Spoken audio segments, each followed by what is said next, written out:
watching you through the shadows. I die in your eyes. All from your love remains as a blaze in a flicker dies. Take my love in the evening, fire in the night. Again the flame returns as I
right. All right, what is up, chat? I think I have things running. I have not done a YouTube and Twitch stream or YouTube stream at all in quite a while, so I think I got everything set up. So yeah, yes, getting in early was not the best thing to do for this stream. Okay, so I have YouTube chat up. Twitch chat is always there. Twitch chat lives there. So I think I've got everything set up correctly. I often think I have everything set up correctly, and then I don't. So now I need to set up for doing the thing.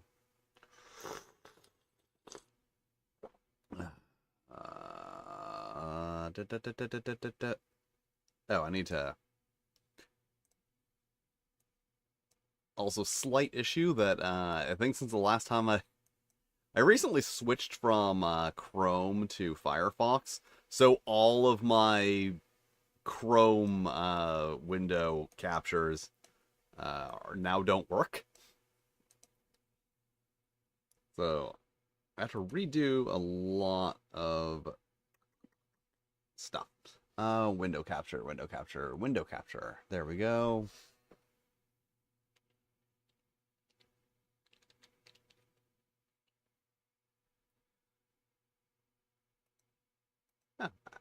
Yeah, let's just do a new one.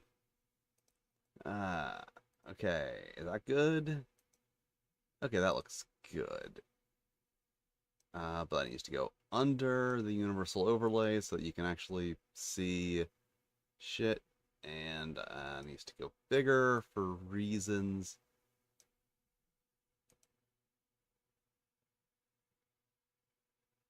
I don't want people to see what's in my taskbar. All right. I believe now I'm ready to do the thing. Honey Heist. So funny thing about Honey Heist. Also, I guess I have the green thing on with this overlay. Who cares? I have multiple versions of the slime thing in different colors and textures. So, funny story about Honey Heist. It is one of those games that people just summarize for you so frequently that I've never bothered actually reading it. So I'm going to start by actually reading Honey Heist. Alright, and probably best to go with the version that is readable, rather than the handwritten version. Like, the handwritten version looks cool, but for these purposes. So, Honey Heist, a game by Grant Howitt, 2017. Okay. It's HoneyCon 2017. You are going to undertake the greatest heist the world has ever seen. Two things. One, you have a complex plan that requires precise timing. Two, you are a goddamn bear. Character creation. Roll 3d6 to determine your role and your bear type. Oh, descriptor, role, and bear type. So I'll read through the whole thing first. Then I'll start going into like what is a Honey Heist hack. So rookie, washed up, unhinged, grizzly, polar. Okay, skill. Okay, so the bear type gets a.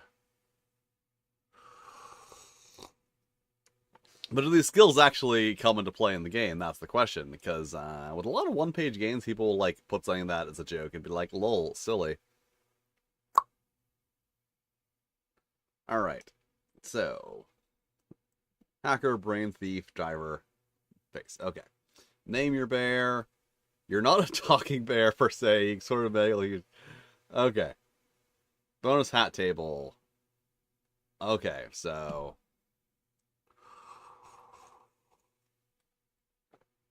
Stats. You have 2 stats. Each start with 3 points. Bear to maul stuff, run and climb, shrug off damage, scare people and generally do bear stuff. Criminal to do anything not directly related to being a bear. See, this is a problem I have with, I guess, the main Honey Heist game and then, like, all hacks of Honey Heist, is that it's always actually also a lot of lasers and feelings hacks. The fact that you end up with, this is a stat, like, you have 2 stats. This stat does one thing, and then this other stat does everything else. And I feel like, yes, I understand what you should use criminal for. So, like, if I'm trying to, I don't know, make a macrame owl, does that use criminal? Like, you see, it requires a little bit of explanation. Like, that there are things, pet peeve of mine. It just feels so lazy to say, use this stat for these things, and use this stat for everything else. I had the same problem with Gamer Girl.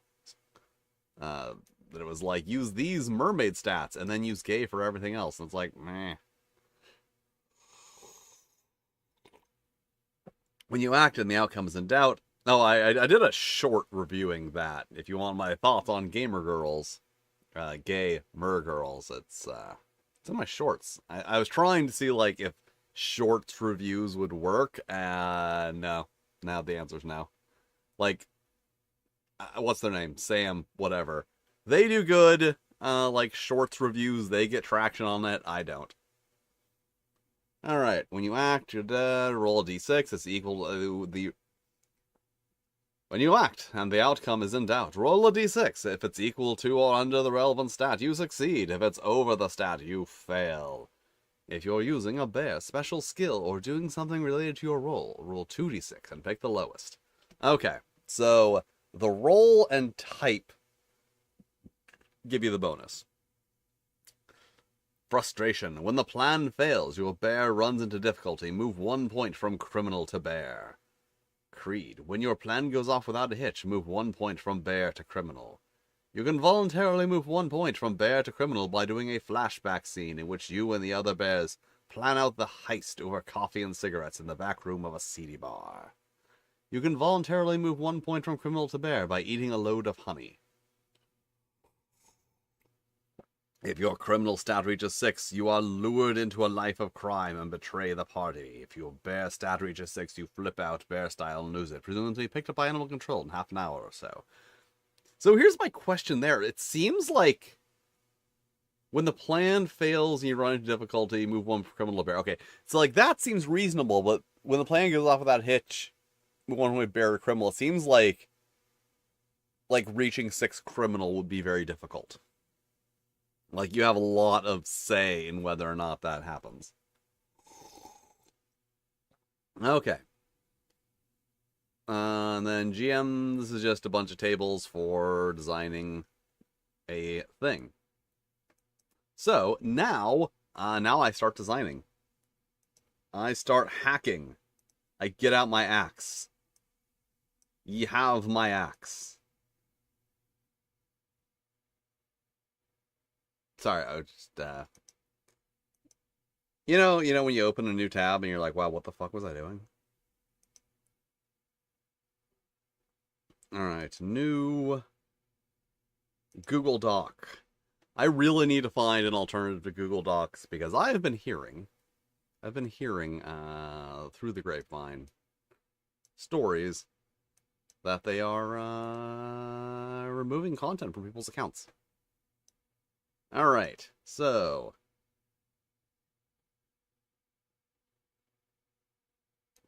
alright, that looks good. Yes, I have downloaded a specific dark mode plugin for Google Docs.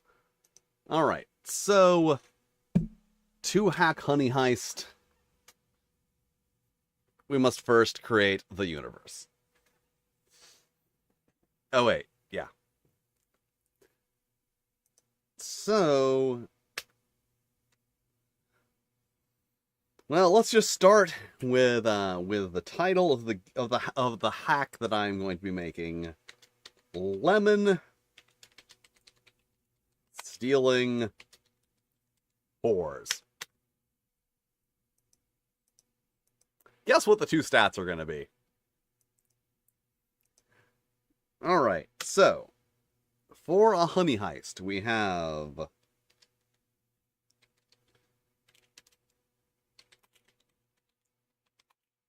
two opposing stats. I'm really writing this out mainly for the current and future viewers.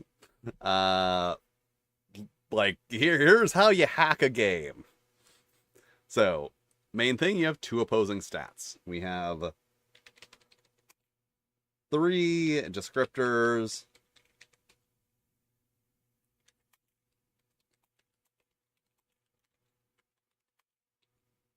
Two of which provide a bonus.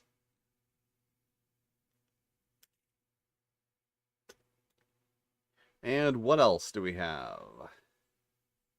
Damn, it's in the same window. Okay. And then we need to have a way. Okay. And then we need to have a way to increase each stat fairly, and a way to increase each stat. Wait, no, to decrease.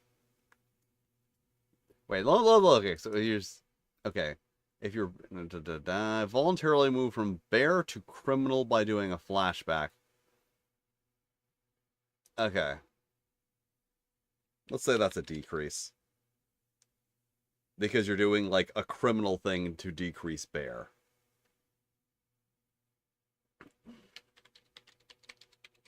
A way to decrease each stat voluntarily. So that is what is in a honey heist hack. Admittedly, this is a frickin' one-page game. I and intentionally was doing. I'm in the middle of doing. Well, this is bothering me. Okay, this is bothering.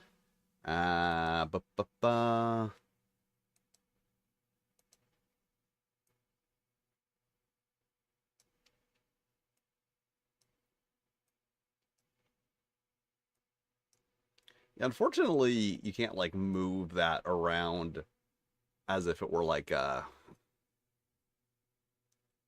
mask in Photoshop or Illustrator.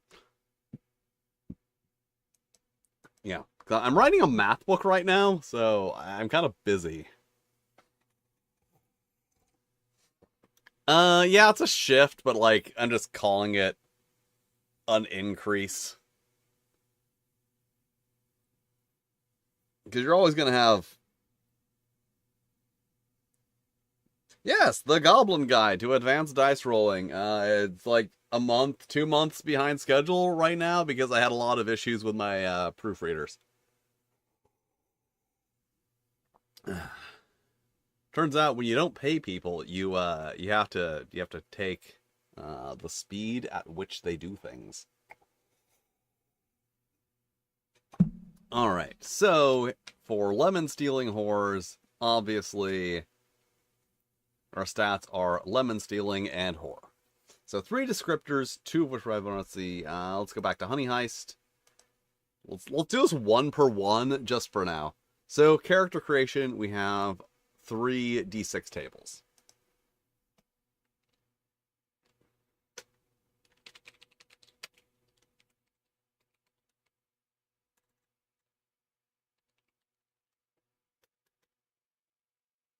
Now, I don't have to do this. So I feel like roll is still going to be a thing. I'm not going to look at what the rolls are.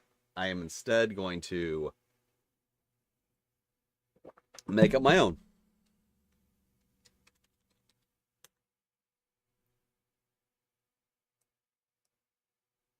So let's say that our rolls, because we're still... It's still, like... It's still about stealing. That's the thing, is... This is a very mild honey heist hack. So, roles, let's see, there's Mastermind, Muscle,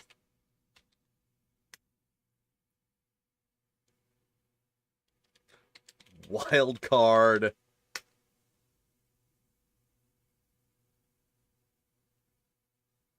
hey, thanks. I'm glad people like the content. Let's see, Wild Card, Distraction,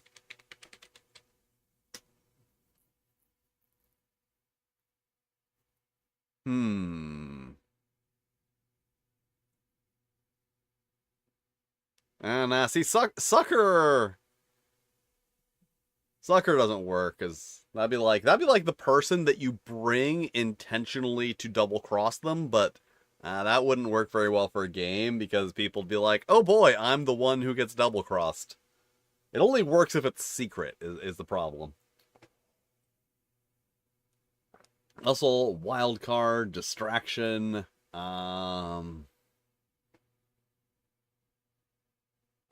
don't want to copy ones from Honey Heist, so I don't want to look, because I feel like Mastermind is covered by Hacker.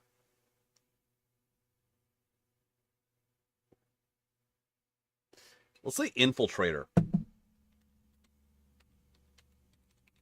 Like a spy. And Come Butler. Don't ask what Come Butler means. That's the joke. The joke is, it's just, what the fuck does that mean? It's a joke I've made before.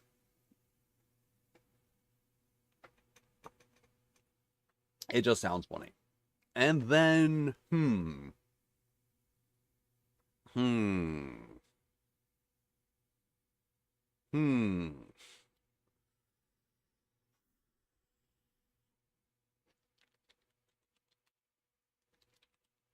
Whorish ways. You have a whorish way.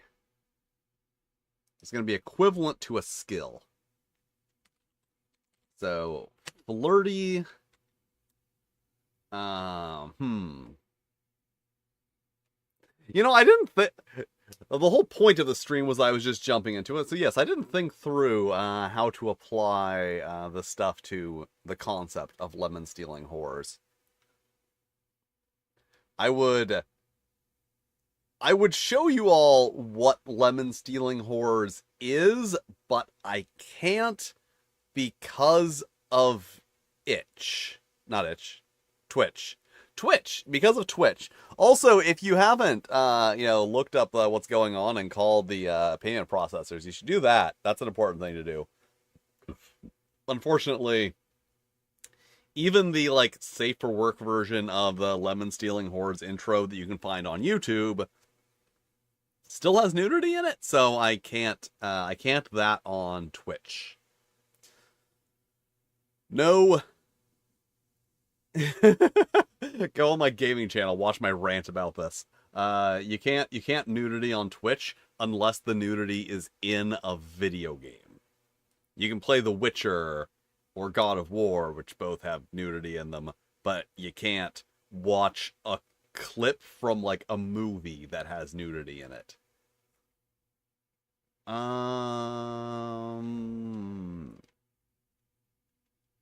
See, I'm trying to I conceptually I want what I'm thinking is I'm trying to phrase one who dresses whorishly, like someone who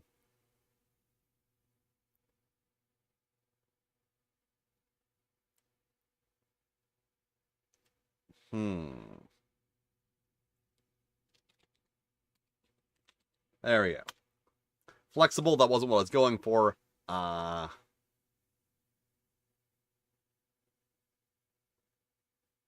Provocative? Let's just say provocative. What does that mean? What doesn't it mean? I can revise these later.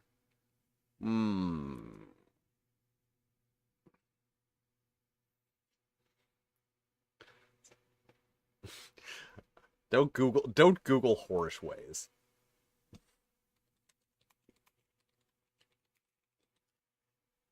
Types of whorish ways.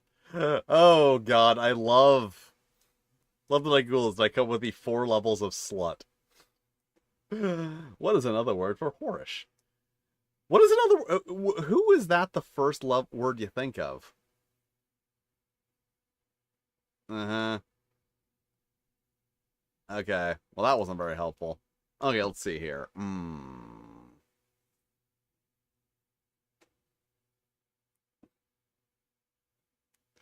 I'm trying to think like something that has to be like useful in game. Like flirty is going to be very useful. If you're like, oh, there's a guard, we need to get by them. That's going to be useful. Flexible, that's going to be useful. Provocative, that's going to be useful. Like if you want, if you need like to set off a distraction or something. Uh, I assume she died of dysentery. Like, I know there's rules for disease and fatal, so I assume she died of dysentery. Actually, no. Actually, worse. When I have time, I don't want to like. Maybe when I finish the Tunnels and Trolls series, because I've still got 3 more videos in that.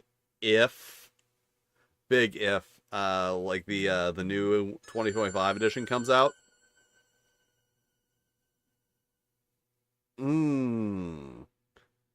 See, yeah, okay. See, so I feel like that wouldn't include sleight of hand. So like, what would that be? What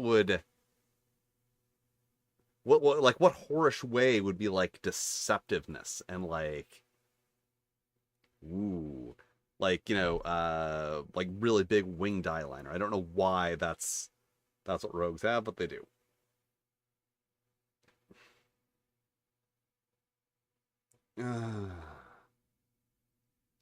Sorry, oh wait, I have a face cam. I don't need to say sorry. I have to respond to this text because you can see me holding up my phone.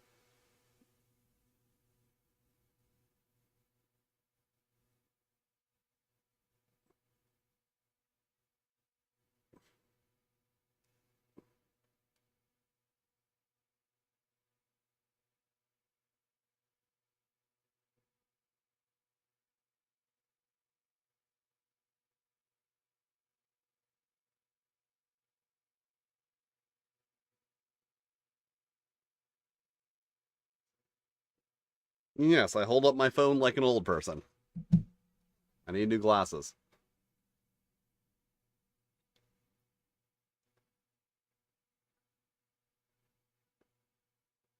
Oh, I need to read through. Yeah. Yeah. I'm gonna go. Yeah, Magic Fingers is good. I'm trying to think of like a specific wording that was used in an Oglaf comic, and I think it was hands so deft I can make a hummingbird come. Read Oglaf if you like funny sex jokes.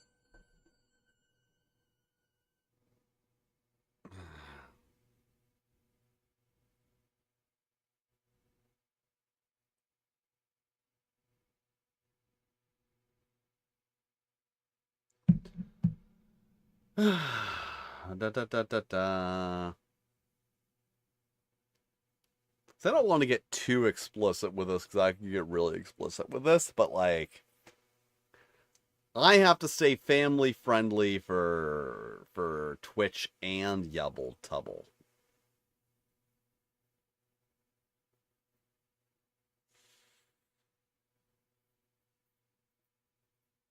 Do do do do do do bloop. Thing five. Yeah.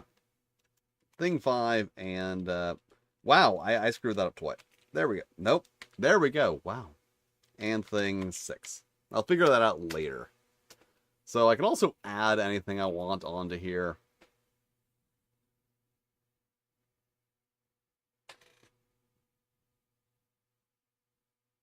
Negotiating prices. Horish ways.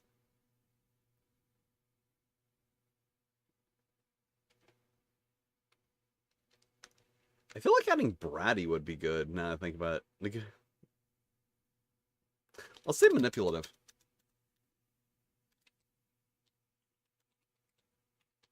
We can say that's whorish. That would be like manipulate. That'd be like lying, convincing, negotiating prices. That would work. Uh,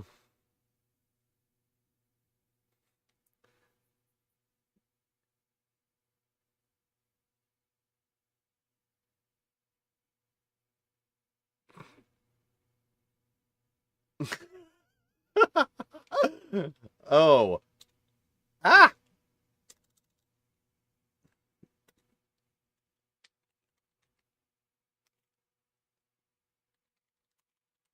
Tuning. Either kind. Oh man, guys, I can get the best viewers on streambo.com. I always get these freaking streambo like bots, and it's just like it always sounds like a fucking joke. Like that's the thing. Ban. Like Streambo sounds like a fake name I would make up for like a scam site that is supposed to get you viewers for your stream.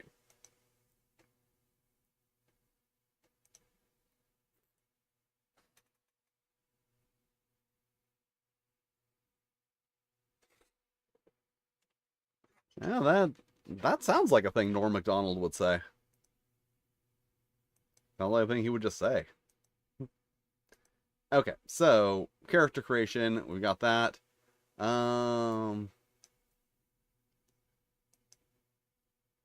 Let's say optional.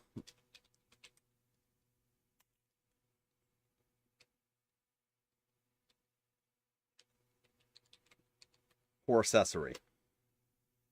Like the hats. Because this one will be fun and easy. That's what they called me in college. Ooh. So fishnet bodysuit. Now fishnet leotard. Was it a leotard? It was a bodysuit. I think it was a leotard. That is specifically what Joanna Angel is wearing in the Lemon Stealing Horrors video.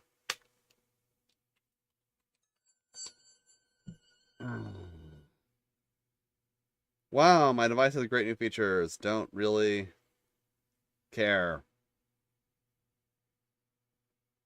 And it doesn't. Whenever it says, whenever it's Google's like, your device has great new features, it's like, now you can directly ask the Gemini by whatever.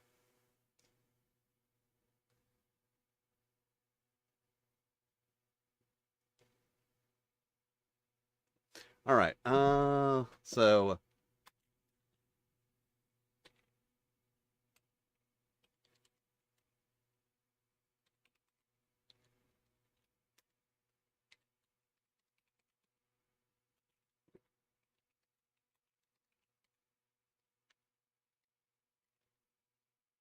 wow, that was awful.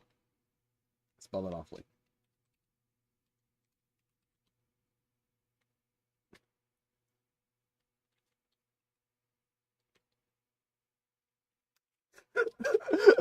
See, I was gonna say lube bottle, lube gun. Like a super soaker full of lube.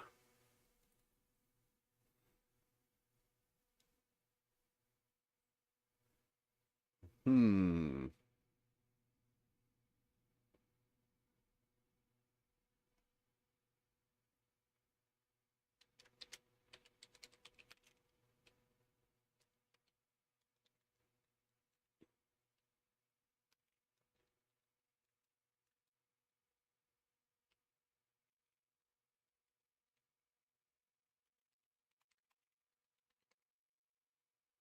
Plus 1 foot to height.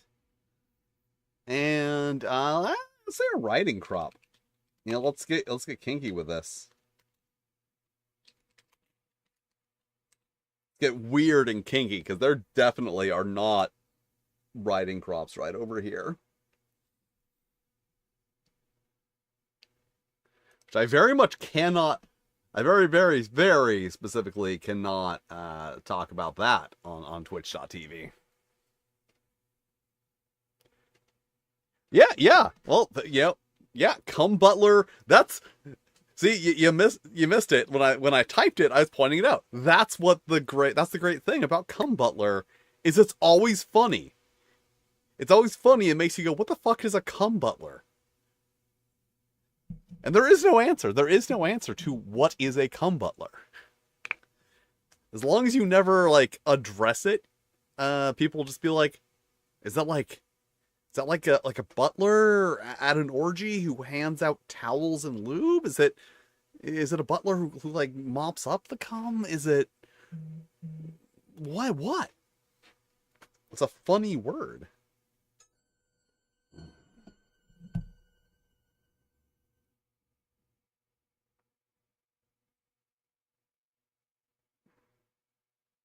Boop boop boop boop boop boop boop doop. Okay. So yeah, also another reason to why I need to find obviously a cum butler. Be really nice if I could combine my chats together and have like one chat with both YouTube and Twitch. But like Twitch explicitly forbids that, and it's very annoying.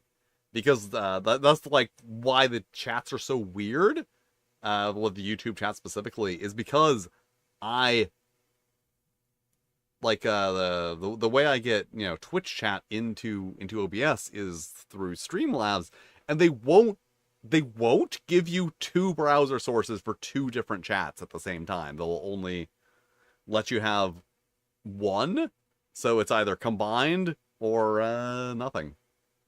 So well, it's either combined or one, so I have to do this window capture for the other. It's very annoying. Anyway, riding crop. Oh yeah, like the Twitch rules. Very explicit. They're very explicit that your stream has to be marked adult if anything fetish is involved.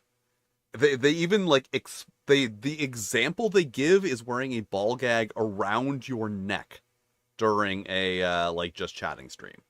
Like not even in use, just existing in the scene.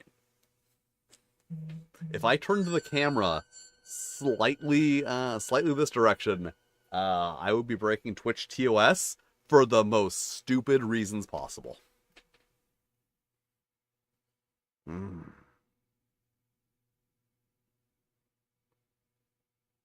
Mm-hmm.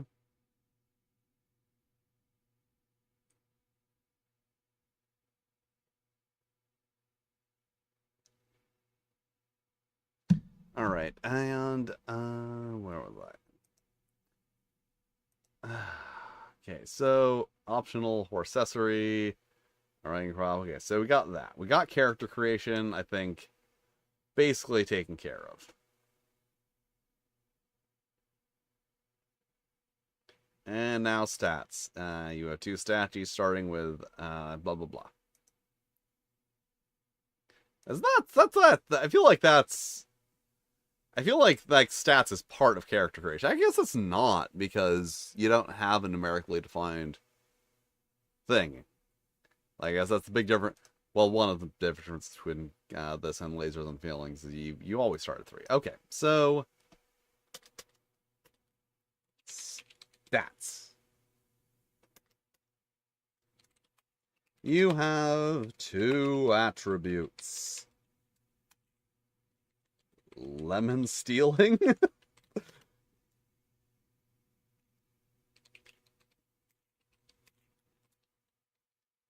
And whore.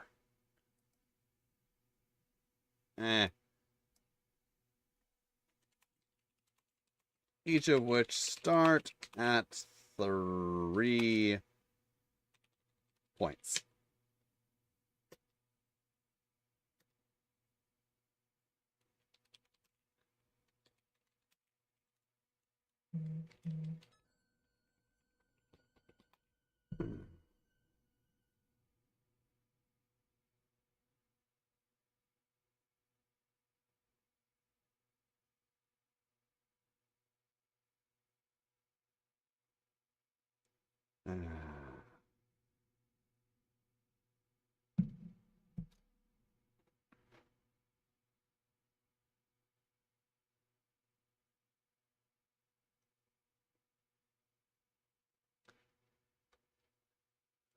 Nah, like I want the joke. That's the thing. I want the joke that it's lemon stealing horrors, the role playing game. You have two stats: lemon stealing and horror. Yeah, because lemon stealing horrors is a meme.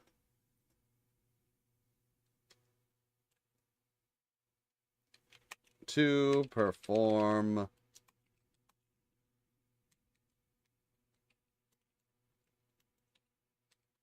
any criminal actions that could be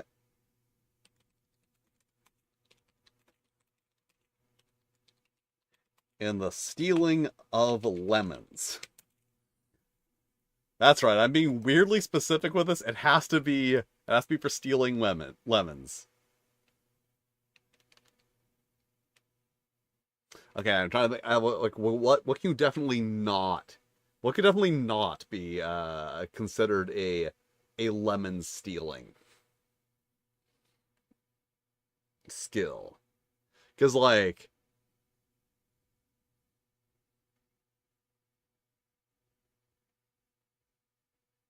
yeah, memes. That's the future. The future is meme games.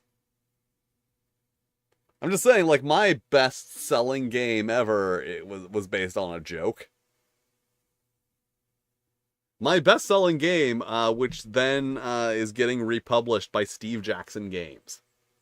So, joke game that I made like in a weekend.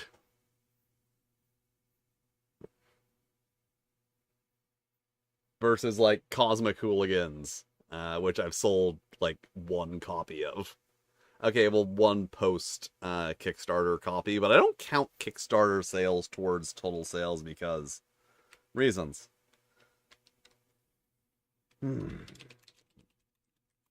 For example,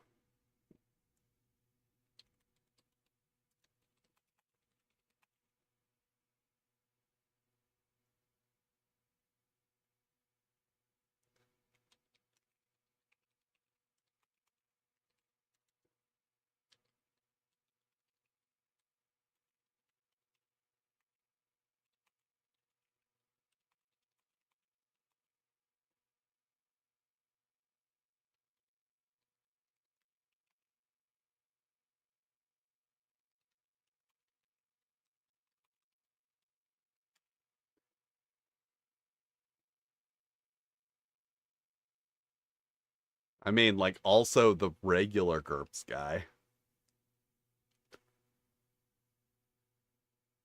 Actually, I'm so glad they fucking announced that because I've been like, am I allowed to talk about this for like months? Actually, they originally wanted to publish Now You Are a Zombie, but we got into an issue because Now You Are a Zombie has already been republished in the Tiny Tome. So there was like an issue that they only wanted to publish things that had not been made available in print previously.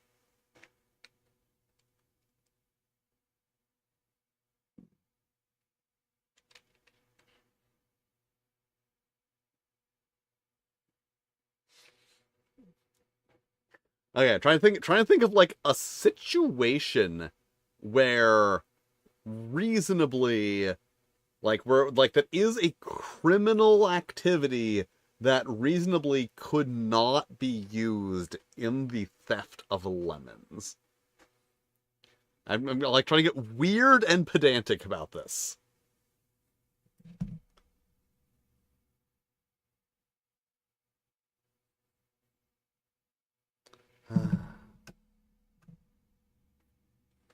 So, because like, you can hack into a system to deactivate the security code. Hmm. Yes, embezzlement. Yes, there we go. Whereas embezzlement...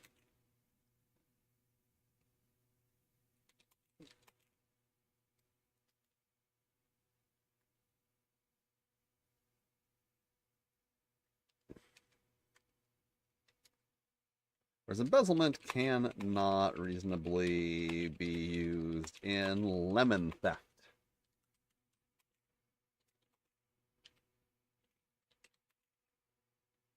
You could buy lemons. Yeah, you absolutely got that, hit this one on the head.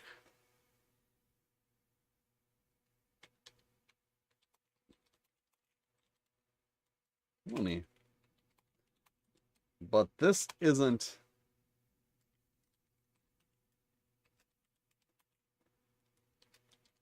But this isn't lemon buying whores. It's lemon stealing whores.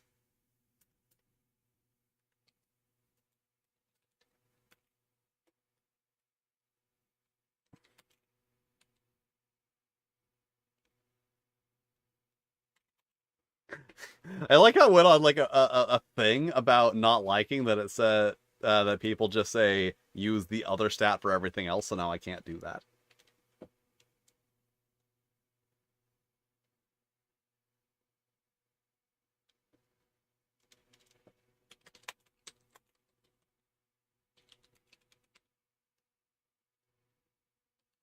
For all whorish actions or tasks that would benefit.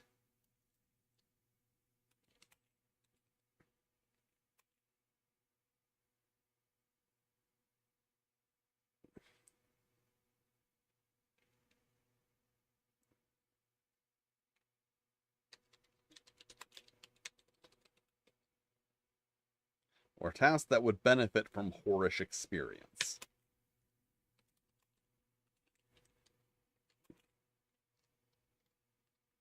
For example, wait, that should be a colon. Actually, I don't know if that should be a colon or a comma. I think either is acceptable. But I've just been doing it with commas in the Goblin Guide, so. For example, uh,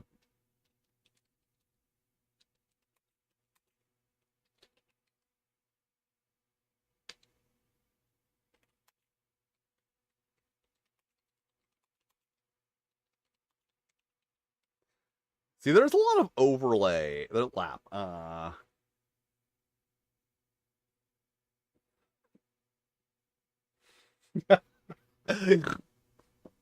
Yeah. Yes, you must. Yeah.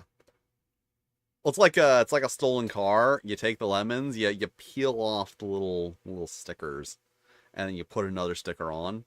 Or no, you just put a different sticker over the current one, and then when someone discovers your stash of lemons, they go like, "Oh, this is just regular." Wait a minute. And then they pull it off. They're like, "Oh, these are thefted lemons."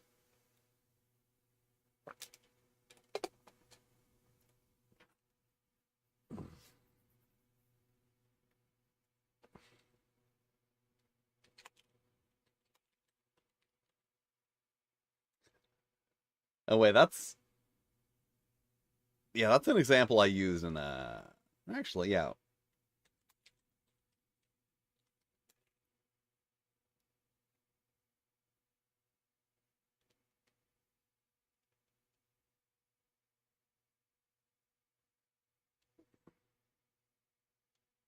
Or smuggling.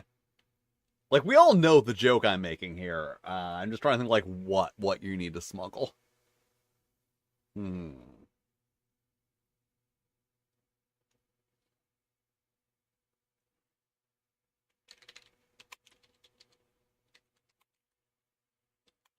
Your thieving tools. Hmm.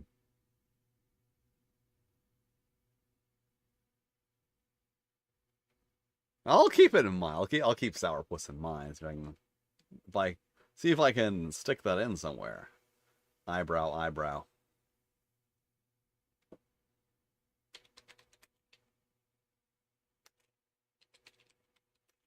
to a fancy gala.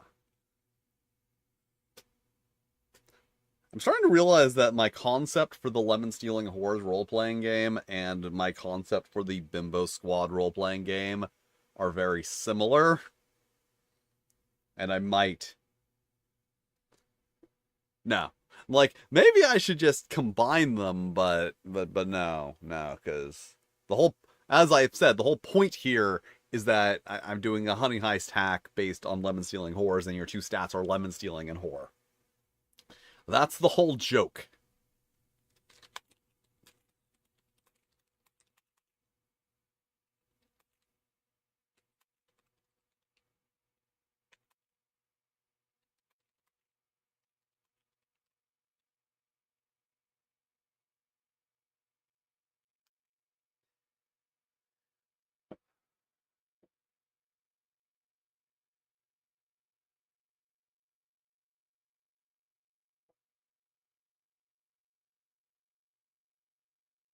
Hmm.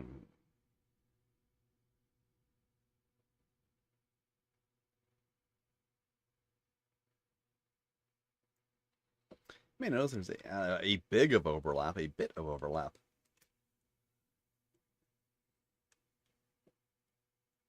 Oh yeah, I am really good at like trailing off and forgetting what I was talking about. Yeah, another reason to leave Google Docs. They changed it so that by default now, I don't know how to change the default back. It gives you this pageless format. And I don't like this pageless format. I like having pages.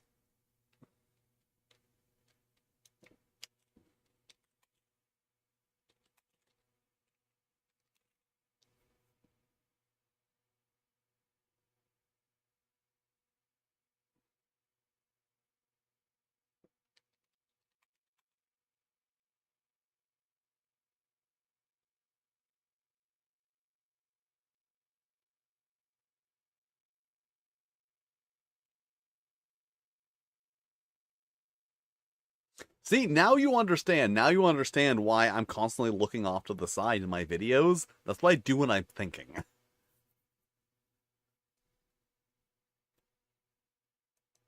should probably check this.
All right. Well,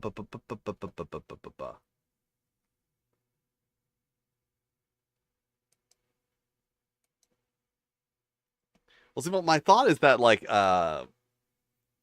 maxing out lemon stealing, you become like your criminal ways take over, and you realize that your criminal skills could be put to better use than just stealing lemons, and you're like, wait, and then you go off and become a master criminal. Like that's what maxing out lemon, I feel, does. Lemon stealing, that like you're so good at stealing lemons that like it dawns on you that you could use these skills for other things.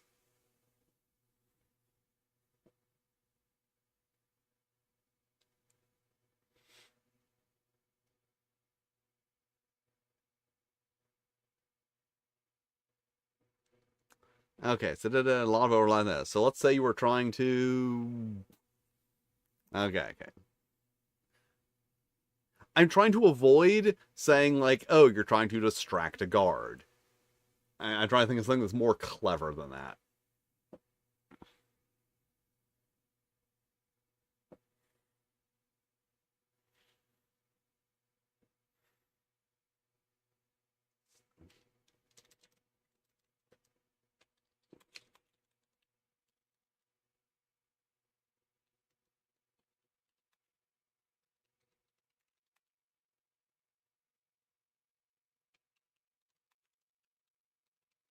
The laser security grid.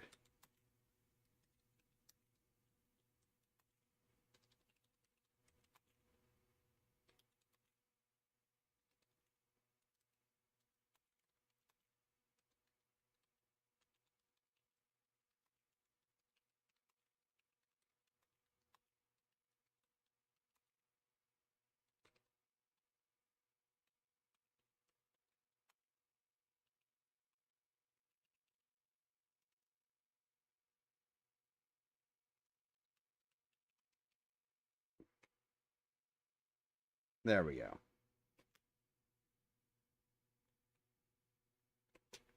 I misspelled laser. All right, there we go.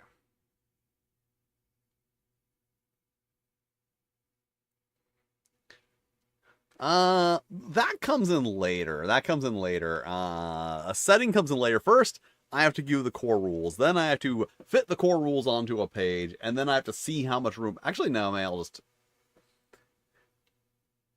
There are two specific ways that you can write a one-page role-playing game, and that is fill out one page or cut down to one page.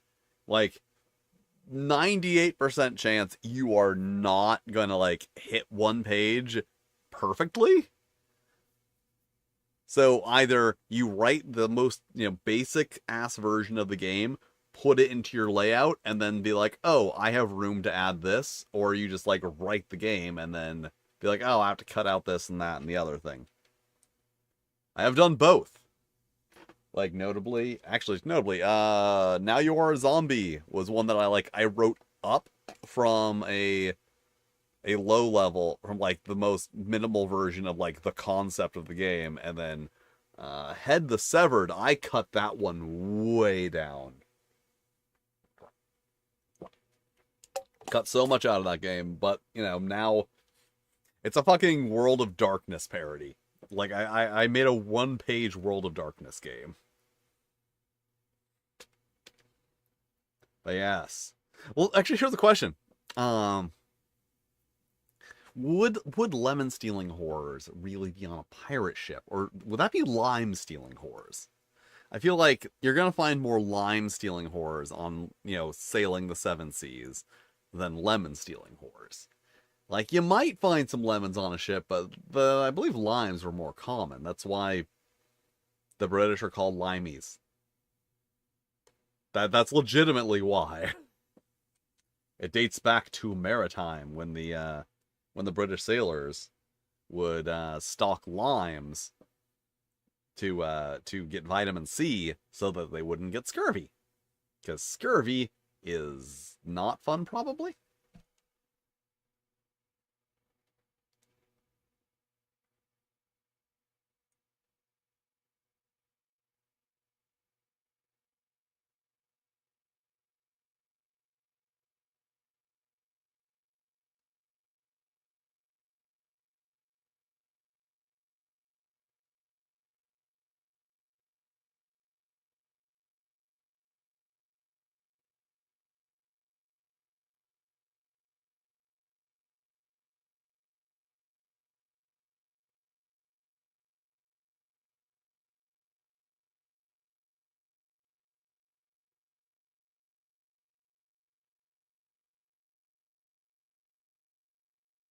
All right.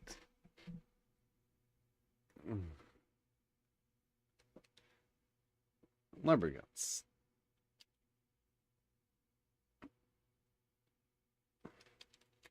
So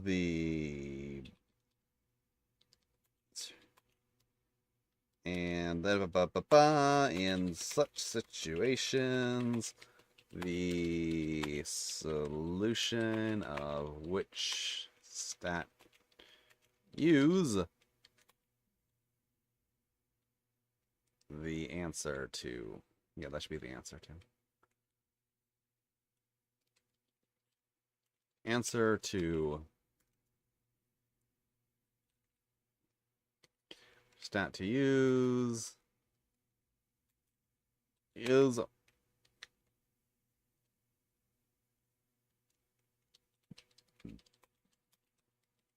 aligns better with how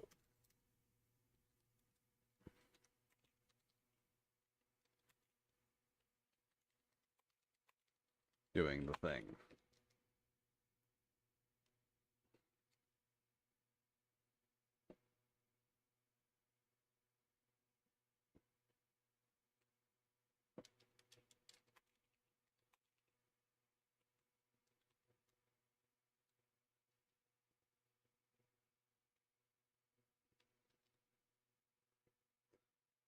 Okay.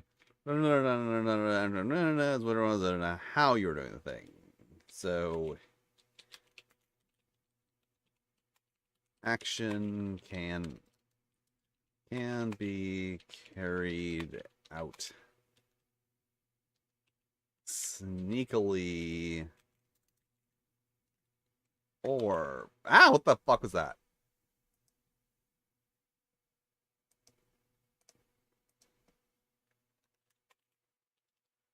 Sexily. I love the word sexily because it grammatically makes no fucking sense. And yet, it's a word. Spellcheck doesn't pick it up and say, that's not a word. So a particular action can be carried out sneakily or sexily. Player to decide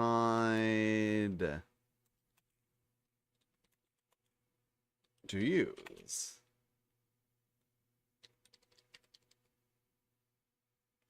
That should be a semicolon.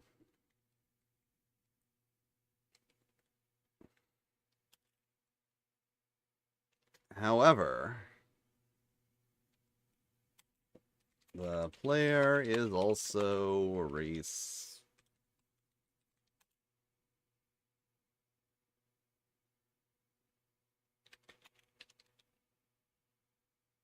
Wow, that was completely awful. Player is also responsible for describing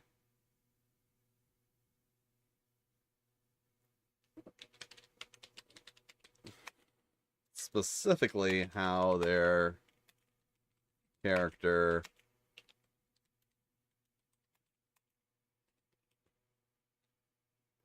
okay.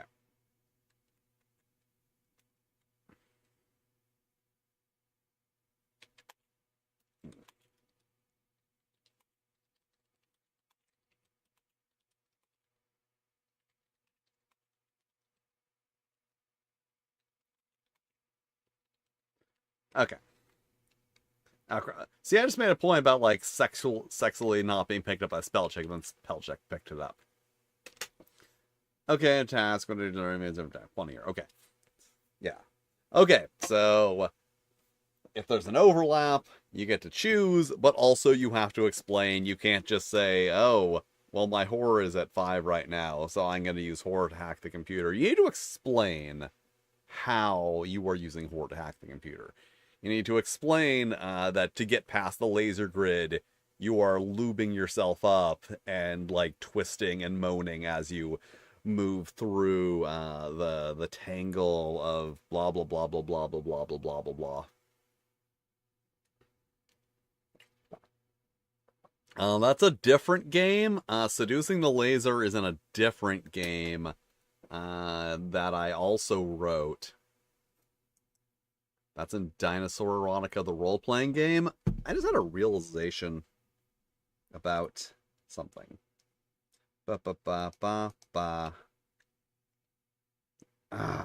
Hate. There we go. I just realized my webcam was blocking the Twitch chat. There we go. Now I'm down here. But yeah, seducing the laser, that's a thing. That's gonna be in the next update to Dinosaur Erotica. I feel like laser is not one of the romanceable options.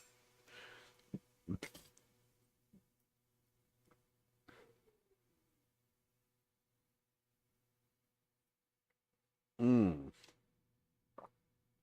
Okay, but yeah, sending a phishing email to manipulate a tech guy to give you all his passwords so that you can crack into his lemon vault.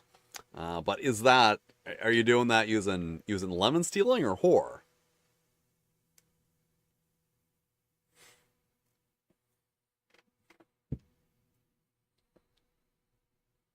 All right, so back to Honey Heist. When you act, blah blah blah blah blah blah blah. If you're using your bear special skill or doing something related to your role.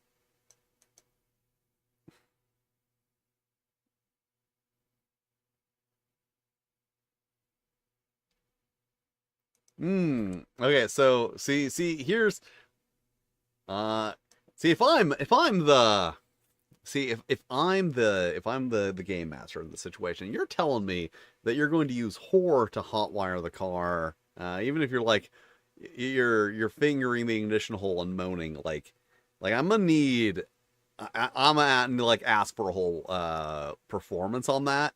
I'm going to ask it to be like acted out. That's what I would do in that situation. Because normally, like just straight up, I would say no. That's a lemon stealing skill.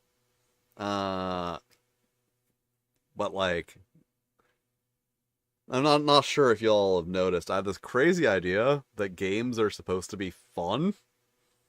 So if it unbalances the game, but people are having fun, that is a worthwhile trade-off.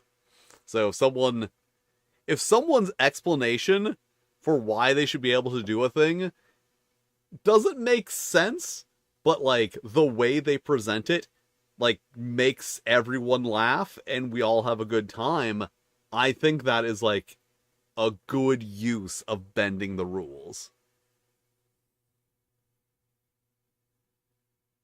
I have to read that one for YouTube in case they're not reading the Twitch chat. You can use lemon stealing to steal a car, but the car won't start because it's a lemon. Ugh. I'm a fucking dork.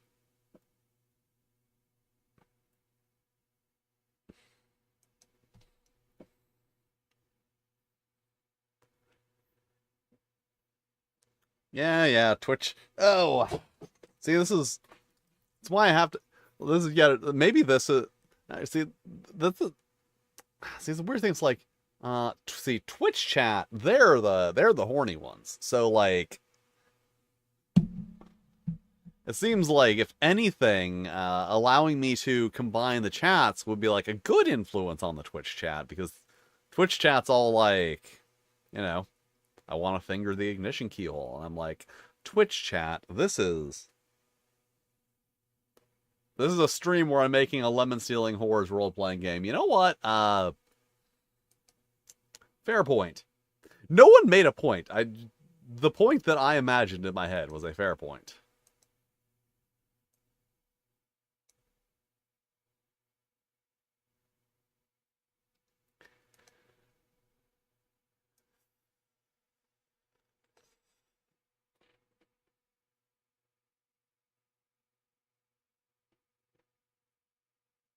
Yeah, as I said, exactly. If someone is constantly doing things to try to be funny and it's disrupting the game, then yeah, that's a problem. But if just like occasionally someone does something that's actually funny, then yeah, it should be allowed. That's I forget what video I did this in. I've made hundreds of videos. In one of my videos, I discussed the unrealistic expectations that like good actual plays, which is weird because I don't even watch actual plays. I don't like them. Set for really? Uh wait, it got sent. Okay. if it got sent in chat for you and didn't go through for me, it might have gotten picked up by, like, the YouTube,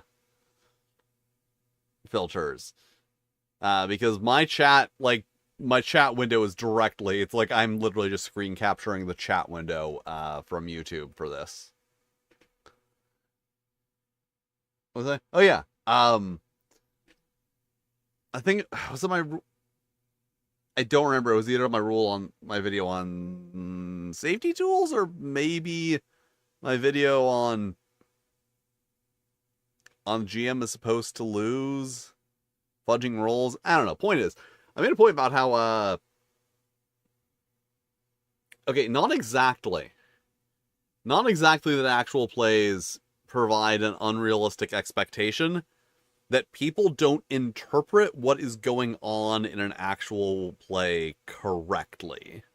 That they are looking at the actual play and they're seeing, like, oh, people doing funny gag. Best example is Chuckles from, I want to say Dimension 20, but I'm not sure.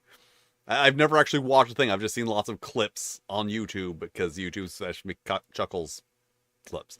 But, like, that was a joke that came up and was funny, and it kept coming up, and it kept being funny because it wasn't overused. Like, the professional performers in the actual play know when to not overuse jokes. That's the thing, and that's the problem, is that your average non-performer, okay, have fun. Thanks for have fun. Yeah, have fun sleeping and then going to work, loser. Thanks for stopping by. Hopefully you had fun. And you may be around next time. Who knows? But yeah, the average non-performer is going to look at that and they just see that thing is like actually, yeah, you want a really good example. Just go on fucking Twitch and watch a random ttrpg stream, and you will see people who do not understand, who do not understand the fact that putting on an actual play is a performance for everyone involved. They see, oh, it's people hanging out with their friends, playing D&D, doing jokes, but that's not it. And people who do not have that mentality are going to try to force the jokes in at every single moment, and it's not going to be good. People have to, like, understand that, honestly, even if you are just playing a game with your friends, it is still a performative experience. You are playing a character. Unless you're a dick, you are presumably trying to like create a shared experience where everyone has fun, not just draw attention to yourself. Everyone needs to DM. That's what it is. Everyone needs experienced GMing, because that teaches you that. Because when you're DMing, the attention is not on you. It is very much on the players, and you are building up an experience for them to have fun.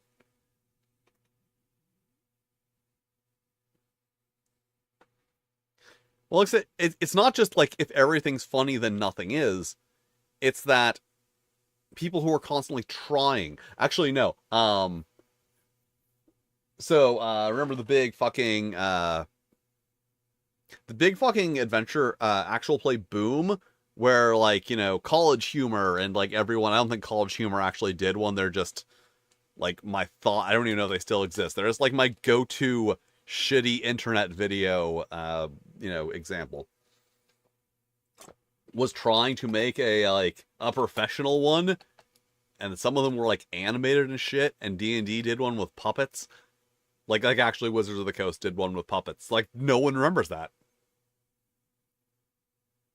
I remember it because this was the time that they were like, there will be no adult content in any official D&D, in any, like, D&D actual plays. We are going to send you a cease and desist to shut down your actual play if you have adult content. And then they did an official actual play in which one of the characters was a big titty barbarian named Areola Borealis.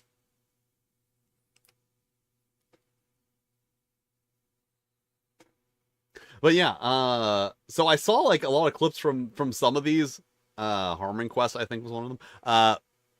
Where it was like stand-up comedians trying to force their stand-up comedy routine into an actual play, and it's just like being fucking painfully obvious that they're just like trying, like they have their like they're not being funny, they just like have their routine prepared and they're trying to find an opportunity to shove it in.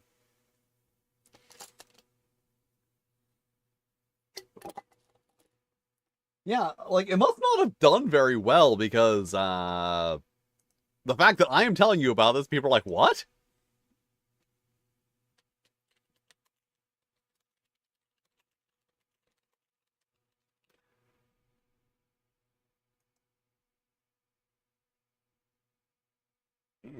It's blood. Okay, apparently there are a lot of actual plays with puppets, and that makes it harder to find.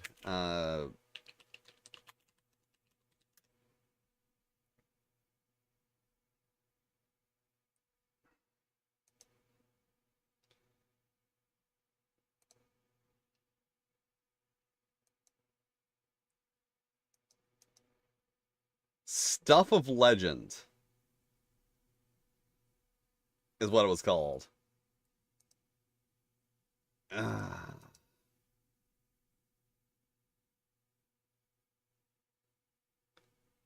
fucking.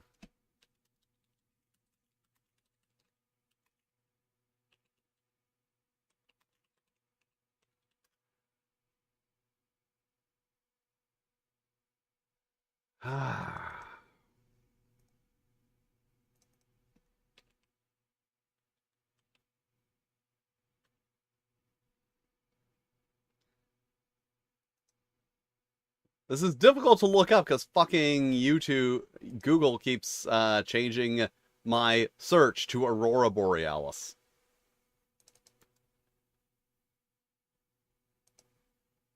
Mm.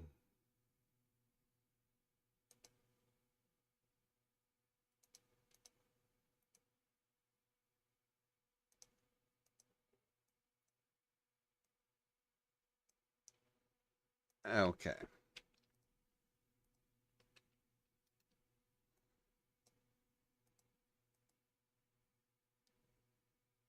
All right, there we go. Stuff of Legends. Stuff of Legends is a D&D web series made by John blah blah blah, but was officially partnered with Wizards of the Coast. And Areola Aerie Borealis, a dragonborn barbarian.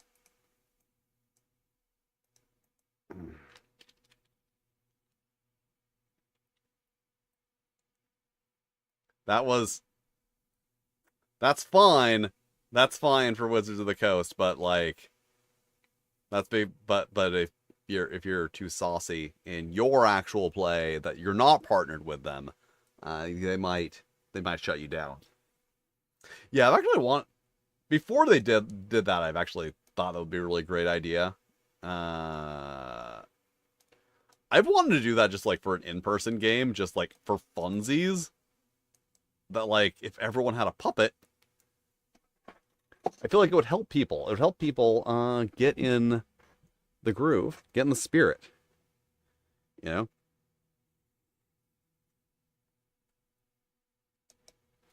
if you're like, oh right, okay, so hello, I'm going to seduce the barmaid, and I'm going to roll for that, and I don't have any dice. So, yeah, yes, I have a Muppet style puppet just right off camera. It's Greg. His name's Greg. He doesn't have arms. I haven't made his arms yet. Love puppets. Anyway. Generally means whichever option is funnier. So what is point 3? Actions. Gee, if only fucking there was a built-in heading. See, that's the problem. Is there's a lot of really convenient stuff in Google Docs. Okay.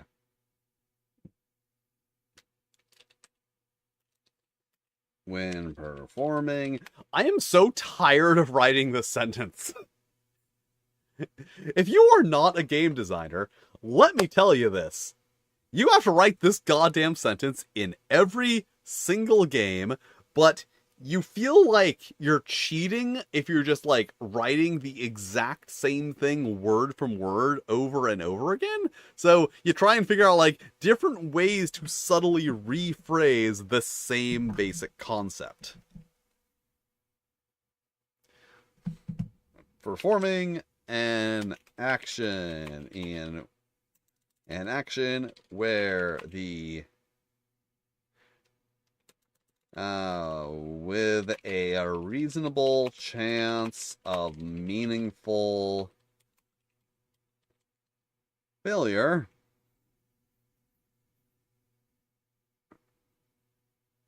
Reasonable chance of meaningful failure. Watch my video on fudging rolls.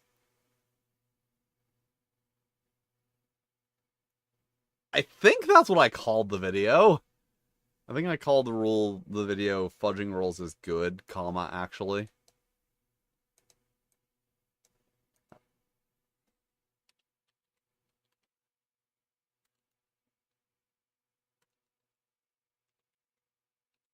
No, that wasn't, well, that wasn't my video on, was my video on skill checks? Was it the Dungeon Master is supposed to lose? I don't remember. This is what happens when you have hundreds of videos. I've got like, I don't know, I've like plus 300 at this point.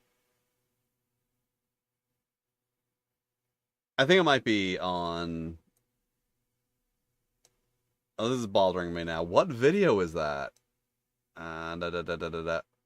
Playlists. YouTube keeps moving around where everything is. Like its character, funny animal RPGs, non-categorized videos, table favorites, official funny animal, real funding, game world, tabletop Ferox, videos. Like, I hope there's not a video that I forgot about. Yeah, there's a video I forgot about. Defining failure in ttrpgs. That is the video that I am recommending.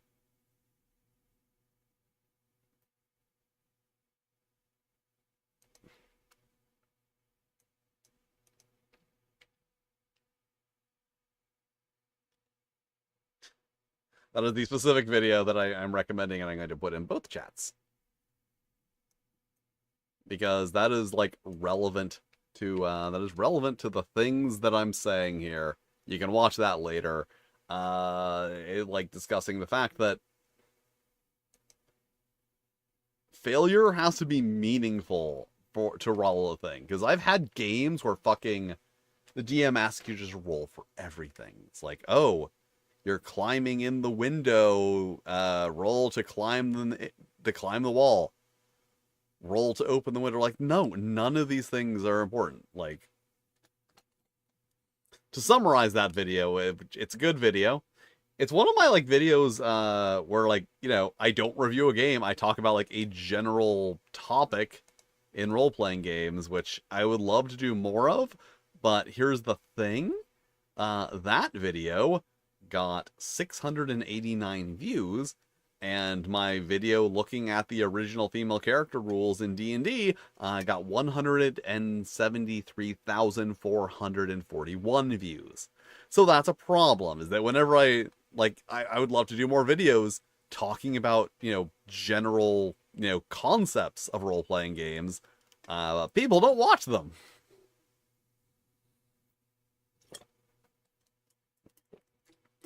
More people watched my my quick like go over of every single all flesh must be eaten video. That's in the thousands. Anyway.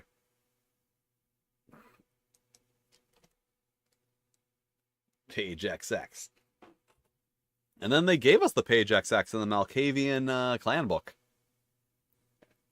And it's like, you know, I appreciate you being silly here, White Wolf, but I'd appreciate it even more if you edited your fucking books correctly.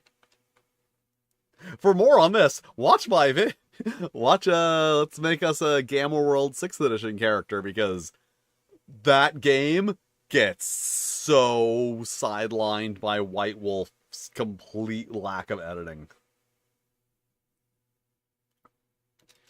Wait.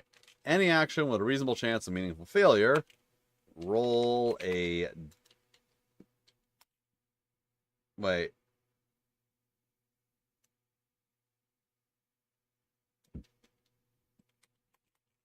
Roll a die. With success, a result under the relevant stat. I call them stats, not attributes. So I have to keep, context. Oh, White Wolf. So, funny White Wolf story. At the end of the Goblin Guide, I have a section of, additional reading. Oh, here is a list of role-playing games and that use various specific, mechanics that I have discussed in this video. And I try to, say oh, this game from this year, from this publisher. The fucking publication history of World of Darkness is so ridiculous that I just gave up. And it's just World of Darkness, 1991 through 20 whatever, White Wolf CCP Games, Onyx Path Publishing, there's another one, and then Rebellion Studios.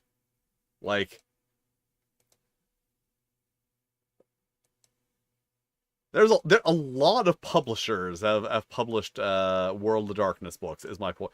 Not a lot of yes, Paradox Interactive. Paradox Interactive owns it, but they're licensing out the production to Renegade Game Studios, who is also doing the all the Hasbro role-playing games, which is fucking weird because imagine you own the only role-playing game that anyone has ever heard of, and the company that produces it. Imagine you owned that company, and you said, you know what? We should license out our properties for role-playing games to a different company. Not the company that we own that produces the only role-playing game most people have heard of. So yeah, Rebellion, no. Okay, wait.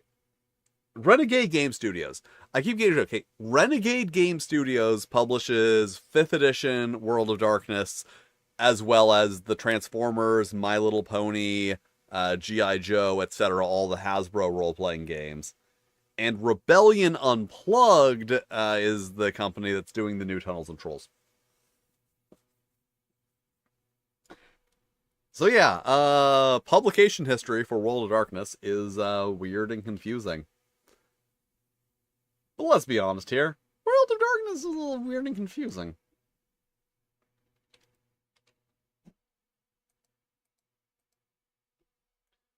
What's that? I feel like there's more to say about that. Oh yeah.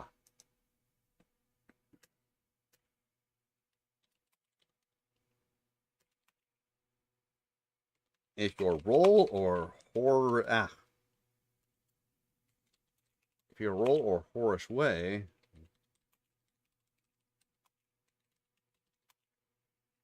No.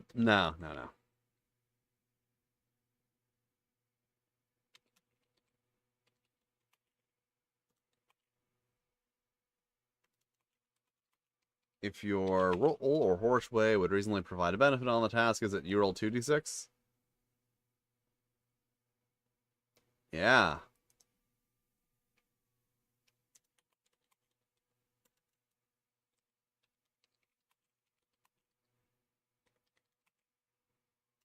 You instead roll 2 dice and take Take either result. I always like saying take either result, especially in this situation where, like you might actually want to voluntarily fail because of the changing stat.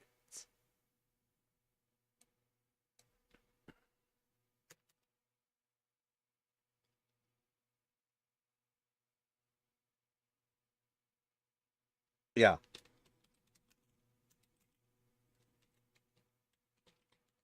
I'm calling this shifting priorities. Because, like, it's not like you become any less of a whore or, like, less lemon stealing. It's just, like, your priorities change. It's, you know, you're focusing more on the horror-y. Whoring, that's a word. Okay. I feel like if the plan goes without a hitch, if the plan fails, you run difficulty criminal to bear. If you the hitch move 1 point to bear to criminal. So we're saying that like you get frustrated if the plan does not go according to plan, and that invokes your bear like behavior, and then when the plan goes off perfectly, that invokes your criminal behavior. So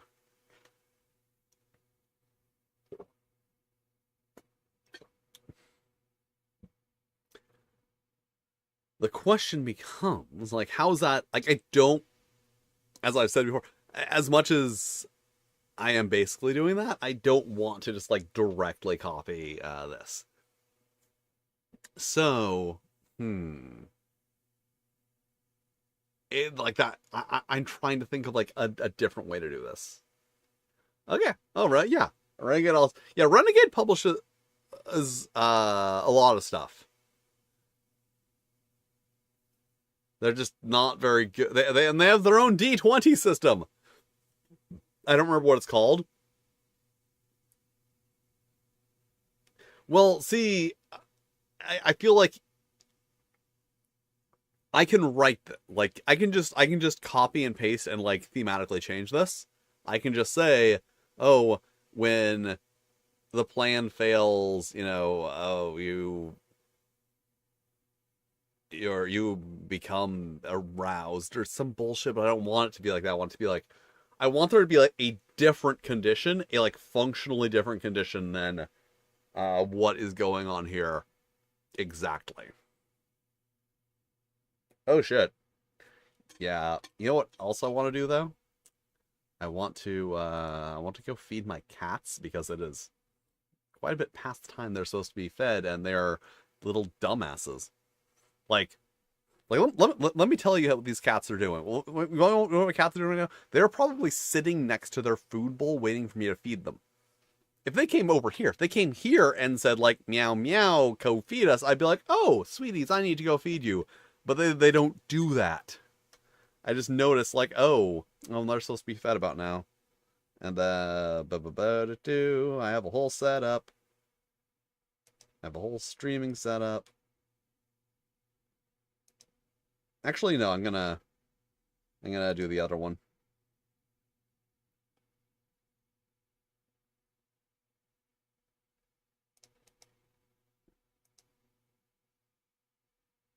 Boop.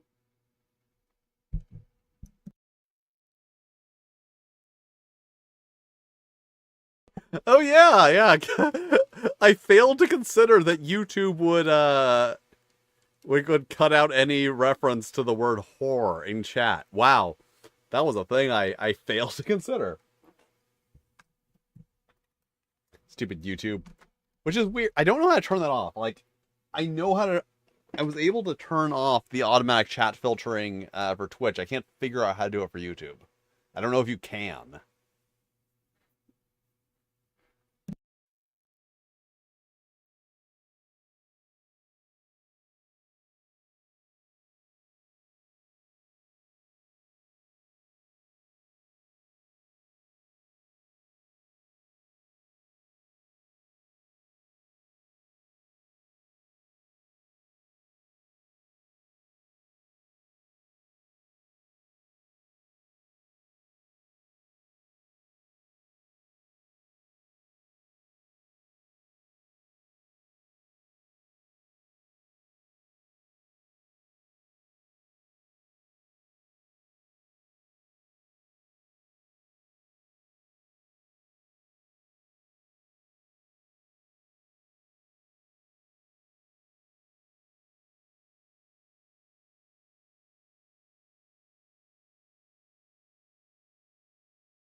All right, I am back. That would be evident if I remembered to put up that. Yes, there we go.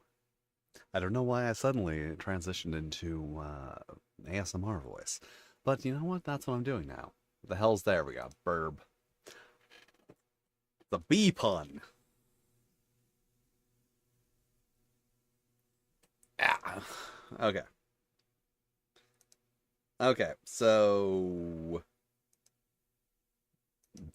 like I said, I don't want it to be just like that. I want there to be like specific conditions. Like,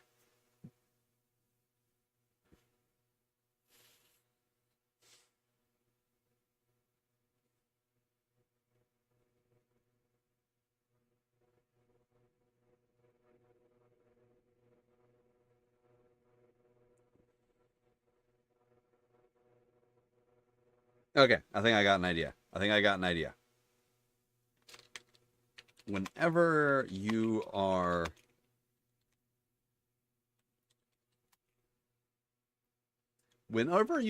tempted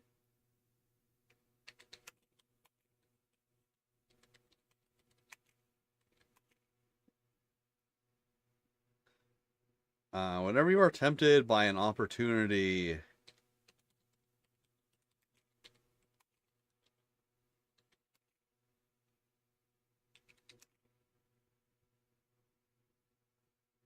whenever you are tempted by an opportunity to exercise your whorish ways,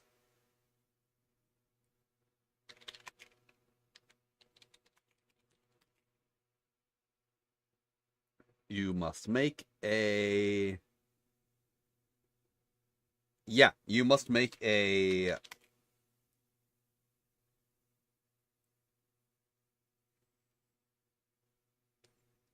whore check.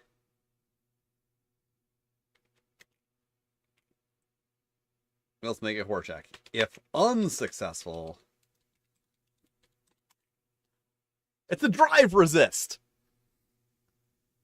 No one drive resist, like in the basic utility tabletop system.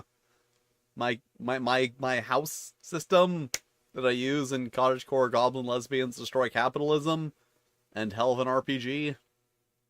Yeah, no one knows about that. This is a mechanic I put in so many games, actually.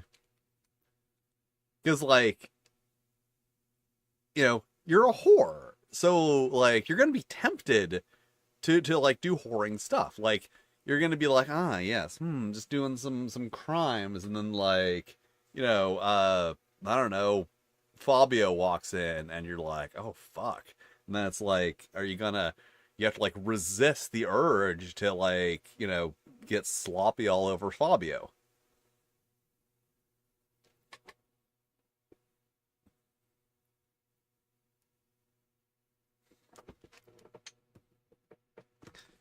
So blah blah blah. Whatever attempted, no, make a whore check. If unsuccessful,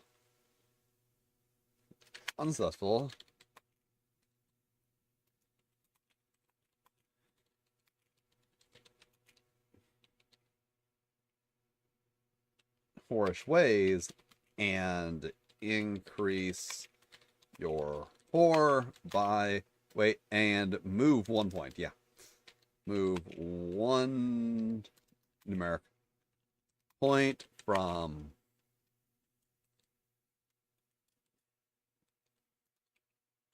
lemon stealing to whore.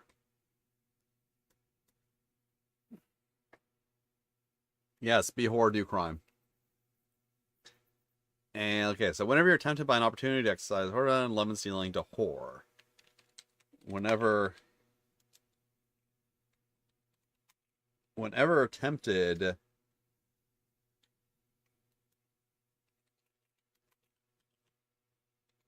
by an opportunity to engage in additional crime. So this is like, like you're trying to break into the lemon vault, and like you see a wealthy lady with the big diamond earrings. You're like, ooh, I could steal those earrings. However, tempted to however, that's whenever. Whenever tempted by an opportunity to engage in non-lemon related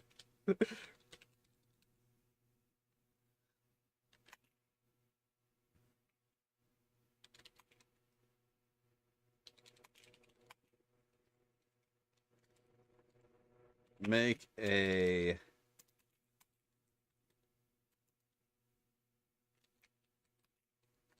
that should be capitalized. Attributes are capitalized. I have a script for that I haven't recorded yet. I actually have a script just for fucking here's a guide to capitalizing in role-playing games, because it's complicated.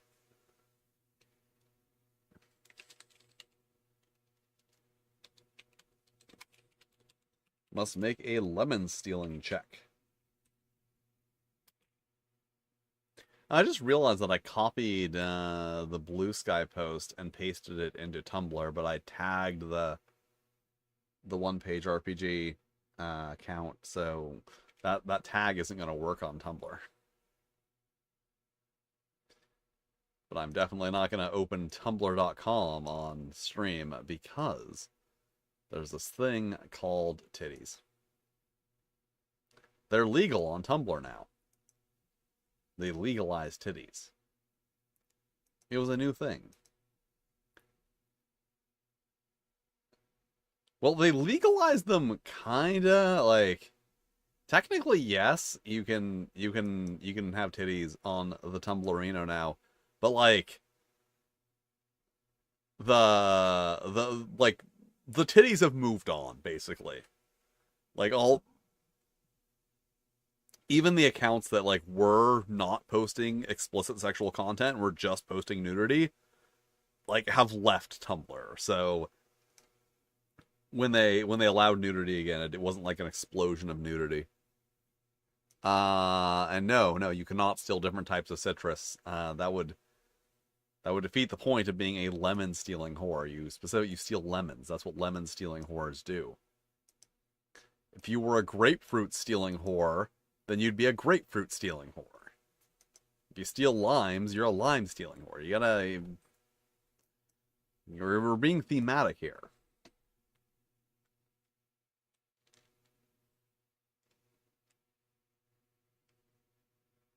Stealing check. If unsuccessful, you give in to your criminal desires and move 1 point from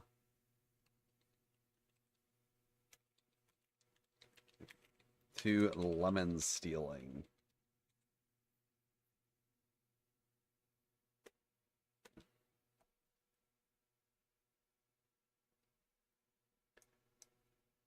All right, and the end. I find it interesting that the official lemon steal, the official honey heist, it doesn't. The end is just like if this happens, you're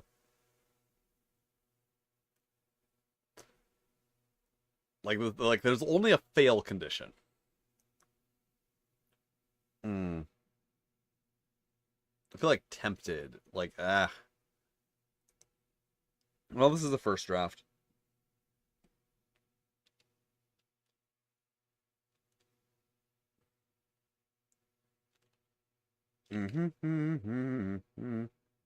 Okay, I'll just say the end because I'll think of something clever later.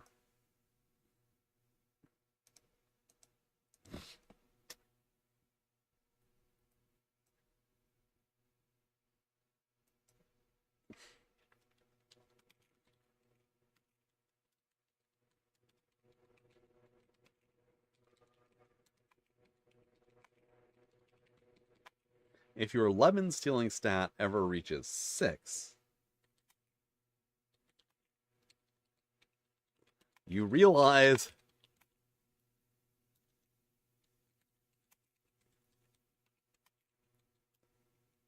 that your criminal prowess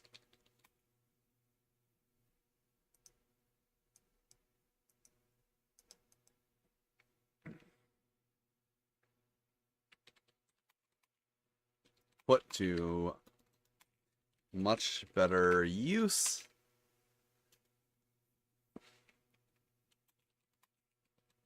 And abandon the heist.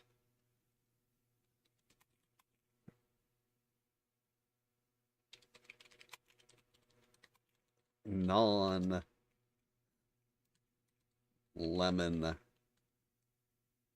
related crimes. If your horror stat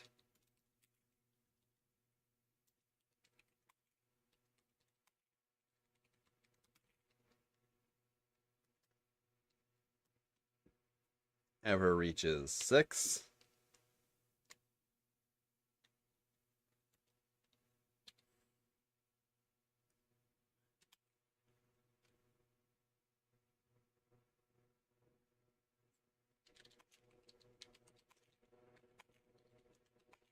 you become so horny that you let yourself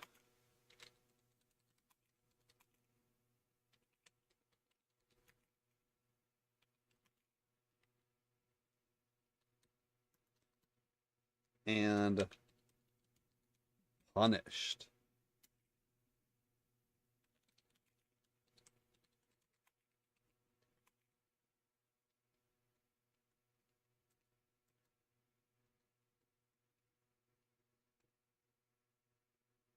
This punishment can take place off screen or be LARPed. Oh no. Me writing a game in which I suggest fucking as a way to play out a sex scene. That's never happened before. That's not in like 3 of my games. Actually, I don't know.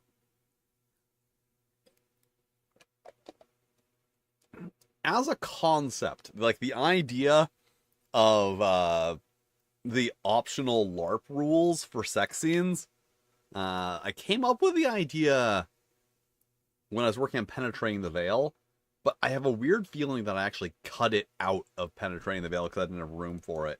But I definitely know that it's in Dinosaur Erotica. Speaking of games with bad names that get caught by filters.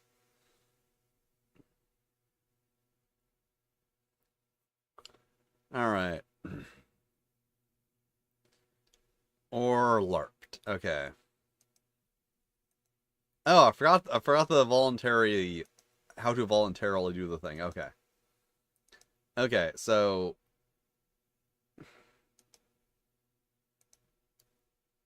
how are you voluntarily doing a flashback scene?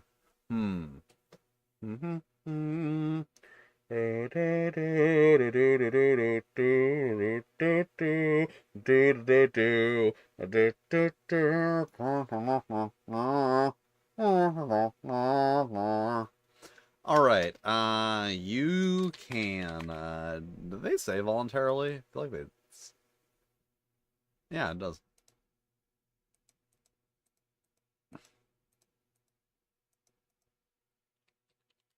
Voluntarily move 1 point. Numerical. I have a thing that you will notice if you read any of my games. That I only use numbers, like numerical numbers, to refer to numerical numbers. So 1 point is 1 point. But you have TWO 2 stats.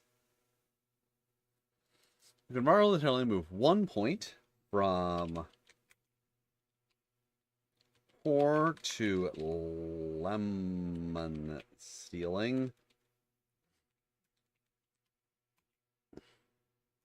I might do this one directly.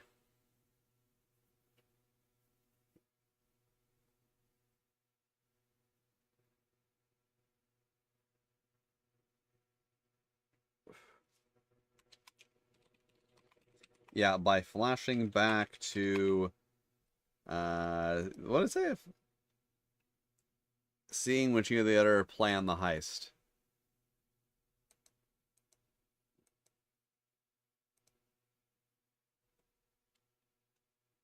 Okay, by flashing back to a scene of planning or inspiration for the heist. So like you might go backward, move 1 point from lemon stealing to whore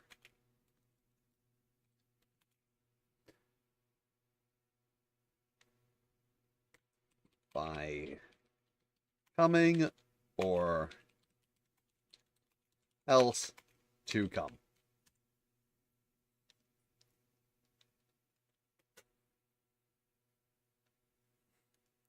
Ooh. Or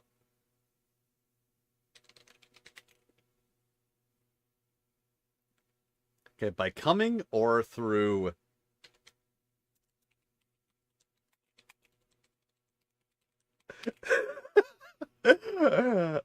oh, by coming or through action or interaction causing someone else to. It's like the laws of robotics. A robot cannot make someone come, nor can they through an action allow come to.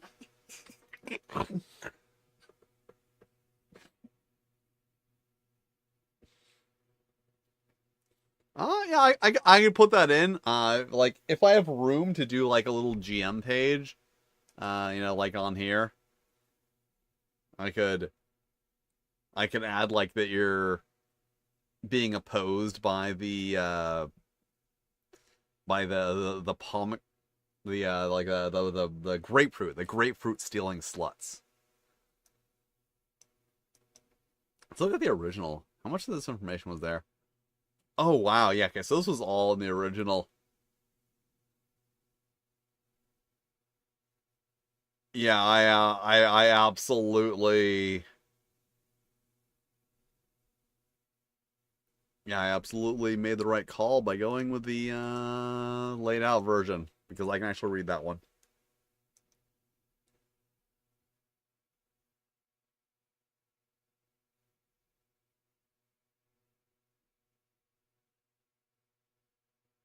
I What is your made to release by a lemon? Are you trying to ask me what you are made to come by a lemon? Listen, I don't know why you are acquiring lemons. Like you can use lemons for that.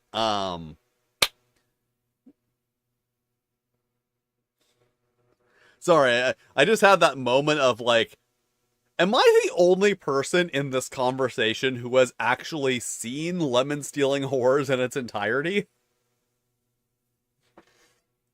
Because I might actually be the only person who has seen lemon stealing horrors in its entirety. I think I might have actually seen it before, like, I was aware of it as a meme, just because, like, Joanna Angel. Not like a huge fan of Joanna Angel, but like, alt, quote unquote alt, adult performers, tattoos, piercings, and whatnot, or kind of thing I'm interested in. Well, I know you've seen some of it because I've shown you the intro. Because whenever I'm referencing lemon stealing horrors, you don't know what I'm talking about. So I had to show you the intro to lemon stealing horrors so that you would know what I'm talking about when I constantly reference lemon stealing horrors, a thing that I reference so frequently that I'm writing a role-playing game about it.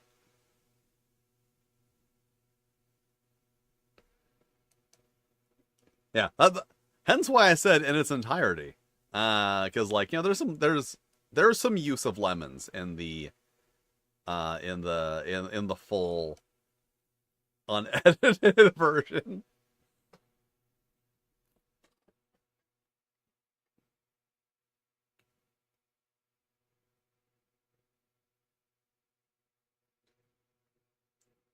Joanna Angel, who also starred in Evil Head. Was it Evil Head? I know she was in an Evil Dead parody. I just don't remember what it was called. Not every porn parody title can be great.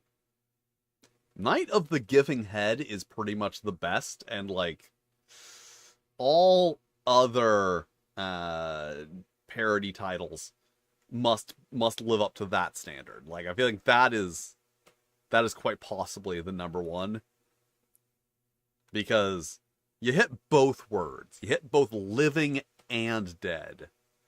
So that one's really good. The movie itself isn't good, but the title is. Okay, it's a weird stream. Now, a movie that is good is the Texas Dildo Massacre. Because as much as if you're familiar with porn parodies, they're generally very, very loose with a plot. The Texas Dildo Massacre is actually pretty damn close with the plot. Like, they must have sat there and watched the Texas Chainsaw Massacre and made notes point by point to make this parody of it. It's not like overall well done, but in the context of adhering to the framework of the original. Like Rocky Porno Video Show, completely ridiculous. It completely doesn't stack to the original. There are 0 musical numbers.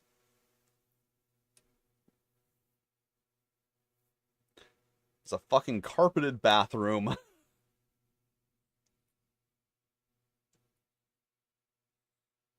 That doesn't have anything to do with the quality of it. It's just whenever I think about that movie, I remember the fucking carpeted bathroom. Because that's the only thing worse than a carpeted kitchen. Oh wait, am I done? Yeah, that was all the basic stats. Okay, so now it comes down to like what are we doing here? Do.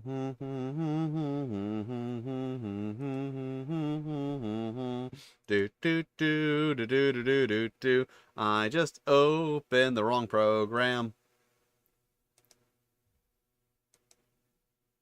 I'm so used to opening Illustrator that I accidentally opened Illustrator instead of InDesign. I can close that. Ba-da-ba-ba, ba-da-ba-da-ba.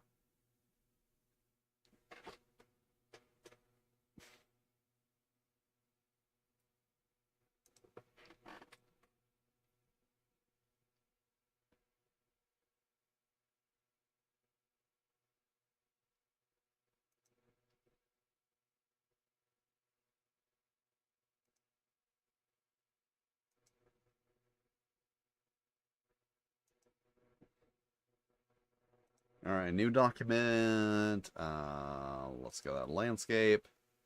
Letter, columns 3.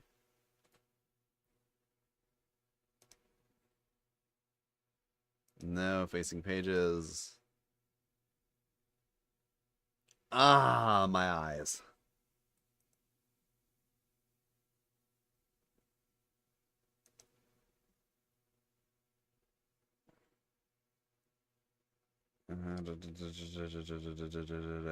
Editing.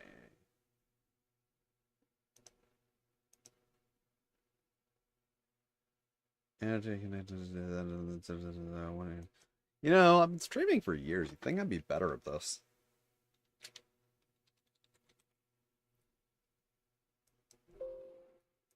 Oh. Do I have...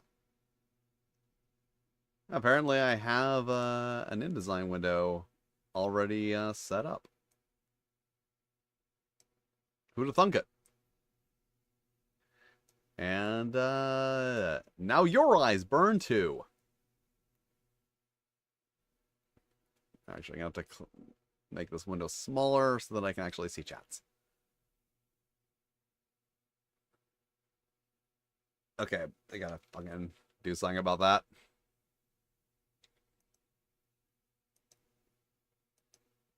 InDesign pro tip, this also works for Illustrator and Photoshop.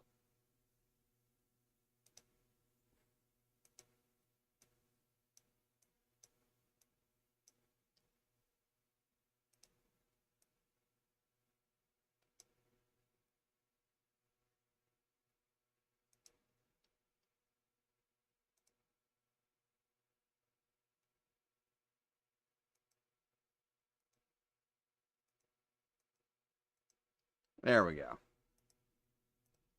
And then we just lock that layer.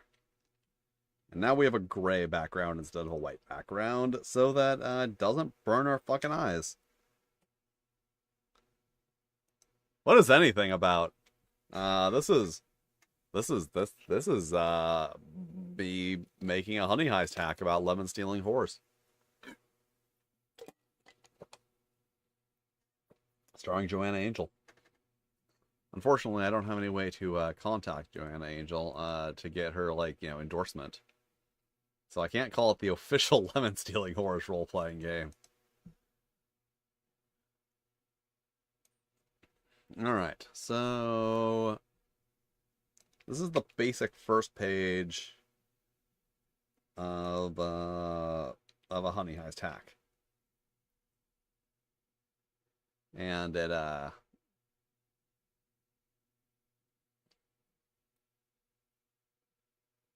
okay. See? I filled up most of the page. So ugh. Let's fuck with the paragraph style. Let's make this myriad instead of minion. Ugh. Nah. I bought a very sizable, this is like 12, isn't it, by default? Alright, 10's a reasonable size. Alright, and then character creation. Let us paragraph styles make a new paragraph style for character creation. Section heading. I don't know why I closed that. I just leave it open.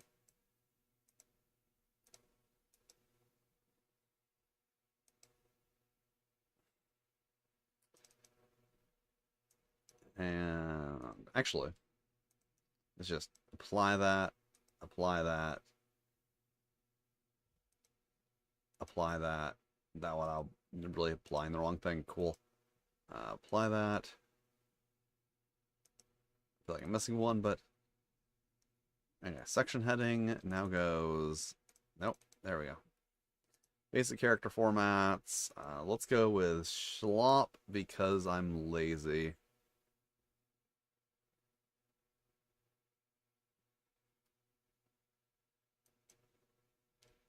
It's one of my frequently used drippy fonts. The other is called Cemetery Picnic. But Cemetery Picnic, it's like goopier, but also some of the tracking and kerning is fucked up on it, so you have to put more work into it. Okay.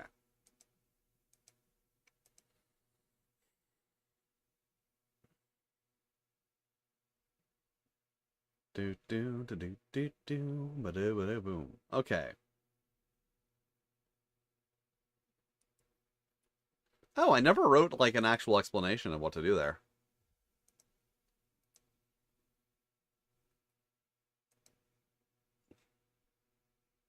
Boop.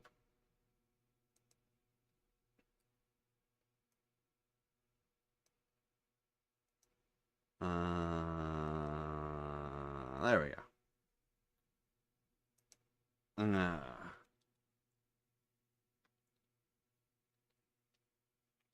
To create your character.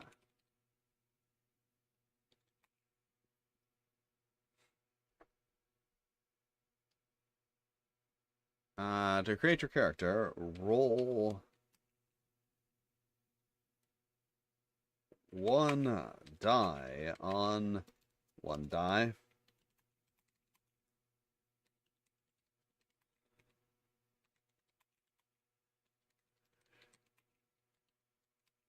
Your role in the heist and in particular whorish way.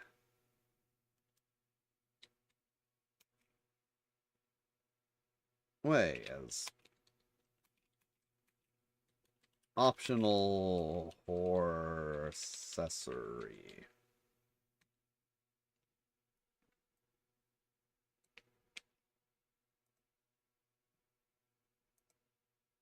Ah. Oh, fuck. I need to stream Organizer. That is a game I need to stream. Keep forgetting to do that. Because, like, it's a game I definitely want to stream. Okay, character creation. To create your character. Oh, I don't have... Ah, fuck it. It's a one-page game. I don't need to put goddamn baseline grid. I usually work on a baseline grid, but this time I'm not going to. Watch this game come out later and have a fucking baseline grid. Okay, so this will be a numbered list. How do I... numbered list.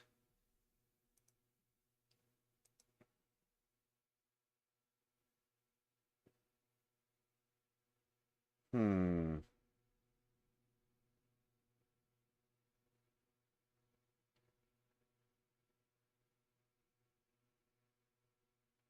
Hmm. I'm having thoughts. That's a game. I'm writing a game about Lemon stealing horrors. I'm having thoughts. Okay. So this is gonna fuck up the screen readability. Like for screen readers. But it's also gonna make things easier for me.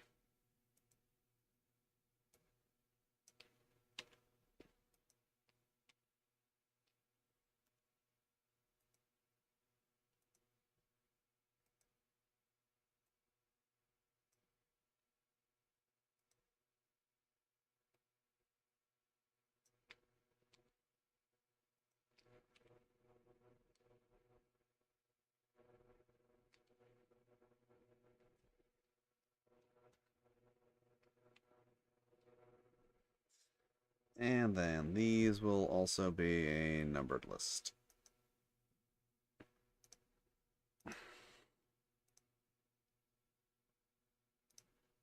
Now stick that right there.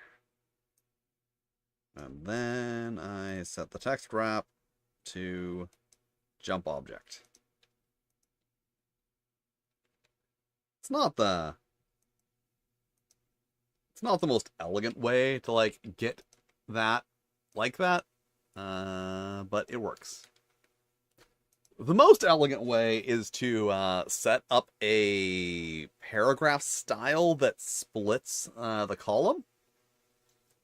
But that is a pain in the ass.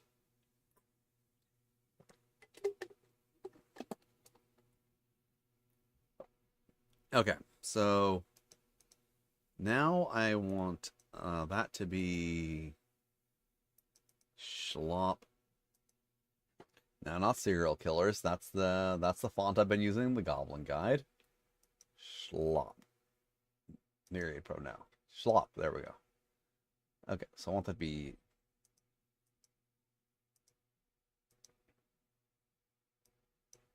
and paragraph style.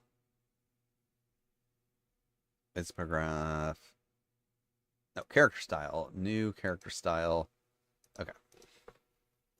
And then the whorish ways. Okay. Fuck. And that's the problem with doing that way.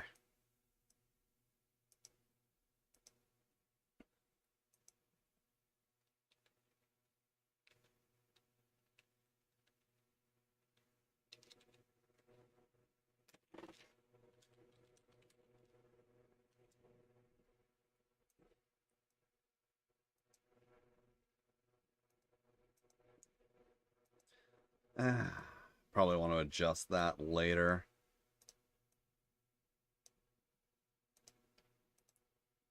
I'm setting this to a character style instead of a paragraph style, in case anyone's wondering, because I'm going to use that as like my bolded text.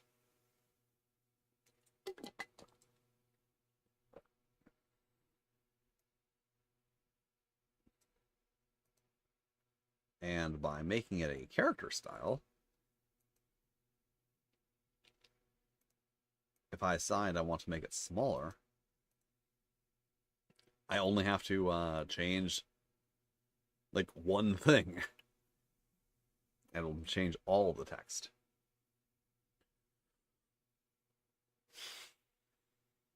Okay, so after that, character creation.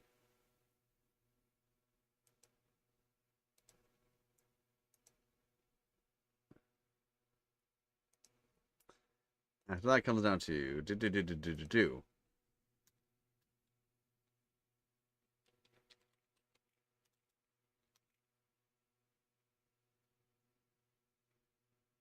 Then give your lemons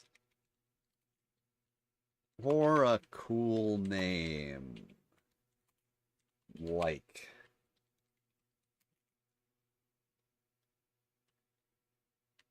Grabby Lemon.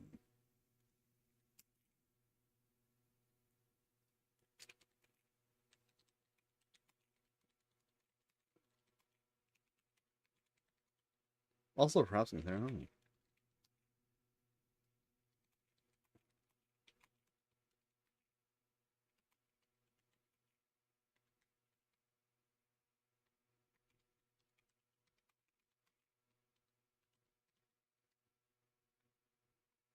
Both lemon stealing and whoring.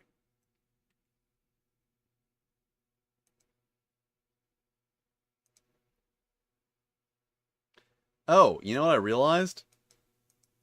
I realized I've been turning the InDesign window on and off, and you haven't actually been able to see that because I had it set up wrong.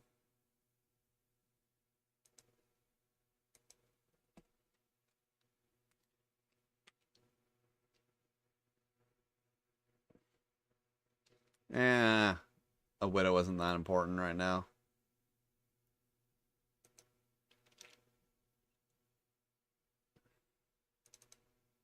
So stats, paragraph style, section heading. I want a little bit after that. And then spacing, space after. I just want a little bit of space after that. I've been doing everything in fucking baseline grids. I forgot that I can just do that now. Okay. Big question though is why is there such a big space right here? That doesn't seem like there should be a space right there. InDesign's been putting weird spaces in my stuff lately and doing other fucky things. The number one thing being that I've got like my document for the Goblin Guide, I have some styles that I use for the tables, and every time I apply the styles, which are set to 9-point text, it implements that 14-point. I just gave up on trying to figure out why, but I just had to manually go in and adjust it. It's not, and it's like not an override. When I implement the style, it does not show that there is an override, and then when I correct it, it does not show there is an override. Stealing and horror. Each will start at 3 points.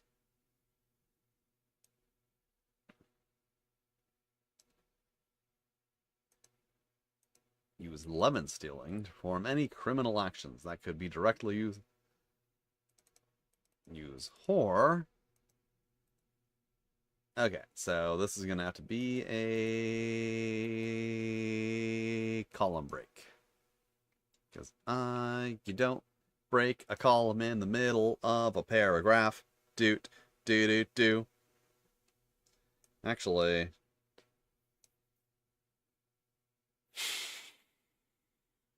no, maybe it's not. Like, I might want to break the paragraph there, because I am going to want an intro on this.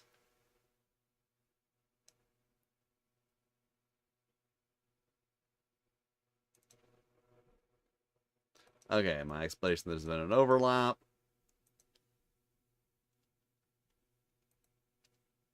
Actions. Paragraph style.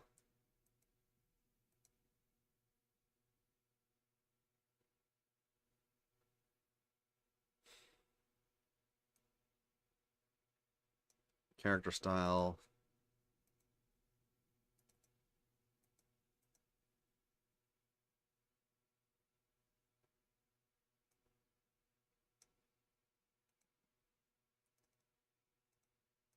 I don't have to have, every single mention of lemon stealing and whore be highlighted like this, but I want it to. Oh wait, cancel. Paragraph styles, basic paragraph, hyphenation. Yeah, don't hyphenate. There we go. I think I want this to be left justify. Left justify. There we go. Looks so professional.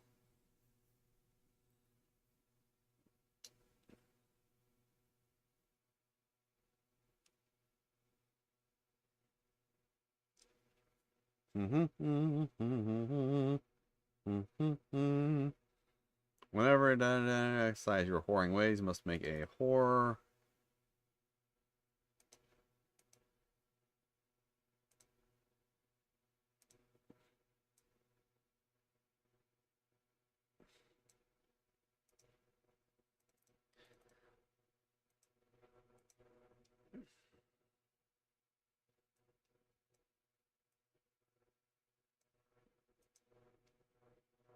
Lemon stealing. From whore to lemon stealing.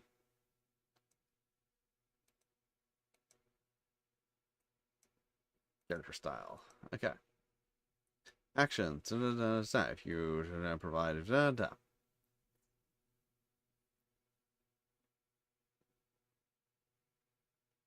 So, particular, seeing the sex to the player's side, I'm just gonna go ahead and say.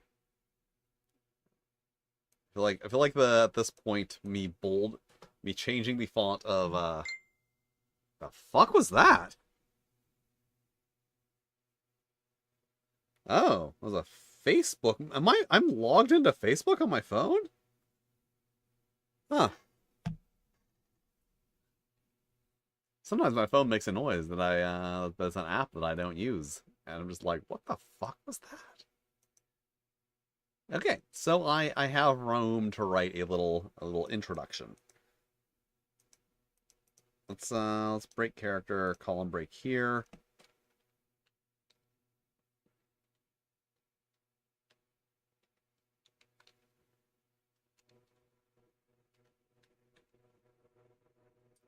Okay.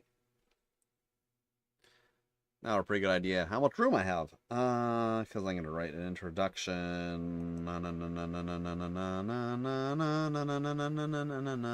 And now I actually hit the button. That changes it. All right. So, lemon stealing whores.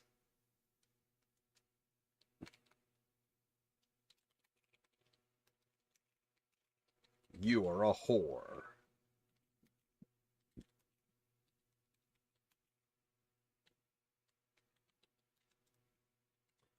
You're a whore. You steal lemons.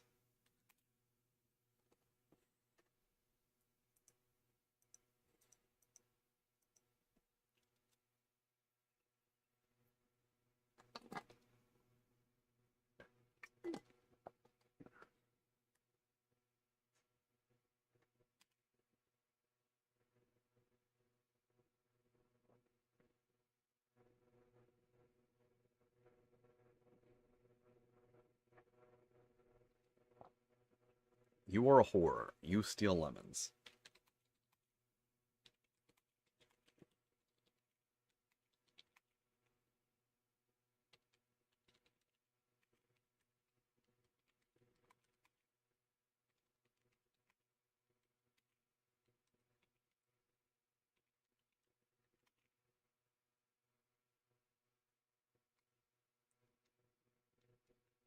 So there, making them individual sentences makes the point a bit stronger. You are a whore. You steal lemons.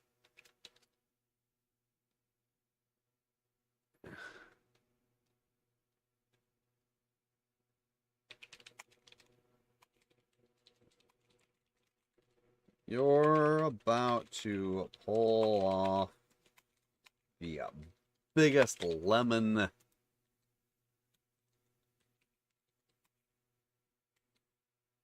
the biggest lemon-related heist in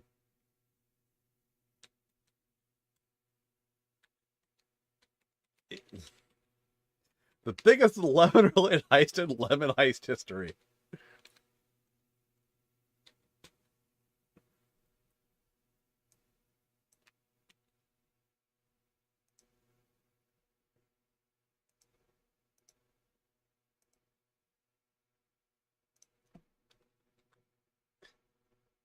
Basic paragraph. Okay, well, it definitely got room.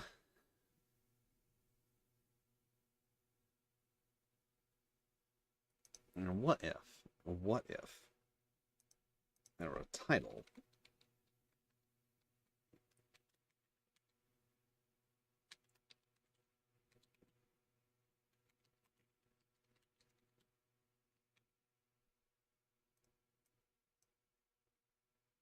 Let's use that to schlop or schlop or schlop. Oh, snort. I forgot about snort. I can't use snort professionally because it is a font that I stole. I didn't exactly steal it as much as I extracted it from the Nicktoons design studio. Span all.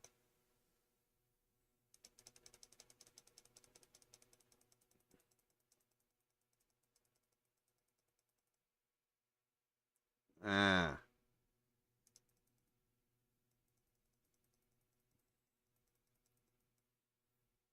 I see in my fantasy of this working properly, I was able to get lemon stealing whores to like go across the entire screen.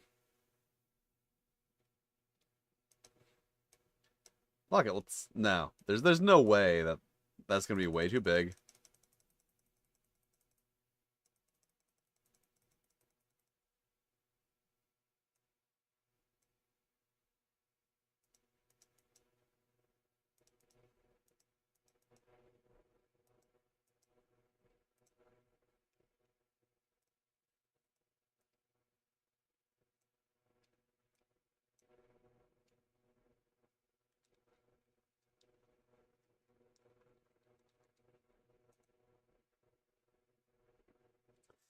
Alright. Da, da, da, da.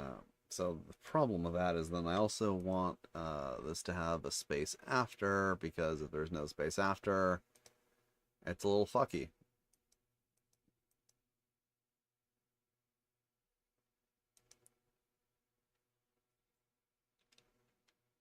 Well, that's fucking. The, for some reason, display fonts are displaying fuckily, and it's very annoying to me.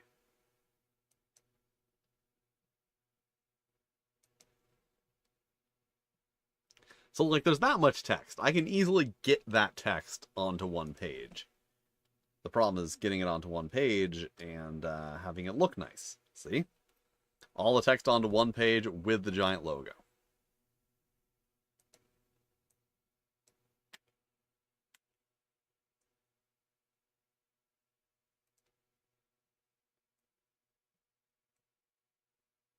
I realized I had it set to justify, which, and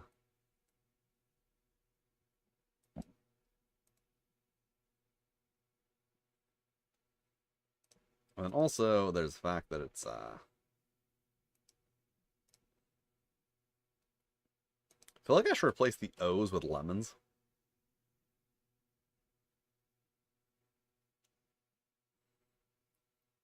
No, no, no, no. Like I could probably set this up to like insert a picture of a lemon in place of every O. But that in retrospect is probably not a good idea. Okay.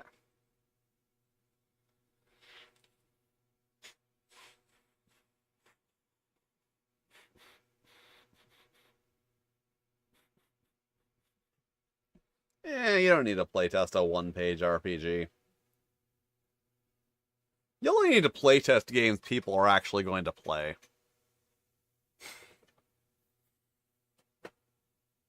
Like, I do not believe that anyone has ever played Dance Dance Macabre or Now You're a Zombie Head Severed. Definitely no one's played. Actually, no. Wait, no. Goblin Problems was actually GMless, so people want to play that because you don't need to like get people into it.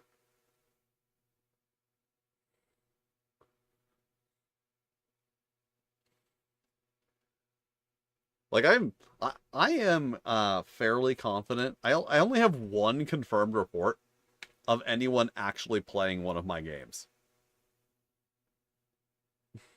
Well, if you have people like wanting to play it, then that's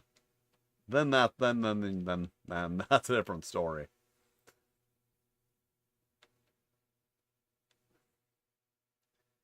Okay, so I feel like what we got going here. I I feel like no matter what I do, I don't have room for the additional like what is the heist page. So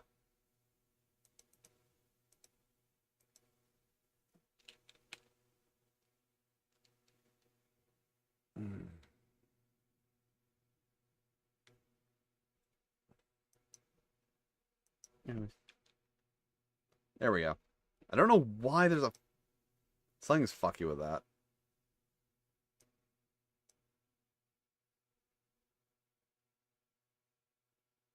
Yeah, like it's a one-page game. Like that's the thing. One-page games, uh, ooh, you're not supposed to play test. Like you can if you want to, but like I feel like it's not expected. That it's this is very much in the mentality of a one-page game. I sat down and I wrote a thing for lols. It's a fun little thing I made.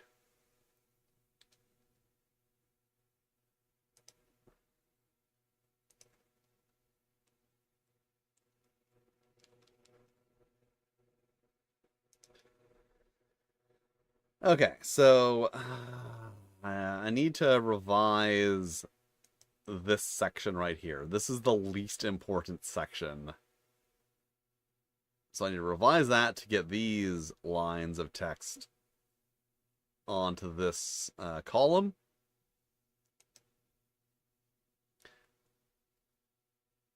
Then also, I really want to change that to white.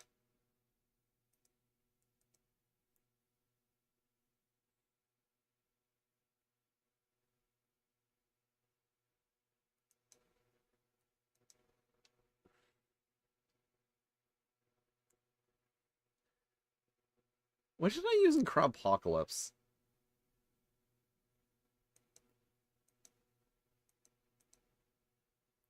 I remember I used a drippy text in Crabpocalypse too.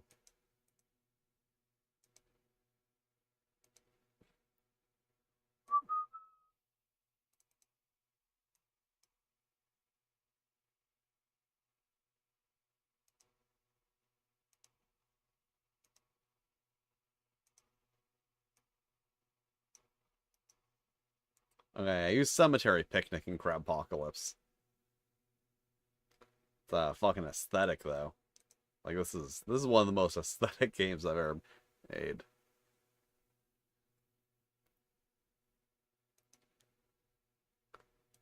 Also, it's played. Did I close the window like an idiot? I did. I closed the window like an idiot. There's no way to like reopen a closed window, right?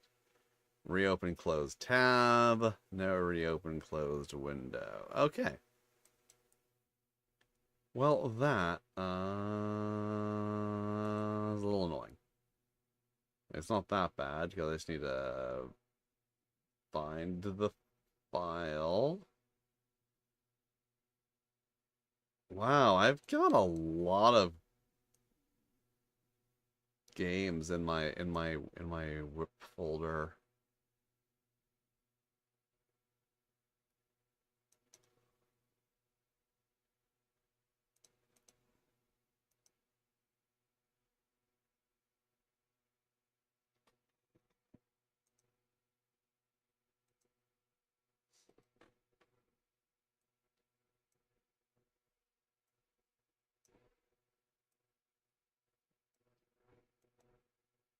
Okay.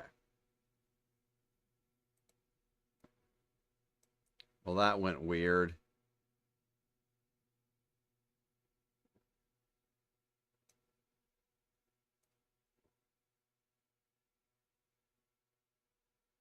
Okay, well, that's as good as I'm gonna get it.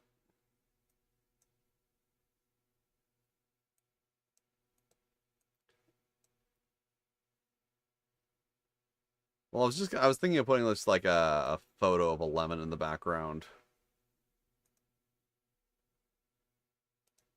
God damn it. I clicked on someone in the Twitch window. There we go. Fucking Twitch. Twitch has a fun quirk with the chat window that if you click on someone, it pulls up like a little card with their profile. And if you've made the chat window too narrow, it won't show you the X to close it.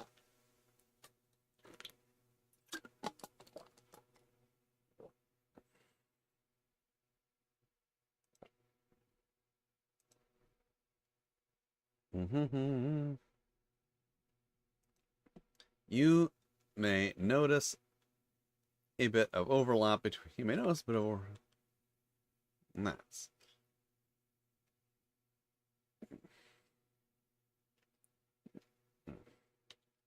If you need to wiggle through Relay's security grid, that would reasonably use you. That could reasonably use your endless healing or horse flexibility and lubricants.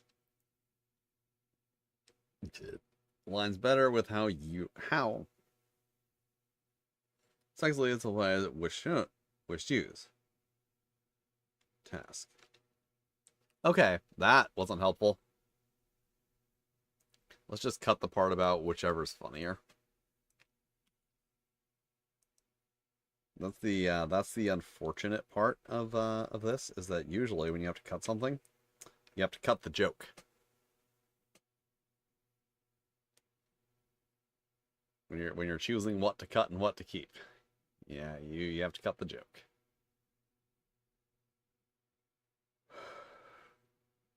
If your roll or horse way would reasonably provide. Okay.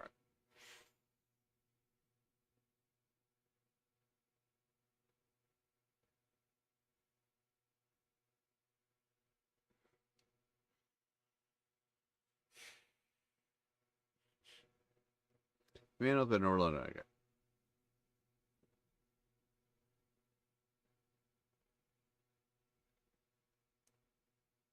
So I could do this.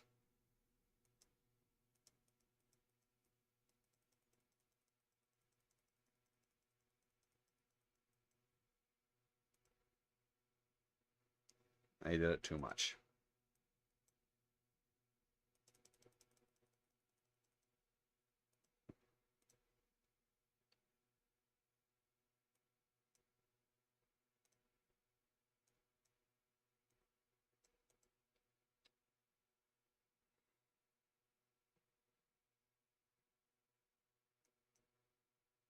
Because I need to make room.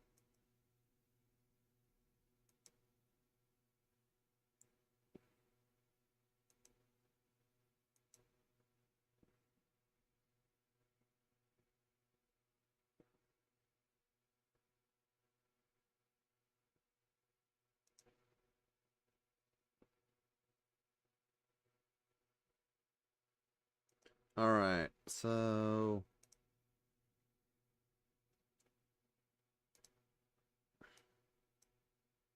Okay, that's how I want this to end up.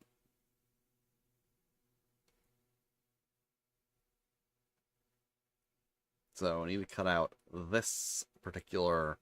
You know what? I'm not... I'm not thinking laterally.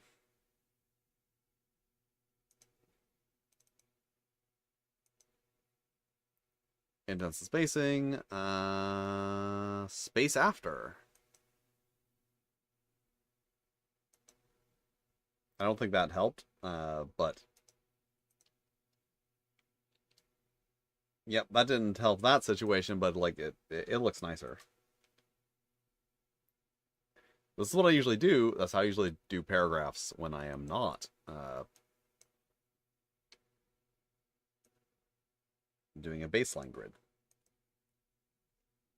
I've been working in fucking on the Goblin Guide where I do have a baseline grid, so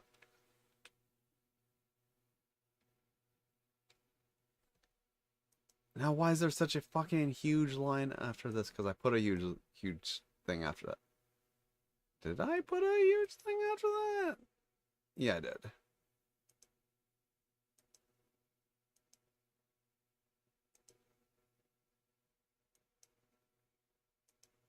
Okay.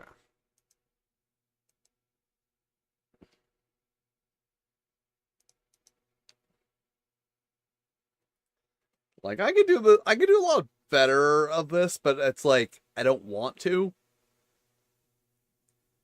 It's like, there's only so much effort I want to put into the lemon stealing horrors role playing game.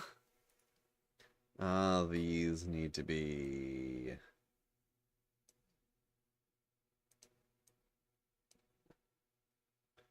brought down.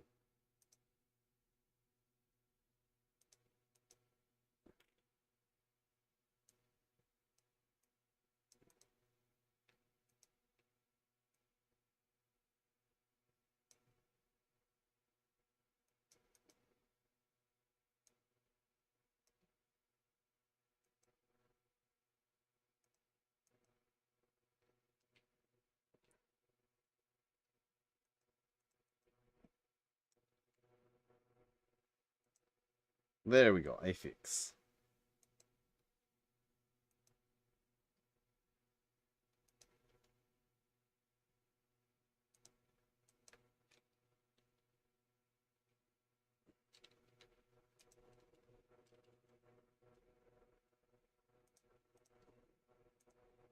All right.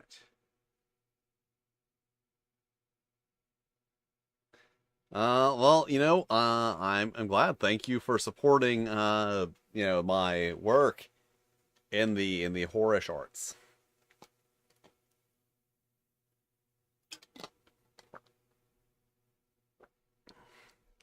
Oh, I've gotten to the point that YouTube is telling people to watch my horror game streams. Excellent. Okay, so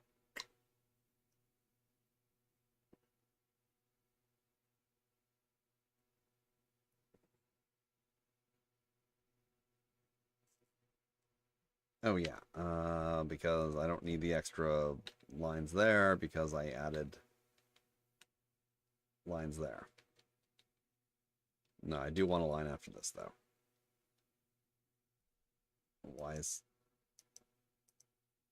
Why is this so huge? No, okay, fucking InDesign works about 30% of the time.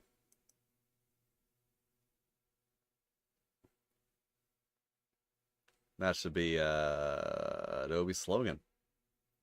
The Adobe Creative Suite works about 30% of the time. When you try to do a thing, about a third of the time, the thing that you want to occur will occur.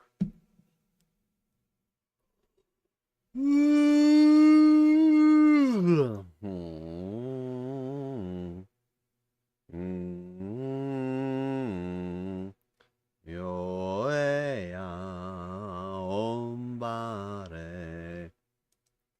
Okay, so I can do a little bit more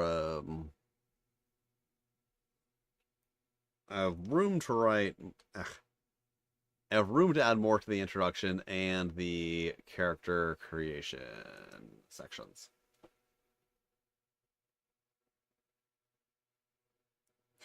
Grabby Lemon. That's a great lemon stealing horror name.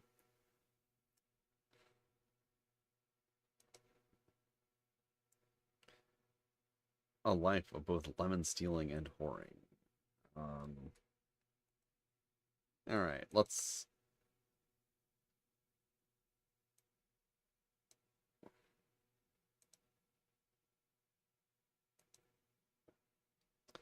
see what I can write in here. You are a whore, you steal lemons. How you came to possess that unusual combination of traits is immaterial. All that matters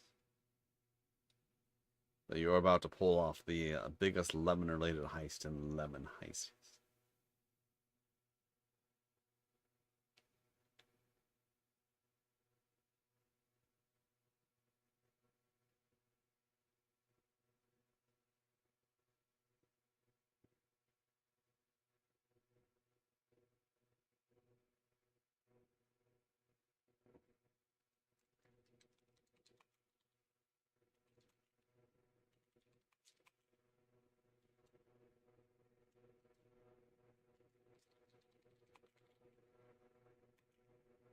Whether you're doing it for honor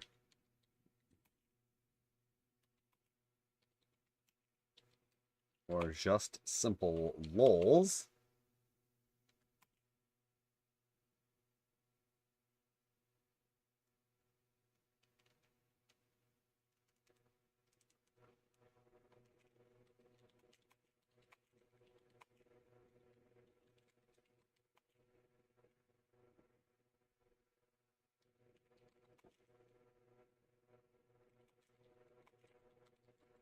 Alright, whether you're doing it for honor or just lols, this is the most important event of your life.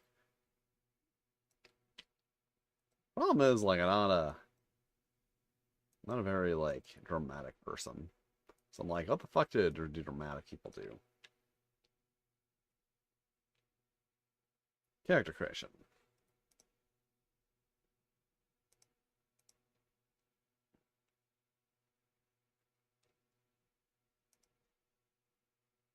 Mm.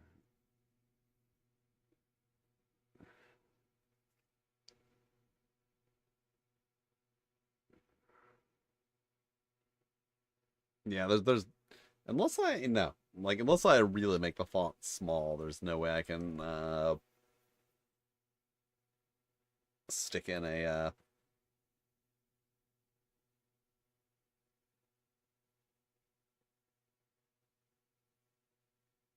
thing. Little GM guide for generating the scenario. Okay, so I can say more about character creation.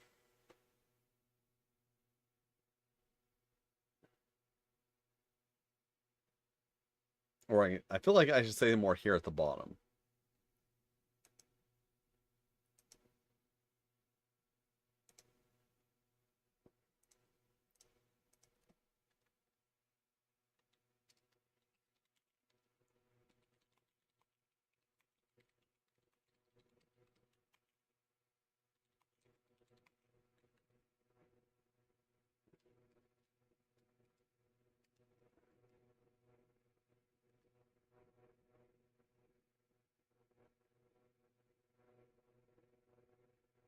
Hey, thanks for stopping by. Glad you like the stuff. Yeah, there's the I don't do a lot of streams on YouTube because most of my streams aren't related. Like that's the thing. Most of my streaming I do is like gaming streaming, and I don't want to clog up people's like YouTube recommendeds and subscription feed with like me playing Dead by Daylight. So I don't do So most of my streams are just on Twitch. And I do them here when I'm doing something like this. Or I really need to do another Tunnels and Trolls solo dungeon stream. Alright, but before you can start heisting, you must create your very own.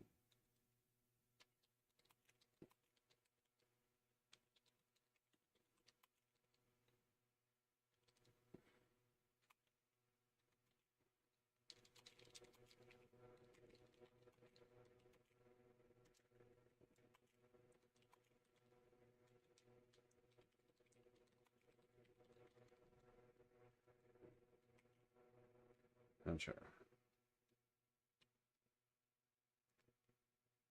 Ooh, one die on the following table.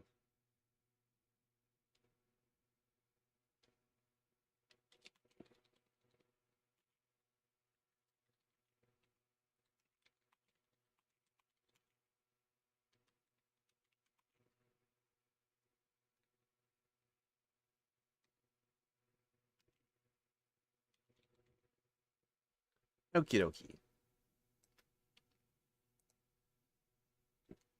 Okie dokie, I say like a Canadian lumberjill.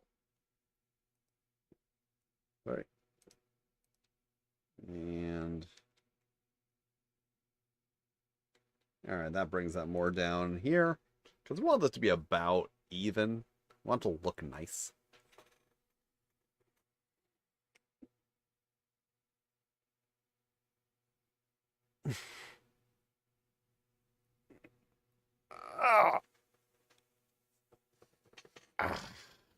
Ow. Oh yes, I have many hot takes. My takes are so spicy.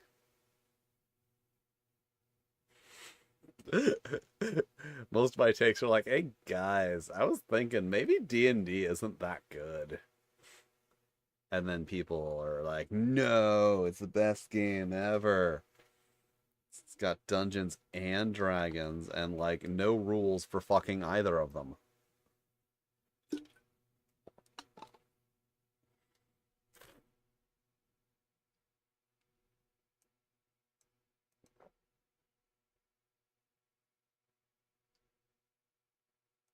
All right, I am going to take a risk. I am going to take a risk here. It's not like a huge risk.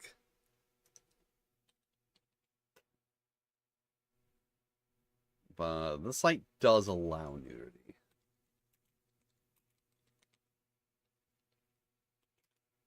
They probably won't encounter any when looking up lemon trees.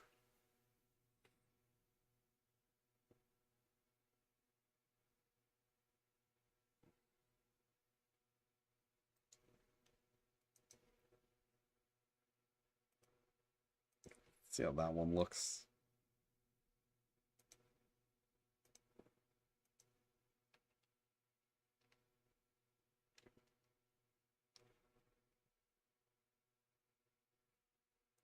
Effects.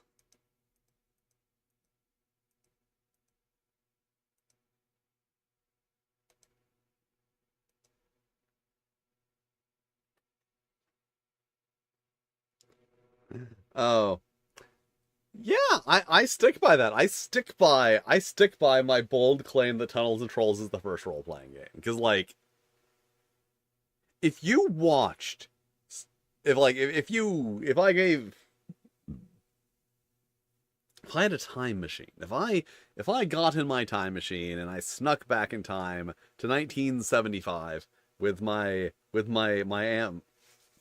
magic future phone, and I recorded some people playing Dungeons and Dragons, and I recorded some people playing Tunnels and Trolls, and I showed you those two videos, and I asked you, what are these people doing? You would say, well, those guys are playing a war game, and these guys are playing a role-playing game.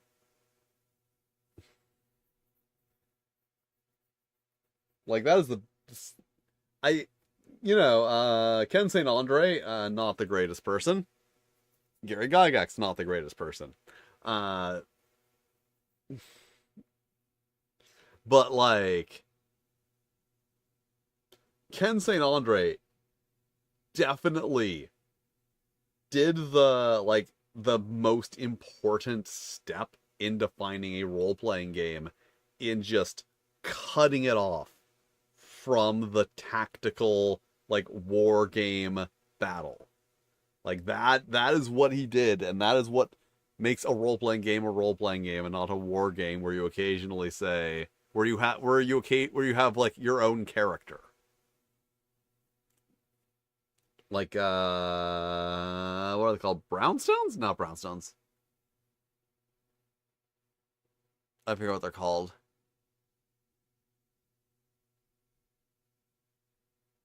But that's like a big thing, is like, anytime you're discussing the history of different genres and forms of media, Bronsteins, yes, Bronsteins, like, that is such a thing, is like, there, if you want to say what is a role-playing game and what isn't a role-playing game, you have to have a point when you can make a clean cut. And Bronsteins, that was starting to implement role-playing like aspects into war games. Dungeons and Dragons was putting some war role-playing aspects into war games. But Tunnels and Trolls was the first game that you really go, slice. This is no longer a war game with role-playing elements. It is a role-playing game. Okay, have fun at Disneyland. Don't feed the little things on the Small World ride.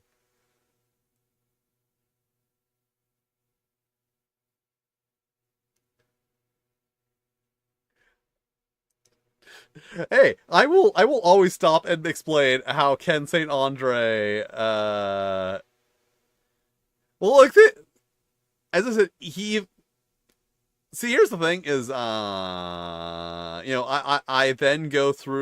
then learn about Ken St. Andre as a person and as a designer as time went on. Like, 1975 Ken St. Andre, I think may have been a very decent person. 2022 Ken St. Andre, not so much. But like, as is forward in the original Tunnels and Trolls, he's literally just like, hey, like, someone told me about Dungeons and Dragons, and I thought, wow, that sounds cool. And then I checked it out, and I'm like, wow, that sucks. And then I made another game that was what I wanted Dungeons and Dragons to be when someone told me about it. Like, that's it. His whole story about why he created Tunnels and Trolls is just, he had expectations based on what people had described Dungeons and Dragons as. Dungeons and Dragons did not meet that expectation, and then he just made a game that met those expectations. And that is the correct way to make something.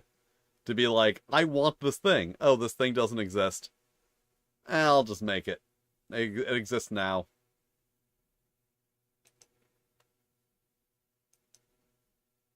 Oh, I wasn't, nothing specifically in 2022, like, but if you, like, look at his abandoned Twitter account, it's all, like,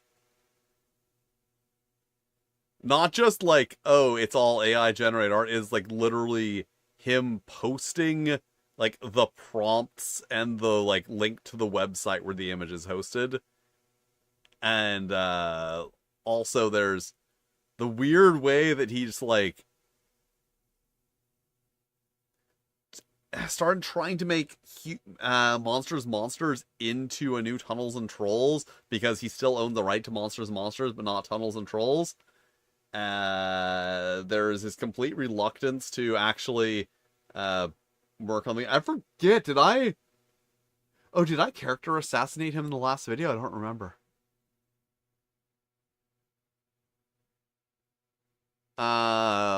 So, like, alright, everyone, I'm going to give you a spoiler for the next Tunnels and Trolls video. In the last one, I kind of offhandedly mentioned that the 7th edition contained an entirely different set of rules. That there was an alternate rule booklet. that's just a completely different set of rules. Uh, I actually tried contacting the publisher. They never got back to me on this. But like I went out of my way to do this. My best guess of what happened is that they licensed Tunnels and Trolls from Flying Buffalo, and they were like, "Hey, let's see if we can get Ken St. Andre, the original designer, to like, write a foreword or something or whatever."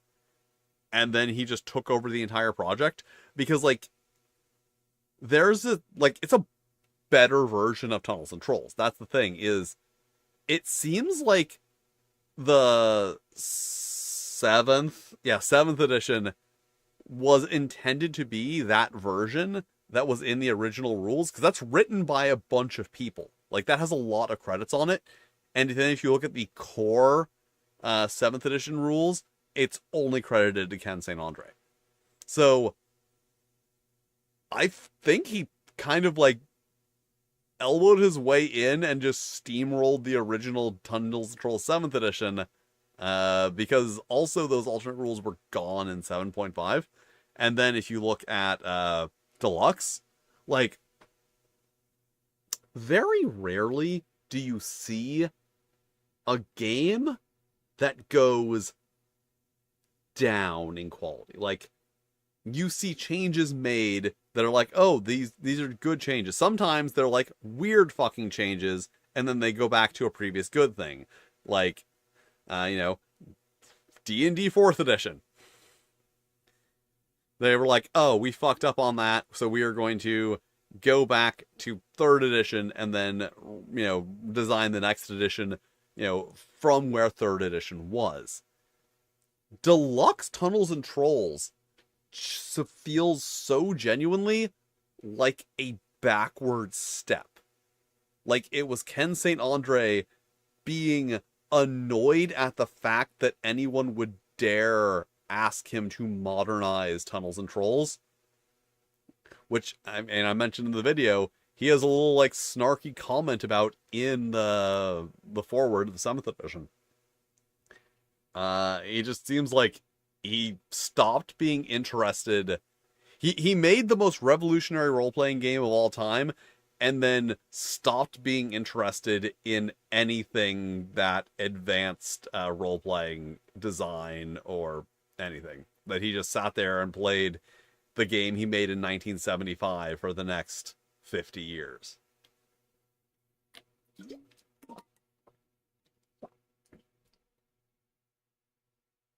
Yeah. Because once again, I don't. Ooh, this is kind of lemon hoary. This has some sexual energy to it.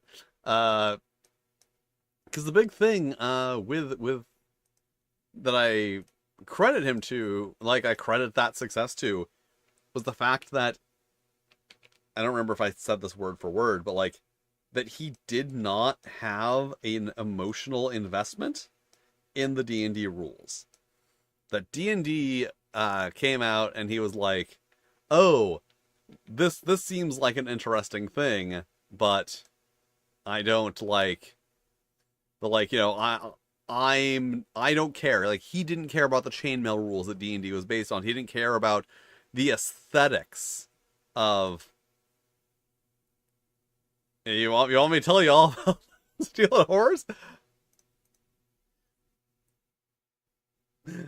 So I mean, I can explain that as long as I'm doing this. So I will tell you about Lemon stealing horrors. There was this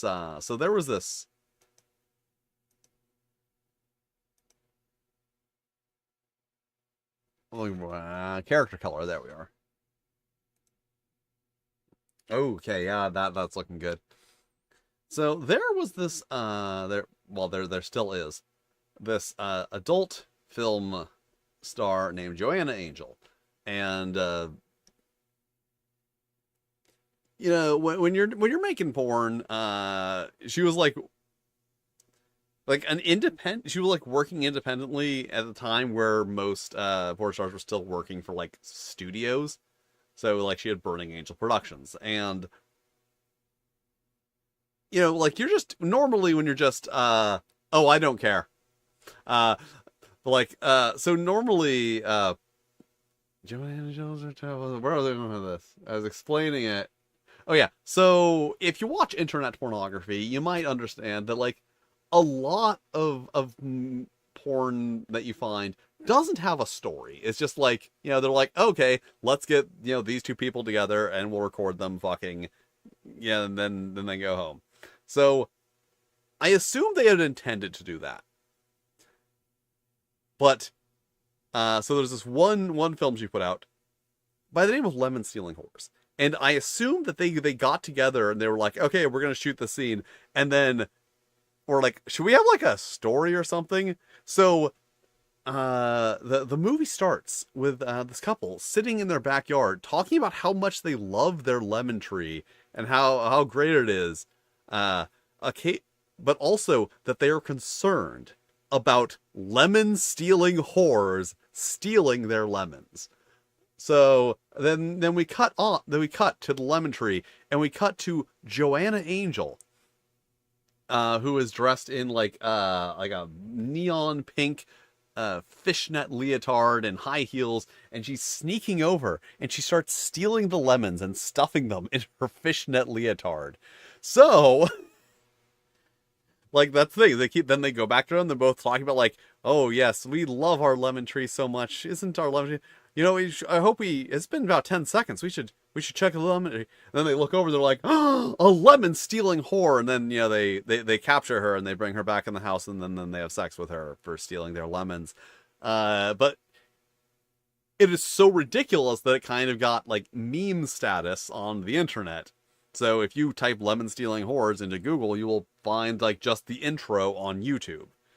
So it got kind of memey, but it's just funny. It's just funny to me personally because it's so obvious that like they were making a porn and they were having fun with it. That's the thing that really resonates to me with lemon stealing whores is that they were like, okay, we're just doing this thing.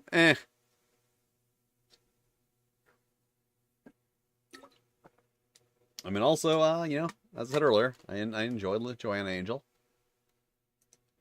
Like, I wouldn't say she's my favorite.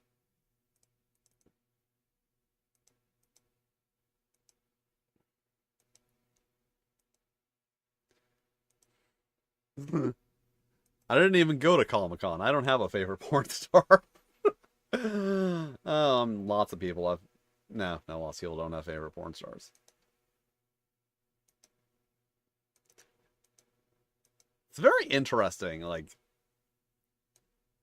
the concept, like celebrity porn stars are a thing that doesn't exist anymore. Like there was a very short period of time in which celebrity porn star was a thing. That's bright.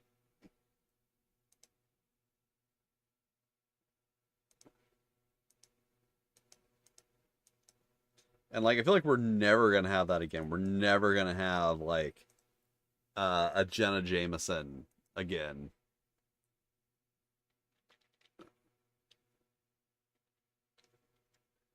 Because there's never going to be a point where like any specific porn star is like that saturated into popular culture because they're kind of kind of doing it for themselves these days. Oh man. See, this looks great, but like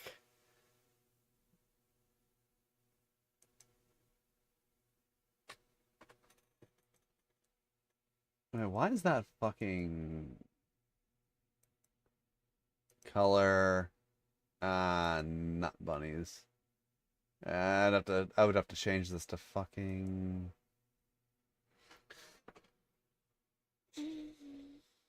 well, I don't want to change this to CMYK object. I don't want to change this to CMYK. I just say as I am changing it to CMYK. No, it's already CMYK.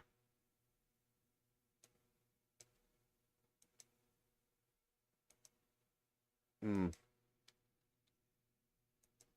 Okay, maybe Wanna make this less bright. And then put like a black underneath it.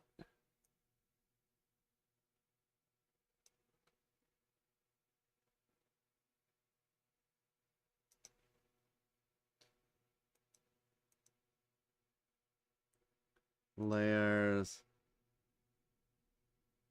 Oh, that's links. One layers. Yeah, so it came kind of a meme, and then wait, why is that? Oh, there we go. And then I thought, wouldn't it be funny to make a honey hack heist that was lemon stealing horse? And that's the end of the story. This is a really good image that I feel properly conveys both the lemon stealing and horror aspects that I'm going for. But also, readability is more important than that.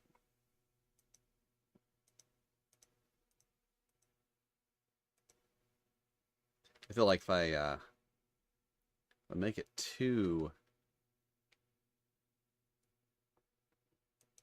Alright, I think that's good.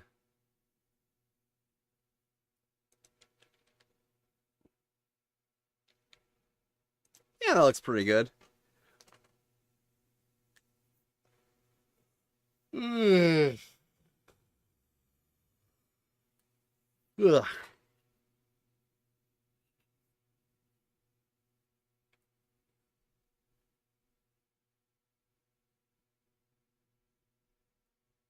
Lemon stealing. Oh fuck, I forgot that they provided graphics this year. I should save this document that I've been working on.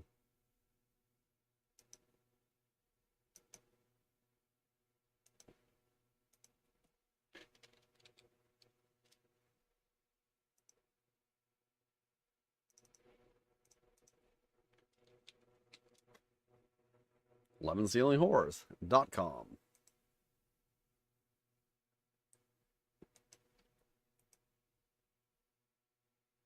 And then I should download this image.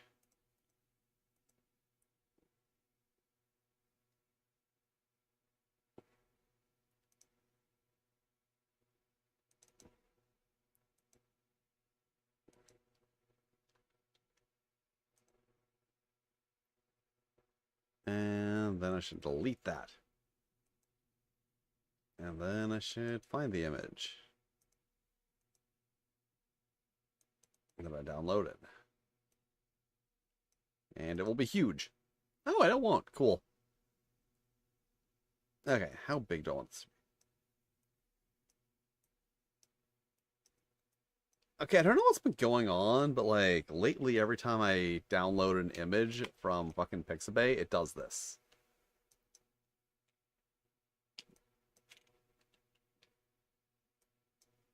Like there's that little gray area on the bottom.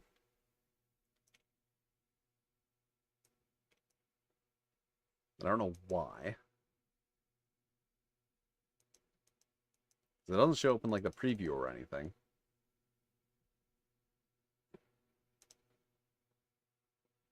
Oh, I just realized that had I've just had whatchamacallit up the whole time. Hmm. So yeah, every time I download it, I get this gray bar at the bottom, which is very annoying.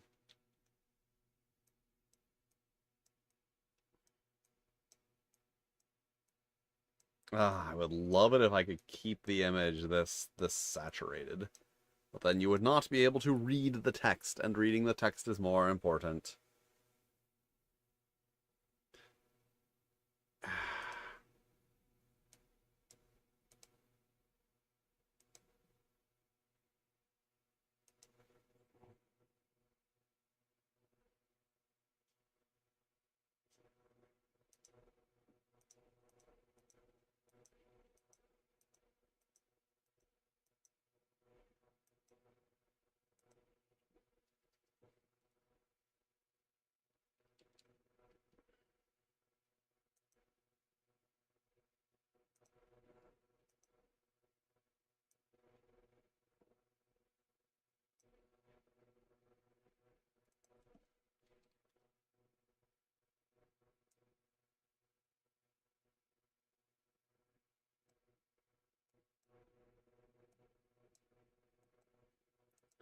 Alright, one-page RPG. Da, da, da, da, da.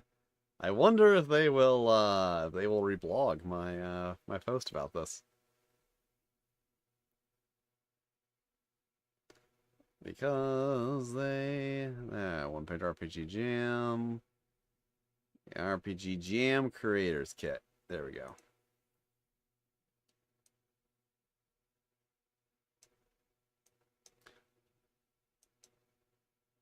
See, the problem is, like, the lemon doesn't entirely cover it.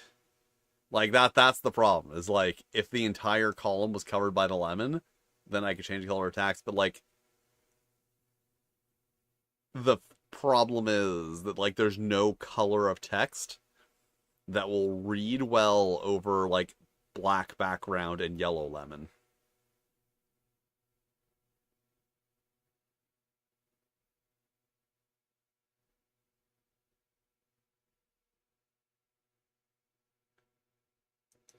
All right, submission badges.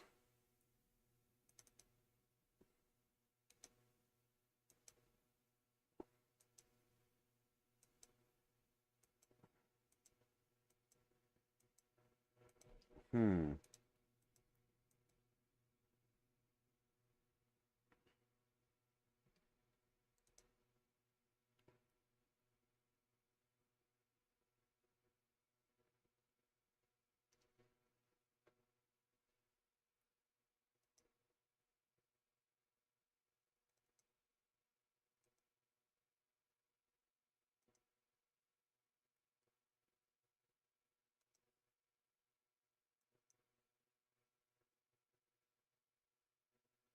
I know. I consider that, like,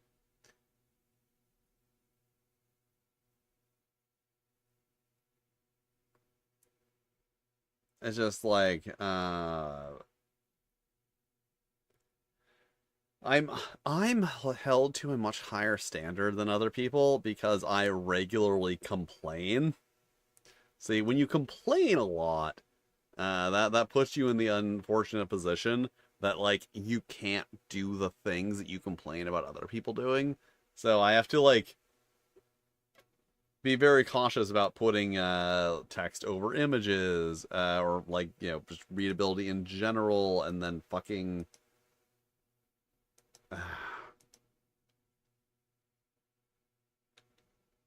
issue with that lemon color. There's an issue with the color here because I had to cut off the bottom of it because of the freaking adjustments. Invert.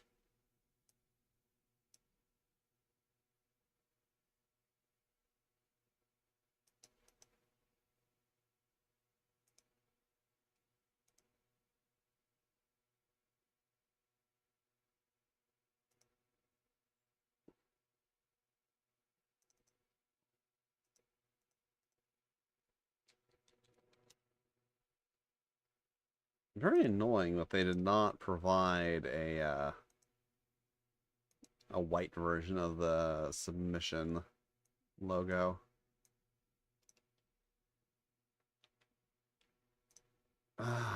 Fucking InDesign.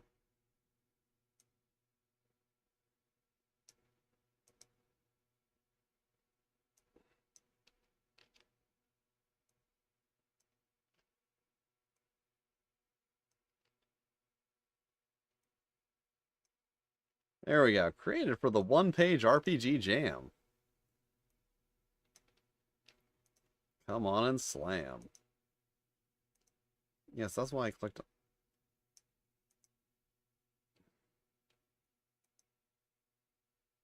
What? That seems off. There we go.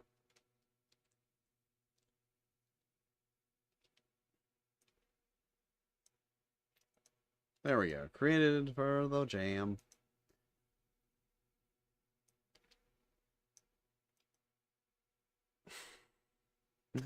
Oh, I'm sure the one-page RPG Jam is so thrilled to have their name attached to fucking Lemon Stealing Horse, the role-playing game. You have to deal with the color issues there.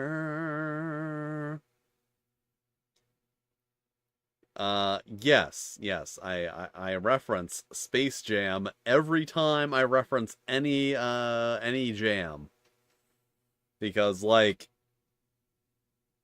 the one-page RPG jam, I can't think of another jam off the top of my head, but like any jam can be slammed and welcomed to. Whatever jam there is, you can slam and welcome to it. Hey, you, what you gonna do?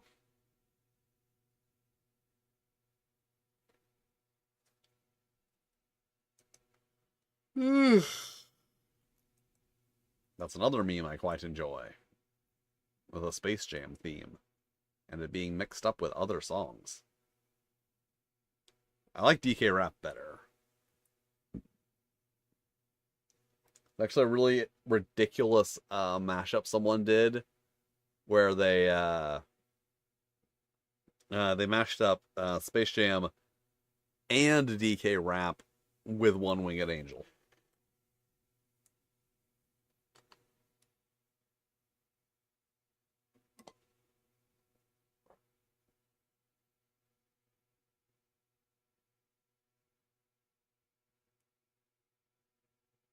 Yeah, there's a lot like that. There's lots of jams. I keep wanting to host a jam, but like I feel that I do not have enough popularity that I will be able to really like, promote it and get people to actually submit to it.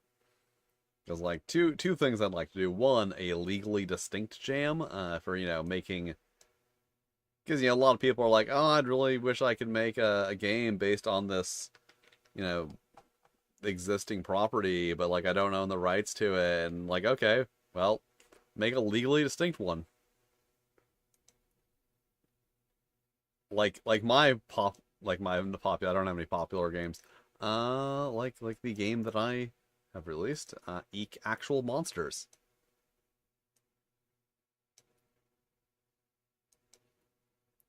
A completely original game, not based on anything. There you go. Don't know why this is happening with every goddamn image I download from Pixabay.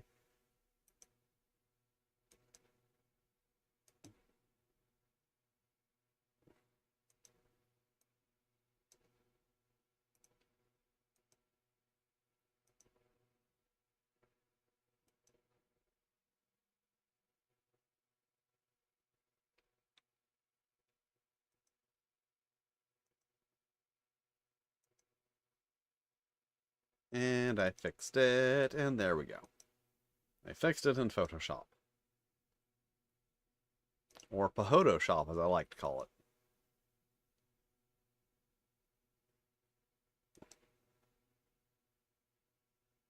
Oh my god, best viewers on Stream Boo. Like, why? Here's what I don't get.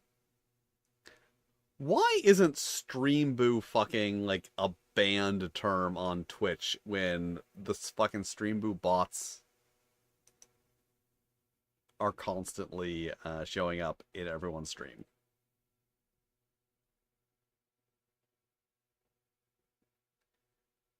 Well, let me tell you, depending on like what you're talking about, are you talking about making a legally distinct version of World of Darkness thematically, with the vampires having clans and werewolves and you get all blah blah blah blah blah blah?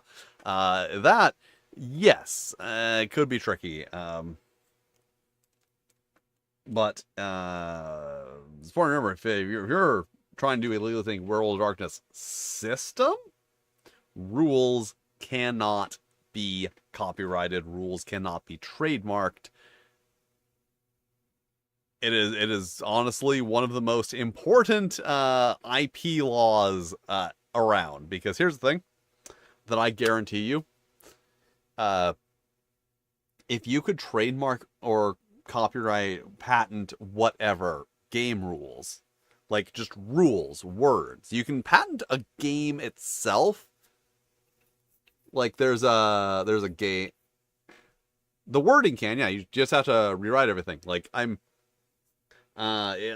I am currently okay. So a big back burner project I'm working on. I'm quite interested in like really like edgy '90s fighting games. I'm a big fan of those. Biofreaks being one of my favorites. Also Bloodstorm. So I'm working on background like a role playing game based on edgy '90s fighting games, which uses my my basic utility tabletop system for everything except the combat. Because for the combat, I lifted the combat 100% from Street Fighter, the storytelling game. So here's the thing. Uh, because I'm crazy, um, like like like insane, like I make poor decisions about what to do with my time. Uh, I came to this bizarre decision that if I am basing a game on Street Fighter, the storytelling game, why don't I just? Yeah, you got it exactly. You got it exactly. If you could copyright rules or patent rules or whatever, TSR would have trademarked like the concept of rolling a die and adding a modifier and comparing it to a target. And then, Wizards of the Coast would have acquired that trademark. So, what I started doing is this, that I am going to tell you, legally speaking, is fair. I'm going to tell you that what I'm doing is not legally copyright infringement. That's important for me to distinguish that what I'm doing is not legally copyright infringement, because like if I got taken to court about that, it doesn't matter if I'm in the right or not, because I have $0 and the publisher who would be suing me has millions of dollars. Point is, so what I started doing, I'm actually putting together a retro clone of Street Fighter, the storytelling game. And literally what I'm going through is, here's the thing. You rewrite every concept. So I've literally been going through it and rewriting every concept. This is a thing, I rewrite it. This is a thing, I rewrite it. So that the idea being that when I then want to hack that into my own game, I will have an entire copy of this set of rules that I can just copy and paste. But like legally speaking, as long as you rewrite everything, you're fine. Even like I think the stupid thing that doesn't mean anything, the stupid worthless thing, the open game license. The open game license, I feel, gave a lot of people a really skewed interpretation of what can be legally protected. Because here's the thing with the open game license. Well, the important thing with Dungeons and Dragons is this: you can make a D&D book. That's it. That's the answer. You don't need an open game license. The open game license doesn't grant you any rights. Like nothing. The open game license does not. No. Okay, fine. It grants you the use of the text in the system reference document. That is the only thing that the open game license grants you. Aside from that, all the rights that the open game license grants you are things that you were already allowed to do. But because you are using the open game license, if you use a single sentence from the SRD, I did a whole fucking video on this too. It's somewhere in the stuff about the OGL debacle, but like, if you use their text, if you be like, oh boy, I can use the description of a skeleton. No, you can't use the fucking description. I think it's just the stat block. If you're like, you like copy and paste their stat block, then you are operating under their license. And the open game license put additional restrictions that you would not normally have if you were not using the game license. Things like not using D20 or Dungeon Master. Those were things that Wizards of the Coast does, in fact, have trademarks on. But also, they are things that Wizards of the Coast has no control over, you calling the person who runs your game a Dungeon Master. Like, they can't stop you from doing that. If you were to release a Dungeon Master's Guide, then yes, Wizards of the Coast has the right to enforce their trademark on the word Dungeon Master and on the phrase Dungeon Master's Guide. If you just released a book called Dungeon Master, they would have the right to enforce that trademark. Or like, tales for the, tips for an aspiring Dungeon Master. They could do that because they own a trademark on Dungeon Master. That only matters if you're putting it in like the title of something. If you're selling a product that is Dungeon Master in a way that, it could be, once again, legally, that it could be construed that you were working with them. That like someone could look at that and be like, oh, a Dungeon Master's Guide, just like D&D. But like using the word Dungeon Master in your book, absolutely no problem.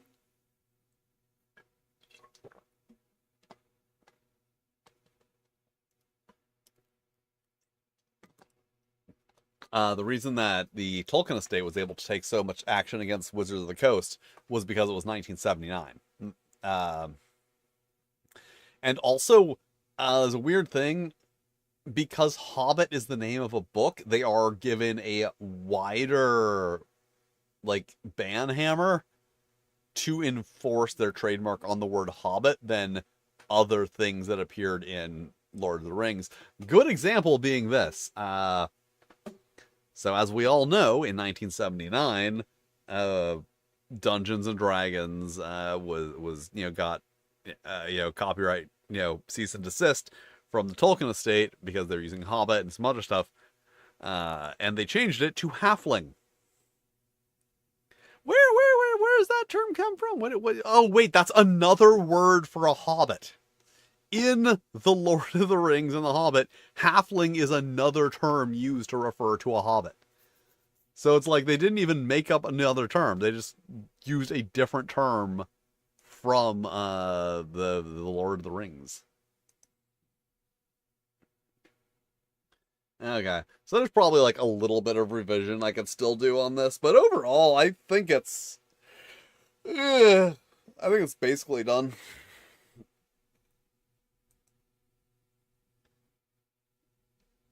So I put a thing for the one-page RPG Jam and everything. So yeah, I don't know if you follow me on the social media. This will be up like tomorrow or something. I will put a link in the description of like the VOD for this particular thing.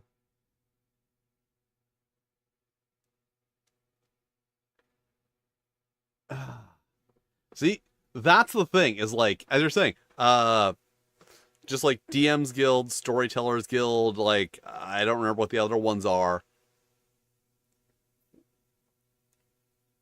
They give you more restrictions than they do freedoms. And no, I do not have a Discord. People keep asking me that. Here's the thing. Here is the thing. I am a member of a lot of Discords that I have not looked at in months. Like, that is just the thing. I haven't gone into any of the Discord channels that I'm actually in months. Just, I don't use Discord. So if I had a Discord, if people actually showed up, I wouldn't be there. I wouldn't be there, I wouldn't be there to engage with my audience, but also, like, I wouldn't be there to moderate.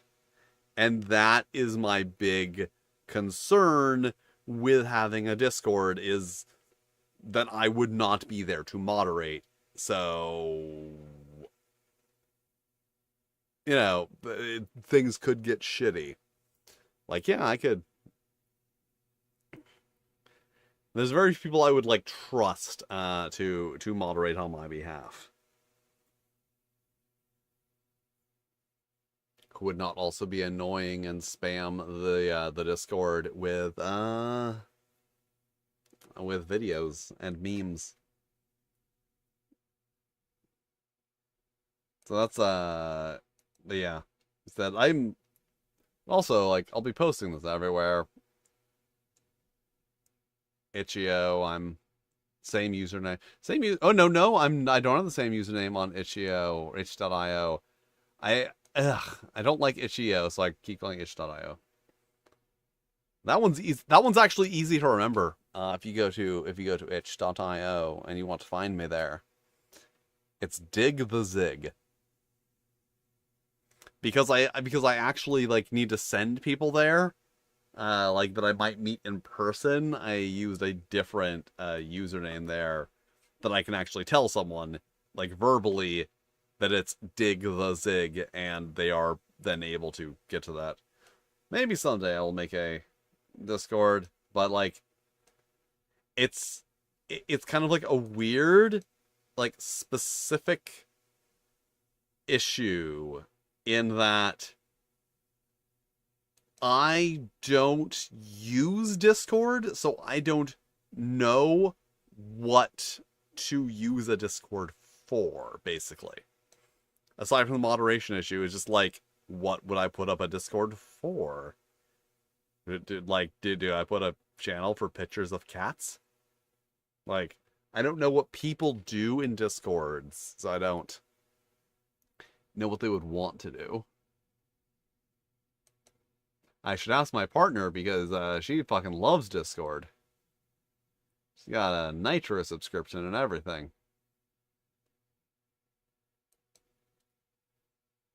Which that seems like a weird thing. Why would you pay for Discord? I found the window I was looking for, and now I forgot why I was looking for it.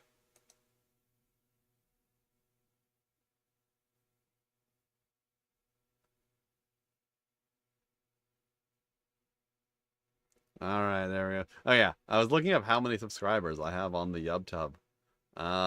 20,000, there we go. 20,000 subscribers, I'll start a Discord. That would be reasonably doable. Oh, but yeah, as I was saying, like, yeah, fucking the DMs Guild storyteller, like, they give you some more additional things. I think DMs Guild actually gives you like reasonable stuff, but like, still a lot of it is stuff that you don't need their license for, and to use their license, you are agreeing to additional restrictions. They don't want you to know that.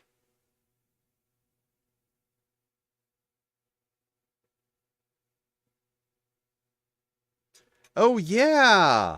I don't know. Sorry. I don't know how live stream commercials work on YouTube.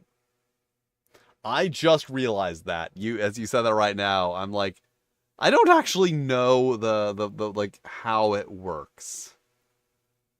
I know Twitch because I stream there more. I don't know the actual way that they implement ads during a live stream on YouTube. Where I am on YouTube. Yes, Dig the Zig. That's me on itch.io. I think there's some other places where I use that. There was a bit of an issue at one point. I was noticing like you gotta keep in mind, here's the thing, is this username I'm using is the username I'm using since I was in like high school. Yeah. I'm Zigma the Tep there. So that's the problem, is like, it's a terrible username. It is a terrible username because if I tell someone what it is, I then have to spell it out. He'd be like, oh yes, my username is Zigmenthotep. Zigmenthotep. And even then, they usually don't get it. So I keep thinking I really need to change my username. But like, every day that goes by that I don't, I am basically building more branding around you know, like that username. So, like, it's annoying. There's a lady Zig. If there is, I must fight them.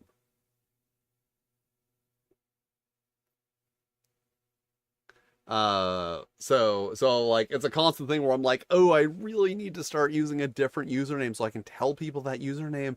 But then also I'm like too fucking I am entrenched in this username. It's good. It has good SEO. Like I am the only person that comes up when you Google that. But also it's just very fucking difficult to like give to people without giving them like the copying and pasting. Like if you're talking to people. It's a problem with that thing I just said. Usernames. Oh yeah, now I remember. Because it's the username I've been using since I was like in high school.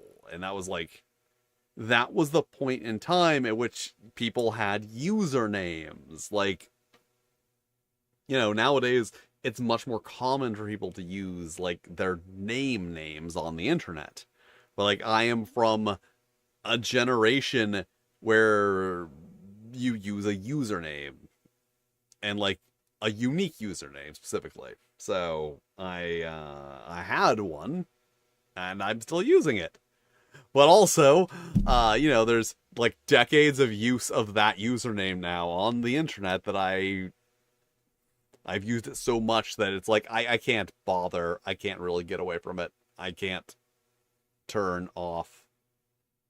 I can't change usernames at the last moment. Yeah, that's why you're like never see me like referring to myself by name.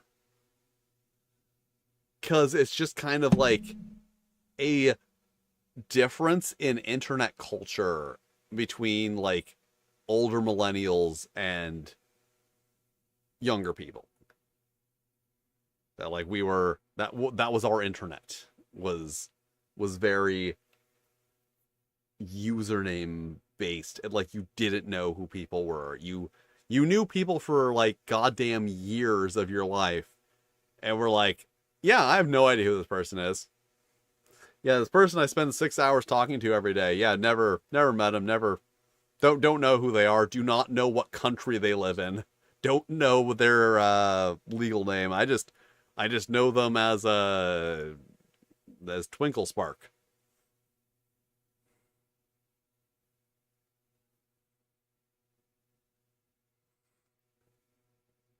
So that's my weird thing with the username.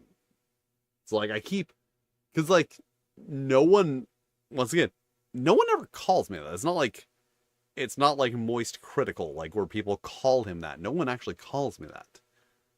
So it's a weird situation I'm in, and like what people actually call me is Zig or Ziggy.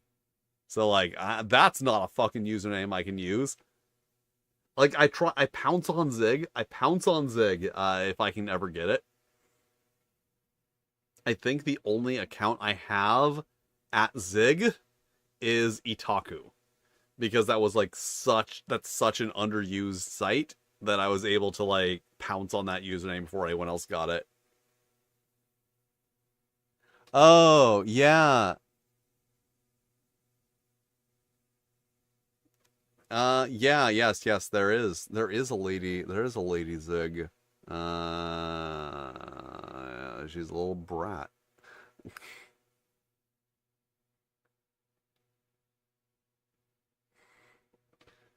A like she's on my Twitch streams a lot, talking and commenting. And she uses fucking Discord all the time. So like I could have her be Discord. But also I'm poly, so there can be multiple ladies eggs. Hey! Someone using the fucking emotes. Welcome to the stream that I'm winding down. Thank you for using the fucking emotes. No one uses. I've never seen anyone using the goddamn emotes. Love the emotes. I should use the emotes more. Like, I can use the emotes. I get them for free. Why don't I use them? It's a problem. But yeah, hi, how's it going? I just made a lemon stealing horse role playing game. I forget that I don't have my webcam mirrored, so I have to go the long way. Yes, the flump is the best monster. Yeah, I need to see. I really need to take advantage of the fact that I have those emotes. Because here's a thought I had. You guys may not realize this, y'all. There is not a spray bottle emoji, so you cannot simply like reply to annoying things people say with a spray bottle emoji. You know, just to say like no. So I keep thinking I need to make a spray bottle emoji for one of the emotes for channel members, and then I will be able to use it. And whenever people are leaving annoying comments on my video, I can just reply with a spray bottle, and they'll be like, "Hey," and then I'll just reply with a spray bottle again. Because people leave very annoying comments on my videos sometimes. Y'all don't see a lot of them because I ban a lot of people from the comments. Like, I'm at the point now where I'm just like, fuck it, I don't care. If someone's coming in and being like a whiny little argumentative bitch, I'm just gonna be like, I don't fucking care. Click. Now you will not be able to leave comments on any of my videos.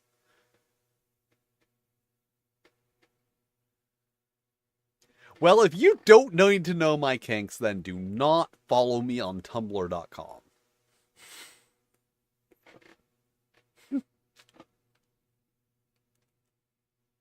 Because I talk about that a lot. Also, I guess you weren't here when I mentioned that if I tilted the camera slightly this way, I would be breaking Twitch TOS. That like I am touching things right now that are very much not allowed to be shown on Twitch in a stream that has not been marked for adults.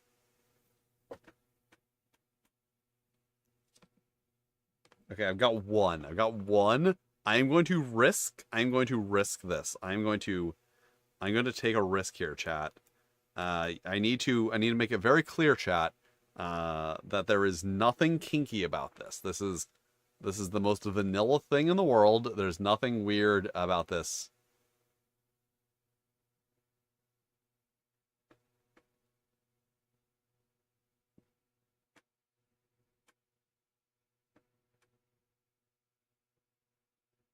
Crab, crab, crab, crab, crab stick.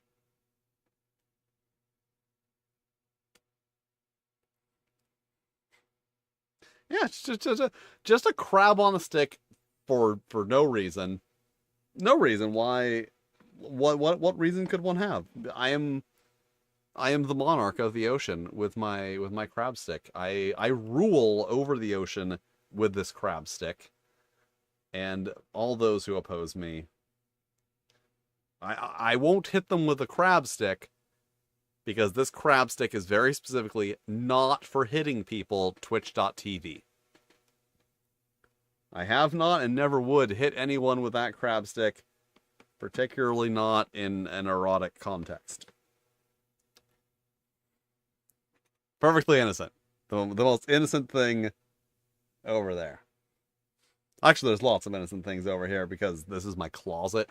So, it's just full of junk. Like, here's a boot hook. You use this for pulling on your boots. Like, that's why there's a loop at the back of the boot. Yeah, you loop this through there, and then you go whoop, to help you pull on your boots. I used to wear a lot of boots. I don't wear a lot of boots anymore. Now I wear I used to wear a lot of boots. I used to wear like Doc Martens all the time. Because now I fucking wear these. I wear these to social engagements.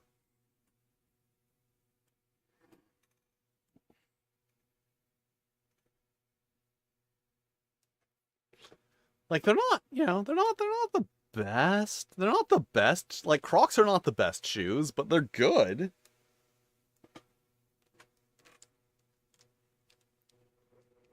Yeah, yeah. They're good for the house, around the house. They're good for going out. I hear they're really good for amusement parks, but I've never worn them to one because I haven't been to an amusement park in like 13 years.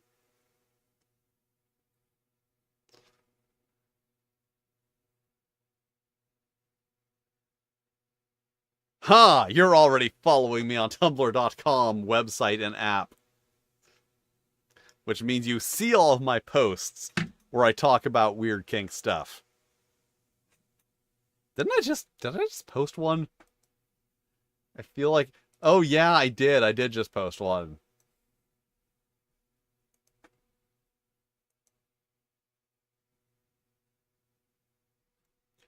Yeah, I gathered, as was my comment about if you don't want to know my kinks, you better not follow me on Tumblr.com website and app.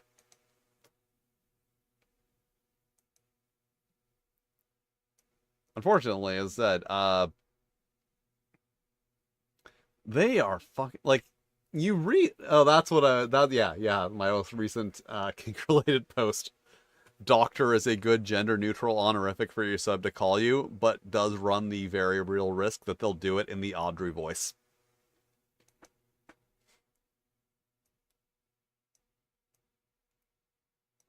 Because like if your sub is calling you is saying like yes doctor, like if they're doing it absolutely like the fucking movie, then it's not about respect. It's about like I'm doing a silly. Subs love doing sillies. I don't know. Maybe good subs don't. maybe that's just a problem that I have with my particular subs. Maybe there are good ones who do as they're told and don't.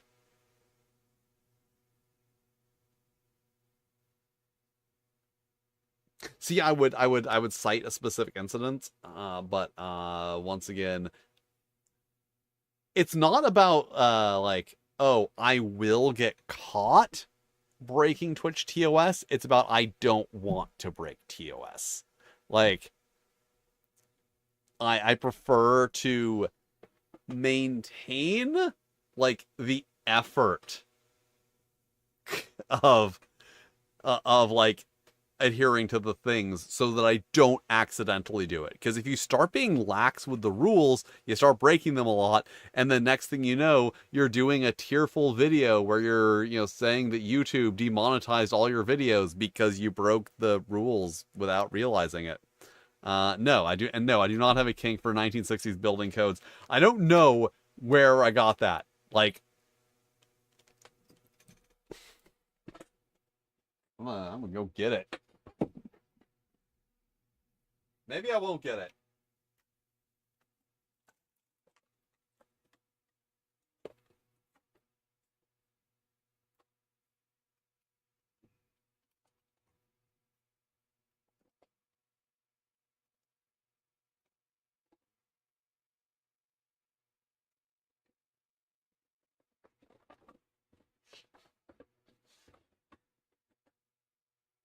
Huh, I can't get it. Oh, wait. If I do this.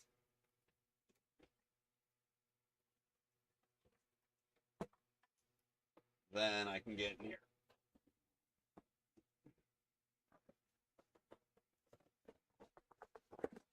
Okay, so that 1960s building code was like one thing. That thing. That 1960s building code was one thing. I had this box of books that really I should throw away, but I'm just very confused about why I have them. Because here I have a Gilbert pocket-size law dictionary. I'm not a lawyer. I don't know any lawyers. I don't know why I have a Gilbert pocket-sized law dictionary. I don't know why I have these, like, illustrated histories of the violent century. I don't know why I have these. I don't know where I got them. These are things that I would not have, and I don't understand why I fucking have food for fitness. Why do I have this food for fitness book from 1975? 1975 food for fitness book. Why do I have this? Like, I genuinely, like I said, have this book, have this box of all these really weird books.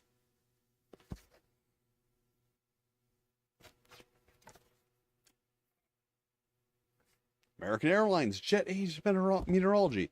Why do I have that?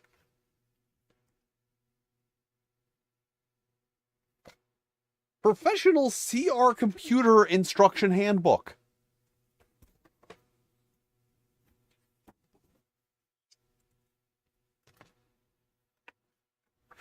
Do I have the computer in here?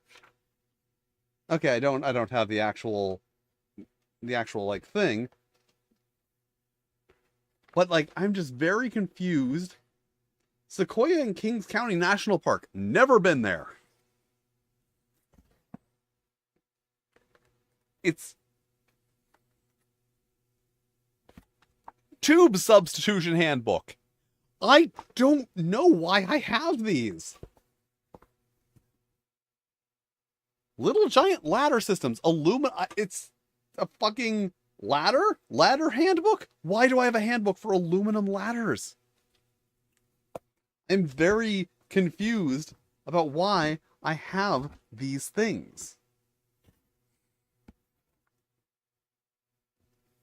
Because I was like throwing out a lot of stuff. Log Dupex Trig Slide Rule. It's fucking math book. What? Why don't I have a slide? Like a lot of books in using mechanics. Like these things are ABCs of spray painting equipment. The thing is, most of the stuff is older than me. I don't think all that's older than me. Plane geometry. I must have gotten all the stuff. Seat weaving. The fucking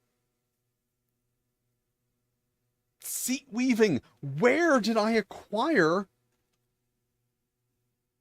a book on seat weaving?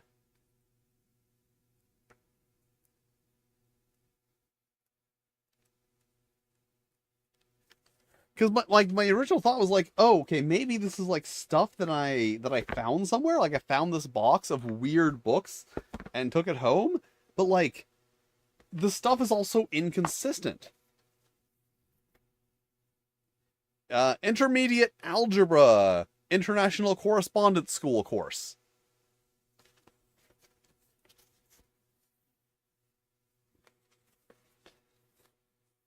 The English of Business. More English of Business. Yeah, like this series of books on the English of business. I'm not a businessman. Not a businessman. And I'm hoping that there's like an actual slide rule in one of these, because there's a lot of books on logic symbols applied to maintenance. Like, logic symbols applied to maintenance. I don't know why any of this.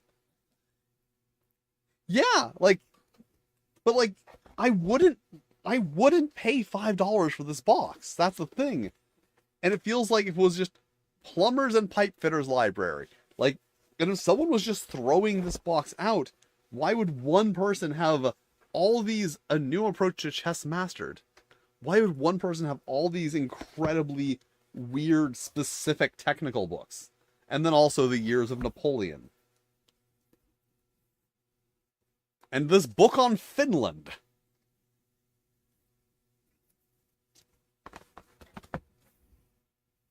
It's a bizarre box of books that I have. Yeah. And the thing we were talking about, fucking 1960 Los Angeles building code. I was not alive in 1960, and I certainly was not a building inspector in Los Angeles. I am from the Los Angeles area, so, like, it's not like I'm living in Texas and I randomly found a 1960s building code book. As long as I'm showing off weird stuff, you guys want to see my ball of foil? It's my ball of foil.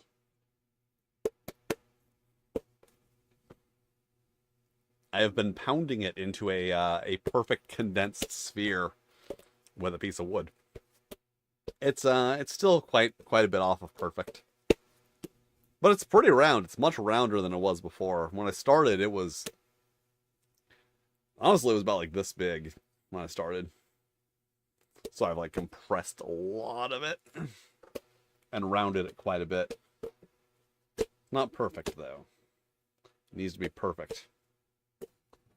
Guys, see, the point I'm making is I kind of collect junk. It's a problem. A problem that I'm not doing a good job working on. I'm doing a good job. I've been throwing away a lot of stuff lately. Well, everything just fell over.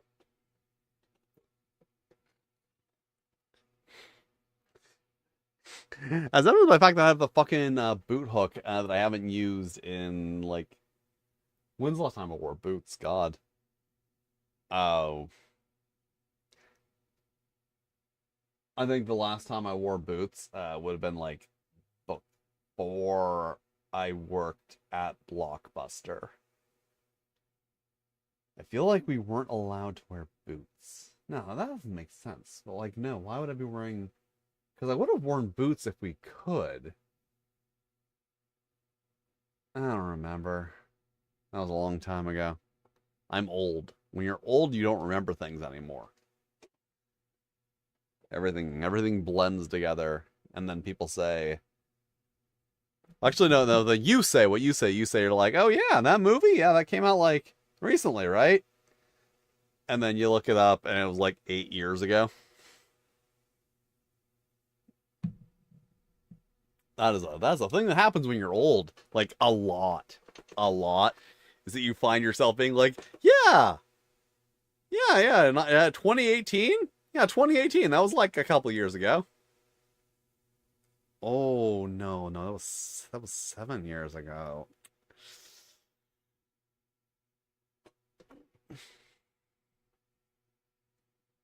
All right. The question is, do I know how to stop? I know YouTube has some kind of, like, different rules for ending the stream. Do I just end it like I do with everything else? I think I might just end it like I do with everything else. All right. I was going to leave a while ago, but I didn't because I care about you, the viewers, and providing you with entertainment.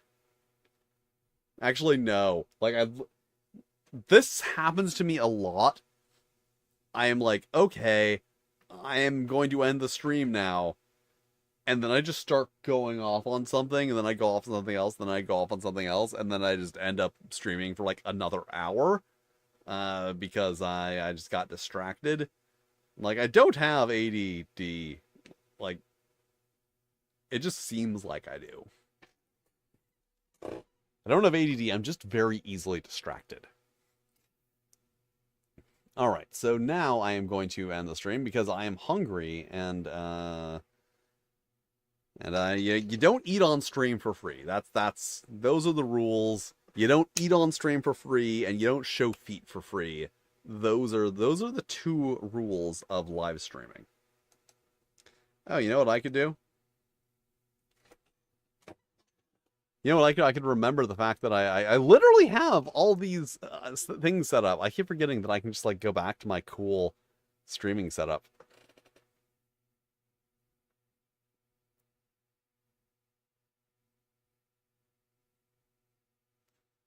I guess you could not show your face when you're eating on stream. I ate on stream once. I ate the 2 times spicy noodles. No. Okay. Okay. Actually, I will. Okay, I'll explain the clown. Okay, so this is my like usual streaming background, but I'm usually using like a PNG tube avatar. So I'm trying to add like lore to the streams. Uh, so I've kind of got actually where's that just chatting or my other background. So I have the second background. So the lore I'm kind of establishing is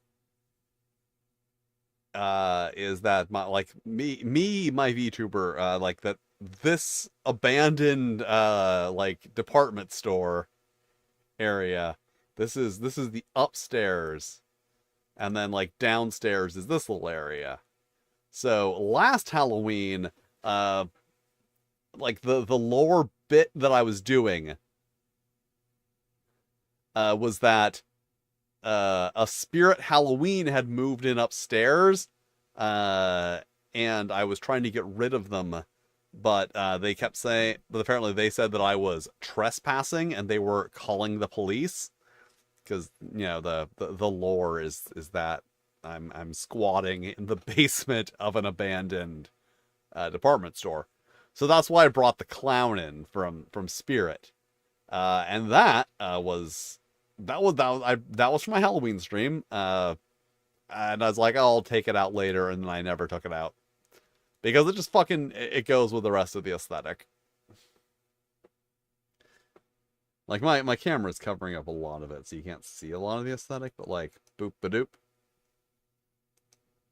Yeah, see, like I got a lot of aesthetic going on here. Got a pink stripper pole and a spool table, inflatable couch.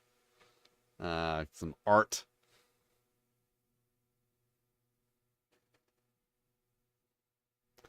Honestly, I might write at some point in time. I might write a game that incorporates like because it does incorporate into like a greater lore that I work with.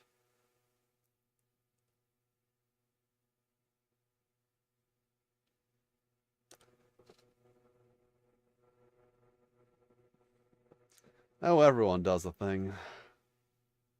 Do do do do do do. How long? I forget. Yeah, like, well, except if you look at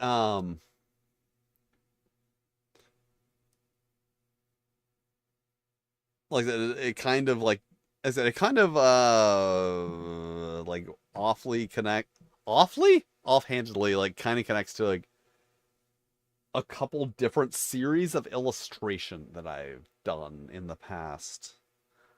But like there's this problem with being an internet content creator, and that is this. Is that like you do things and then no one cares, and then you like lose interest in doing them, and then you don't do them. So like it's like it goes down to like how what things that I have done do I want to like spend my time working on, because here's a very unfortunate thing. uh yes. Well, attendance in the D&D game will go up if you have a stripper pole in your house, and like stripping going on the pole. Like that's the thing. You gotta just the pole isn't going to attract people. That in itself will not bring the boys to the yard. You gotta have pole activity going.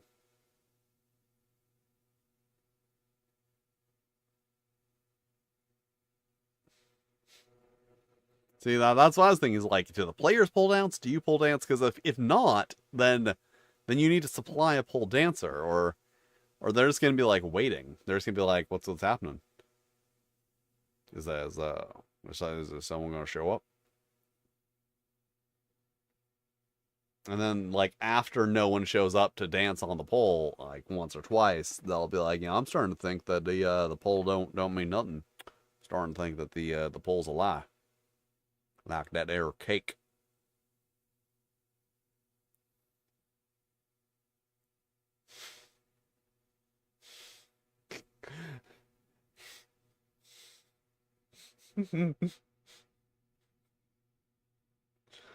So you write the numbers all over your body. You get on the pole, you spin around, you lose your grip, you fly off, you tumble on the ground, and that's how you do a skill check.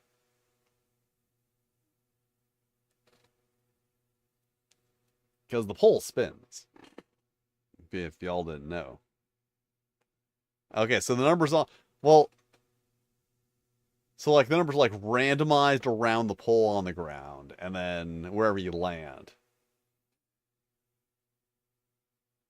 I mean, I drew a stripper bard once. I drew a goblin stripper bard once. I always wanted to play a drag queen bard, but like the problem is like there's lots of like cool ideas of like, oh, here's like a clever, interesting way that we could interpret this D&D class. But then it's like, but you have to play D&D to do that. It's like you could do this mildly interesting thing in D&D, or you could play another game that is like wholly interesting.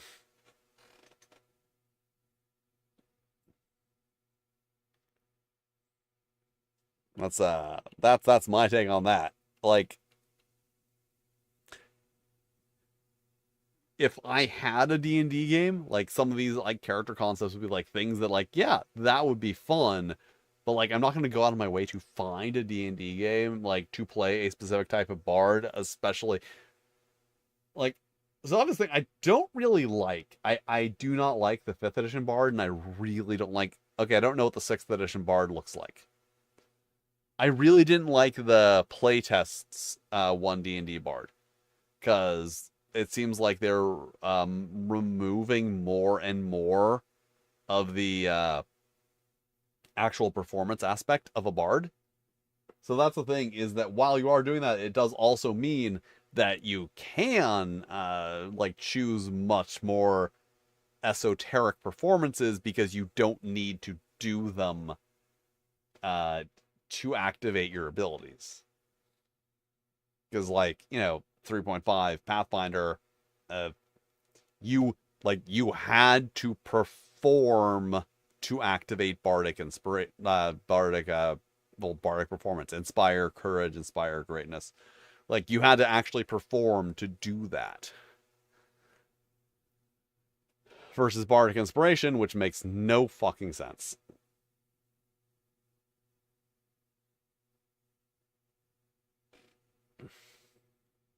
Well, everyone loved Vampire Masquerade. It's the horny vampire game.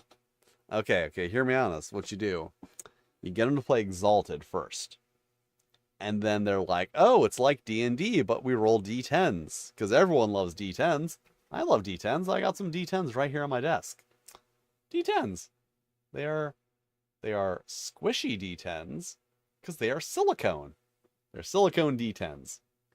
I've got a whole silicone dice set. I got it for free. I mean, I didn't exactly get it for free.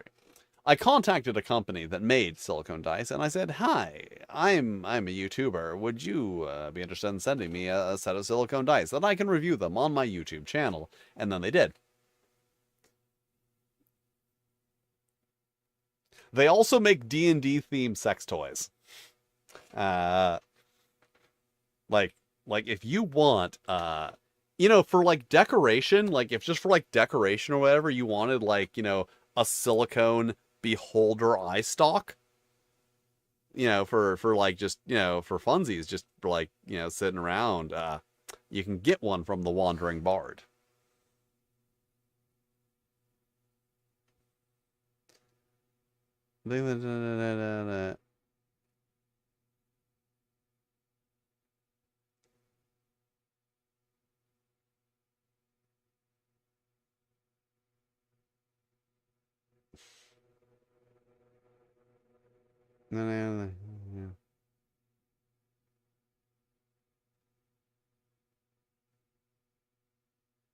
Yeah, I don't know bards and other systems. Like, I really see. Here's the problem: is that like I feel like I've mentioned I'm not a big D&D fan, so I don't I don't like the Dungeons and the Dragons.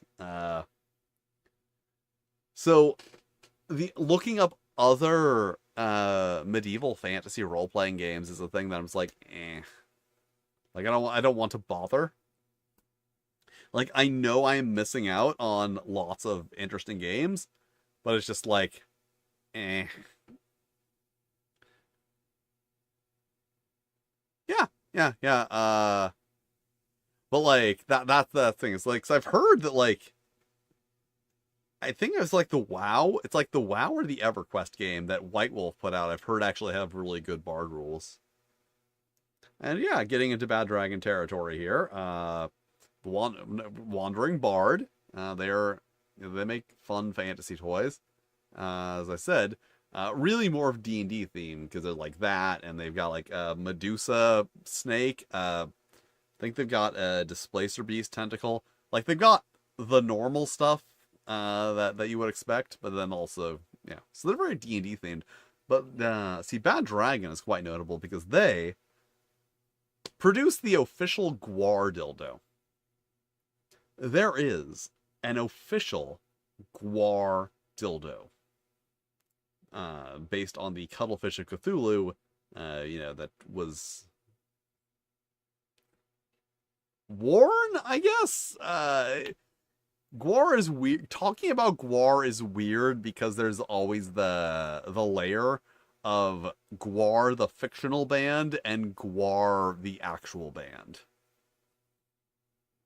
Because like Dave Brockie definitely wore the Cuttlefish Cthulhu, but like Odorous Sarungus, he was like that was a part of his body.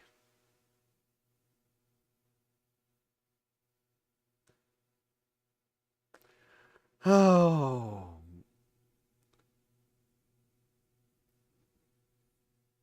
that's not the only thing that they stretch.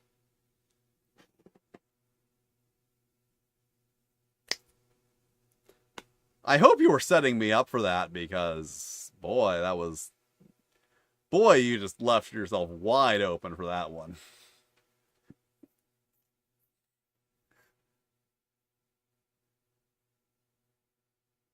Oh no, Guar, yeah, not Quar. Guar, who I'm a fan of. Uh, okay, good. Uh, yeah, quite. I saw that. I'm like, wow. And the funny thing is, like, there is a person I am following. She is she's kind of a sexy clown. And occasionally I will see her posts because like she she used to post more like explicit adult content on Blue Sky, which is where I found her originally, because she was using I had like done a thing with the Guar dildo, and I was like, oh cool. And then I followed her on Tumblr, where she posts more like safe for work stuff, and doesn't really post it. But so occasionally I just remember I am following this woman because she did a scene with the official Guar dildo, and that amuses me because like there's very few like officially licensed sex toys for things other than like, you know.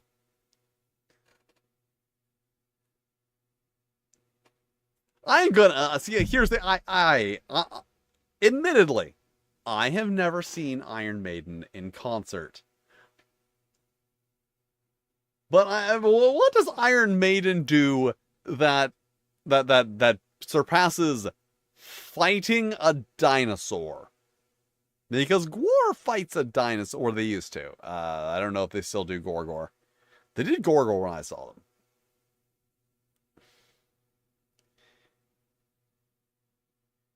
Like, yeah, they got a 40-foot tall Eddie. Okay. But like, here's the thing. If Gwar had the money, they would too. Like, they had, remember, like, they had a giant world maggot during the, this Toilet Earth tour. They've had giant meat grinders. Like, they've got lots of monsters, during, I think during the We Kill Everything tour, they had a lot of, like, monsters they fought. Uh, they've got, they bring celebrities and politicians on stage and behead them and, like, rip off their skin and do all kinds of things that kill people. They spray blood and bile out into the audience. The great thing is that, like, there are people watching who are not familiar with Gwar and are just like, what the actual fuck? What do you... Actually, that was the thing where I was very, like, I'm not sure if you remember, you might remember years ago, Kathy Griffin, celebrity Kathy Griffin, got herself in a lot of hot water because she did a photo shoot where she was holding a severed Trump head. And, like, you know, she was like, people were like, oh, Kathy Griffin's gone too far. This is extreme. This is, like, terrible. And I'm just sitting there going, Gwar fucking kills Donald Trump on stage every night. And, like, Kathy Griffin does this silly little thing, and everyone's like, oh my god, it's the most extreme thing. It's totally not appropriate. And, like, that's normal. That is normal for Gwar. I think it's, well, more so it's just people know who Kathy Griffin is. And also, like, I've noticed something interesting. Like, if you're familiar with Gwar, you know that their content is, I mean, you probably still want to shower after an Iron Man show. It's probably really hot and sweaty. But, like, so if you're going, their content is very offensive. Like, Gwar's content is like, you know, God, what song was it? Was it Baby Raper? That they had to remove from the Canadian version of America Must Be Destroyed. I don't remember. Point is,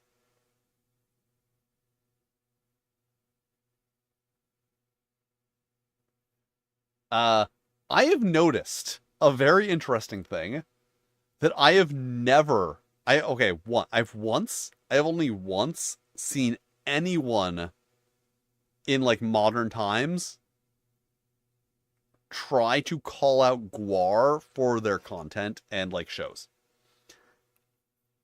It was a guy who, God, I hope he lost his job as a music journalist, because he was interviewing Gwar. They're like, oh yeah, this is the new Gwar beer, whatever, at some, like, music festival or something. And he's like, now you guys don't really support rape, do you? And he's like, and, like, you just saw this look on their faces, like, this fucking idiot doesn't understand that we're doing a goddamn bit.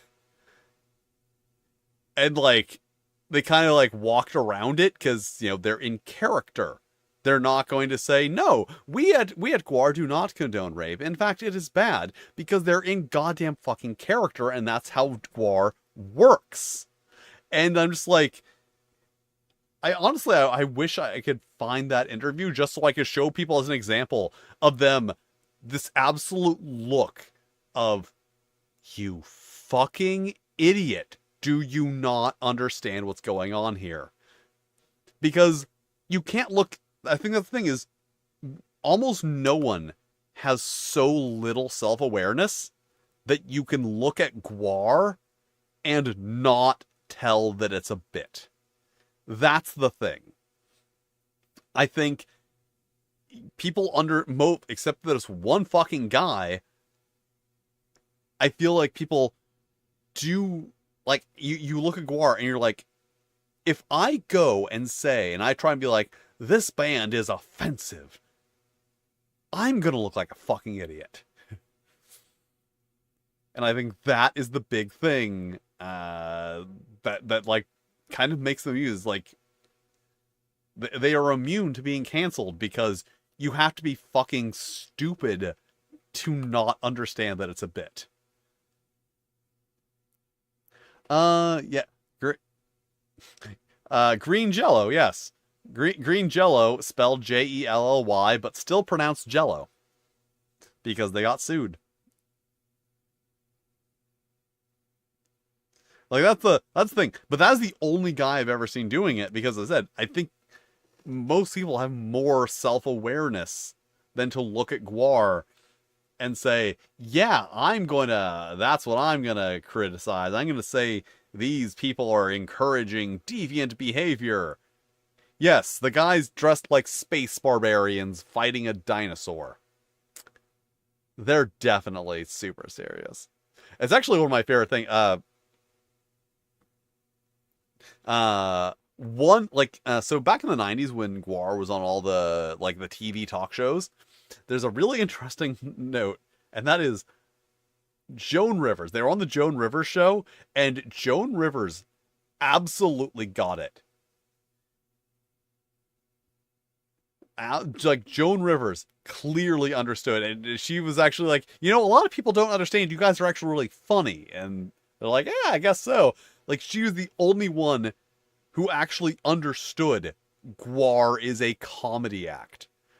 And that is the greatest thing about watching, like, Guar on Jerry Springer and all these other daytime talk shows with their shock rock exposés, is seeing, Guar on the same stage with people like Gigi Allen and shit like that, and these other, like, super edgy bands who are very serious, and just being like, yeah, we're from space and we kill people.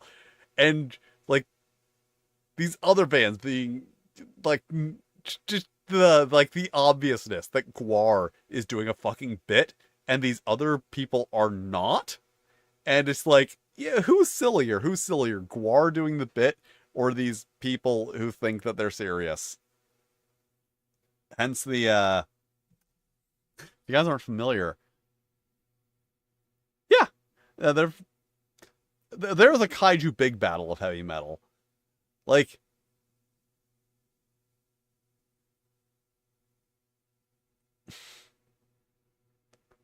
yeah, like, sing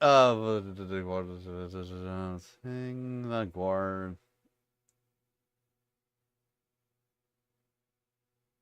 Oh yeah, okay. So if you're not familiar, there was a bit of a beef between Guar and Slipknot, because once again, uh, Slipknot wears silly costumes on stage and masks, but they're very, very serious about it. So, when I forget his name, Corey, whatever, the singer of Slipknot, was like, "Oh, it's so hard. It's, like, so physically taxing, performing, wearing that jumpsuit and mask." And then Otis Rogan is just like, "Yeah, fuck you, little loser. I do the show in 40 pounds of latex rubber." And then just like,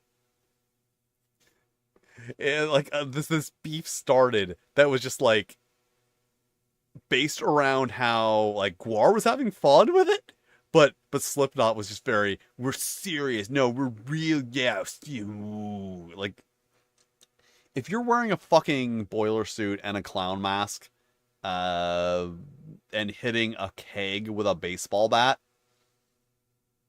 I feel like you're not, like, you're missing something if you are think you're being serious. That guy is the percussionist. I looked it up once. I looked that like the guy who, like, I think it's the clown in Slipknot, literally just, like, does nothing except, like, at one point hits a keg with a baseball bat. Like there are songs where he does nothing, but then like one note just like bing. There's fucking.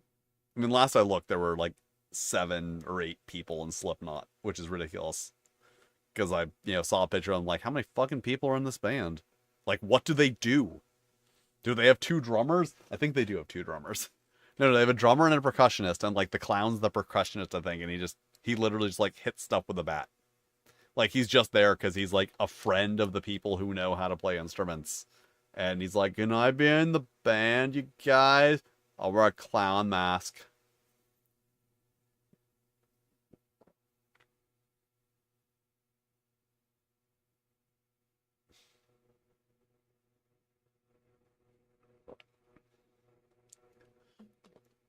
Here's the most important question though in that theory is uh does does the original lead singer get forced out of the band and then becomes the villain of the campaign?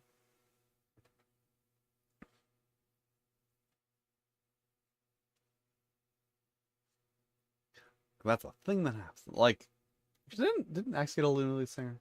Well, X Japan lead singers replacements is a big thing. I don't know.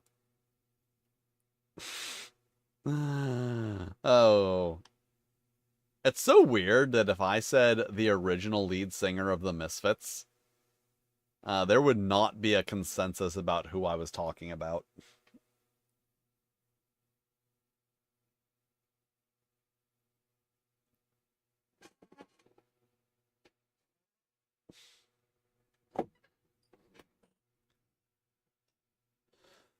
Now that is a mechanic, but like I've seen like in one game. I would love to see like games that have a system for shifting players in and out of the game master position is a thing that I've seen like twice. And it's a thing that like you could really do clever stuff with if you wanted to. If you could like figure out a good way to do it. Because you have to like remove someone from the game. Let's rob RJ McElhenney and steal her golden quill. Like notably changed every scene, and it just kind of like like you just phase that character in the background. But like see other games where it's literally like I can't remember the. It's so annoying. So like because I look up so many fucking games with like one-page RPG jams and like Zine Quest and all the stuff and like just all the old games I look up, I forget like I see interesting things in games and then I like forget where they're from. Like one game that I remember the thing was like you generate your character by rolling a whole dice set. Like, there's a series of tables for generating your character, and it's like a D4, a D6, a D8, a D10, a D percentile, and a D20, D12, and a D20. And I thought that was a really cool idea that, like, you'd have this, like, you take the whole dice set, you roll it, boom, character. I don't remember what game it was. So, like, it's very annoying because I can't really like highlight it. Obviously, it wasn't anything interesting beyond that. But then also, it's like I can't use that idea because I know that I stole it from someone else, and I don't remember who, so I can't credit them.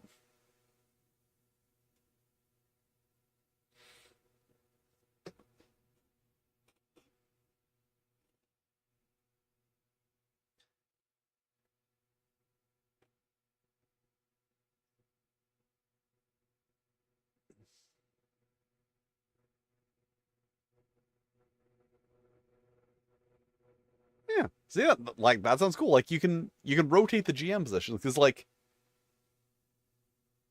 anyone who has run a game understands. Well, actually, here's the big thing. Like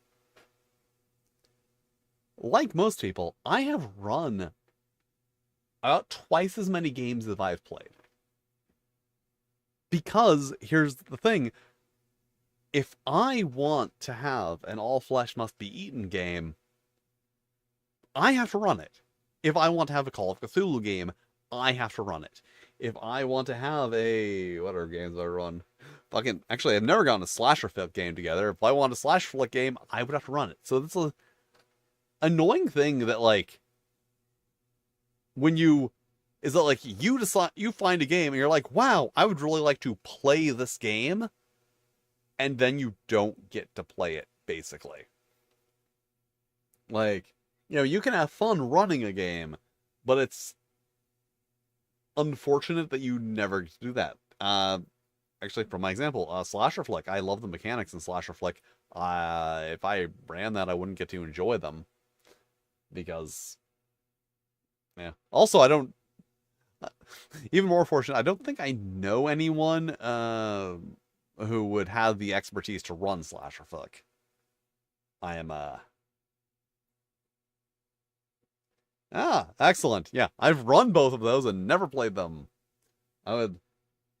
I almost played Call of Cthulhu, but then fell through. And like, I'm the only person who would have any interest in getting Call of AFMB going because like, it's great. It's a great game, but like,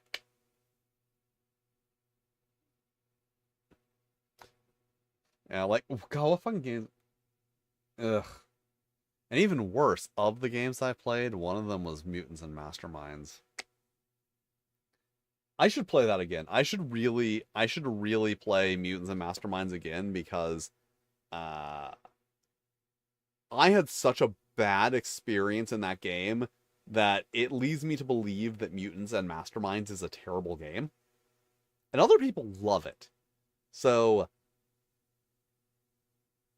I'm thinking like maybe just I had a horrible GM. I'm thinking that may have been the problem. That like we had like an absolute terrible GM who wanted to do like a fucking gritty, realistic superhero story instead of like a fun one. And maybe if you play it well, it's not awful. But that's the issue I encountered with that game is my one bad experience has led me to believe like this game is inherently flawed.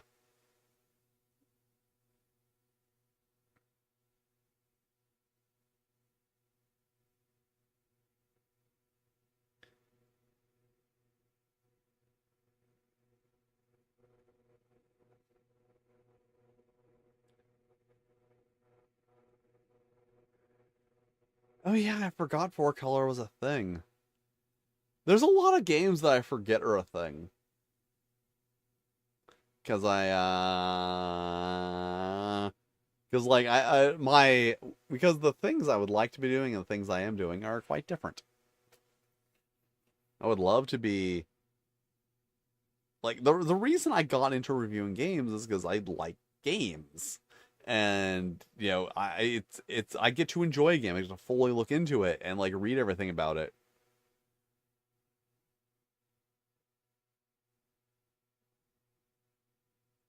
But like as you know, as my YouTube channel gets bigger, it gets to the point where I'm like, yeah, I would love to make videos on like all these other systems and really get into them.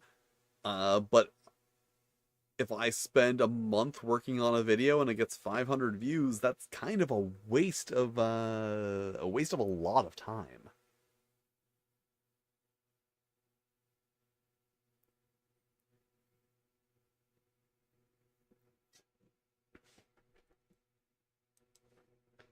Well, the real problem is that it's if you cover something that's not Dungeons and Dragons, nobody watches or reads your review.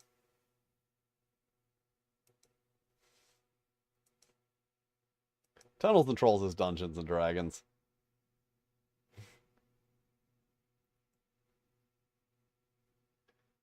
Just looking at my view counts on YouTube. Yeah, Living Objects Handbook 2,000 views.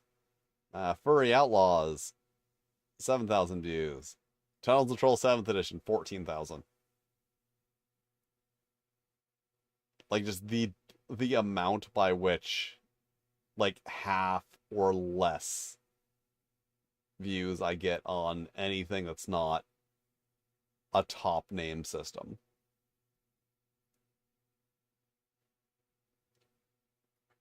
It's very unfortunate because I would love to like do more content on.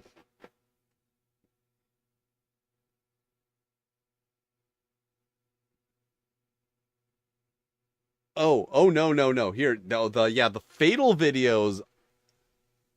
The fatal well, here's the thing. It's not so much the YouTube algorithm as much as it is this. People are looking for videos on Gamma World. People are looking for videos on Tunnels and Trolls. People are looking for videos on Dungeons and Dragons.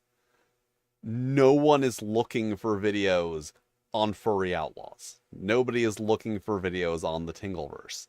That's the problem. Is that, like, as a reviewer, you know, like, the fantasy, like, what you want to do is be like, oh, I'm finding all these exciting things to tell my viewers about. But when you do that, they don't care. Yeah, people want the content they're looking for. That's the problem. Is that you have to get to a point of, like, very high. You have to get super high up there before you can start coasting on, like, your own celebrity, so to speak, that people will be watching a video because you made it instead of because it's on the thing that they're looking for a video on.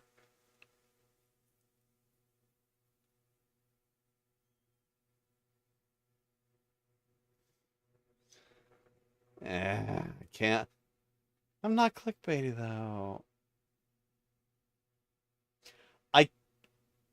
I I've genuinely, like, joked so much about this, like, in private with people, that, like, yeah, I should just do a fucking, like, you know, like, D&D but Cyberpunk, and then it's just a review of Cyberpunk Red. Like, I've gotten to the point where I'm just like, is that what I have to fucking do? Like, are D&D, because, are D&D players dumb enough to fall for that?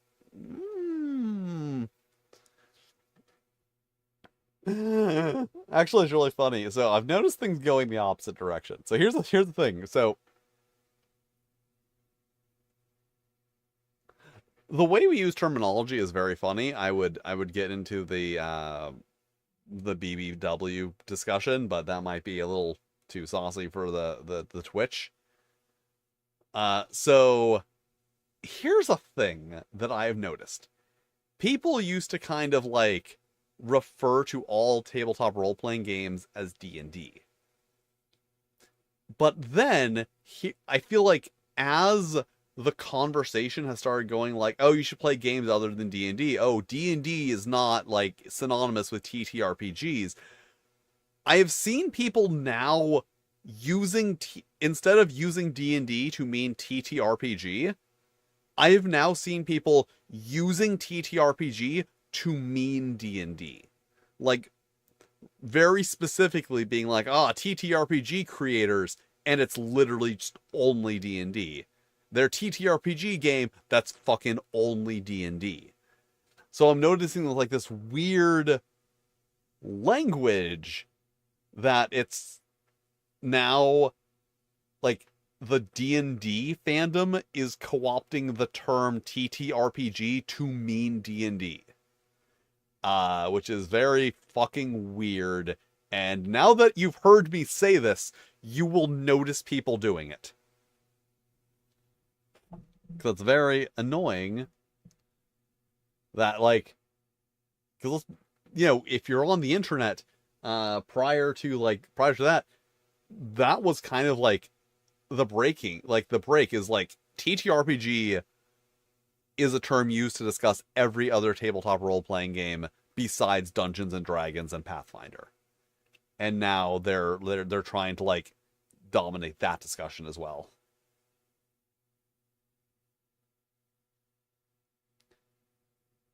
Yeah. So people but, like, people don't want to do other content. They want to be exclusively D&D, but say TTRPG, because they're like, oh, it's not just D&D. Look, there's a copy of Daggerheart sitting in the background. That disclaimer, there is no copy of Daggerheart sitting in the background. The only TTRPG books sitting in the background are the Tingleverse, full set of Tingleverse books, and the D&D Essentials, Heroes of the Forgotten Kingdom.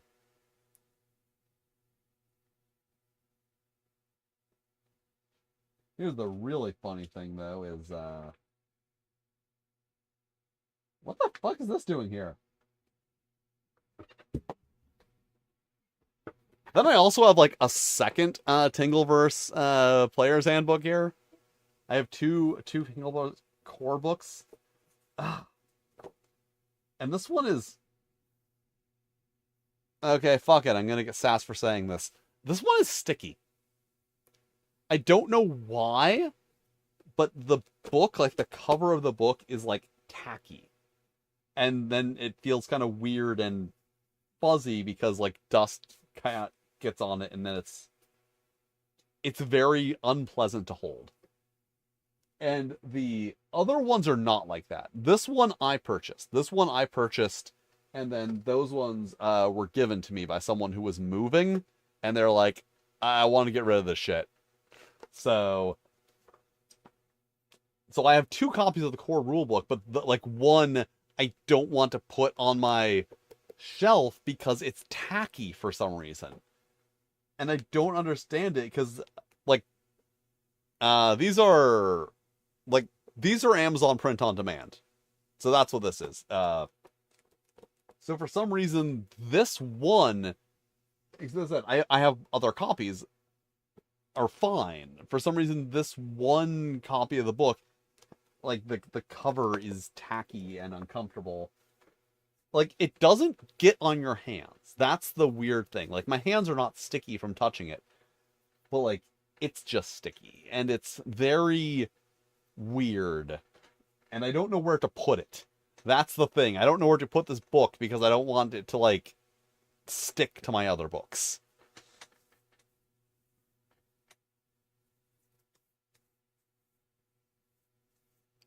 Well, Chuck Tingle is a two-time Hugo Award nominated monster erotica author. Like, he's got a fuckload of other accolades now, since he got a professional, like, a mainstream publishing deal for his horror novels. He's got, like, a lot of nominations and awards, but he was a two-time Hugo nominated author for his erotica books.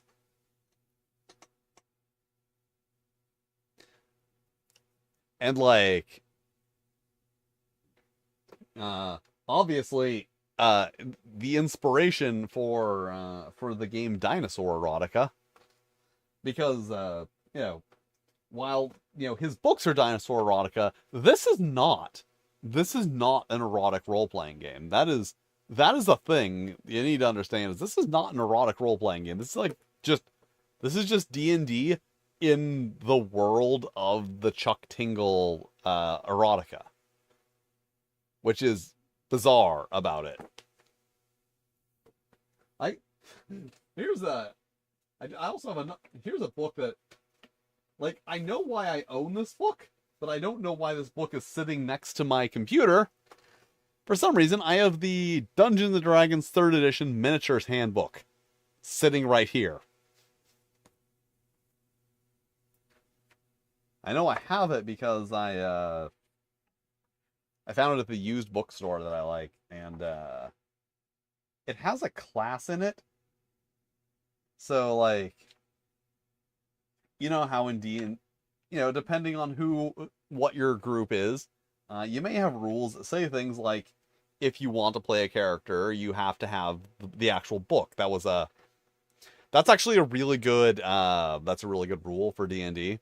If you're playing D&D, just because, you got fucking min-max characters out the ass, people picking their abilities from a character builder.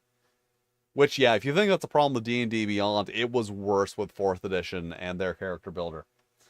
So, this book actually has some interesting classes in it. It has the healer, who's, not that much better than a cleric, but they're pretty good.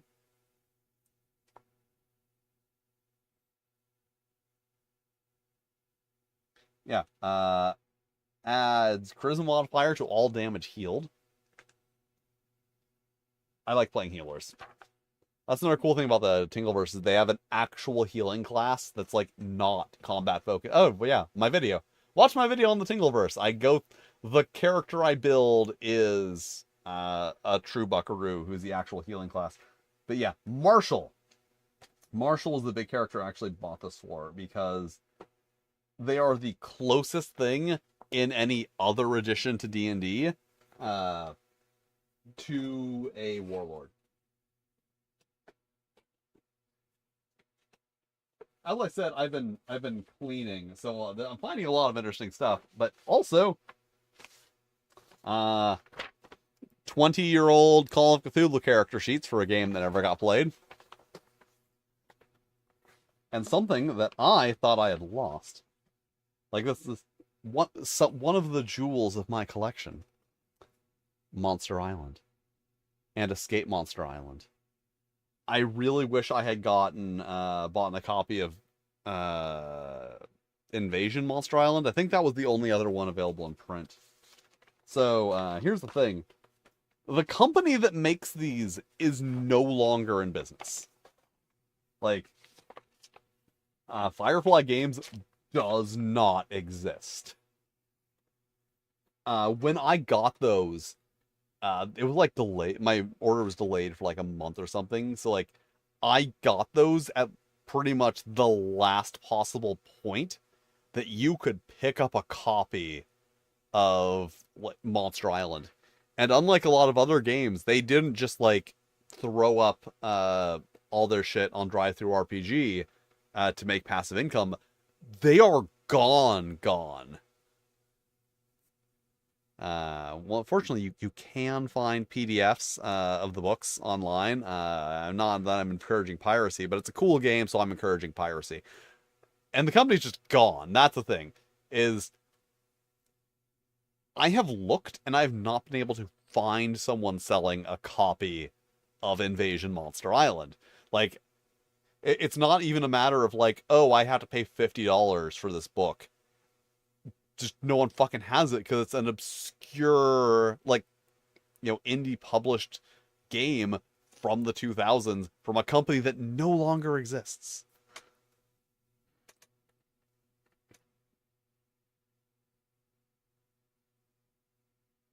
Like I said, I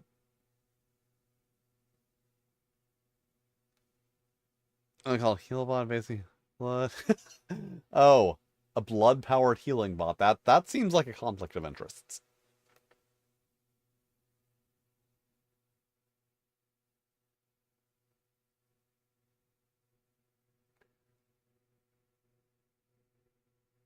Yeah, like so here's I don't know how old you are, chat, but I'm old. I said I'm an older millennial. But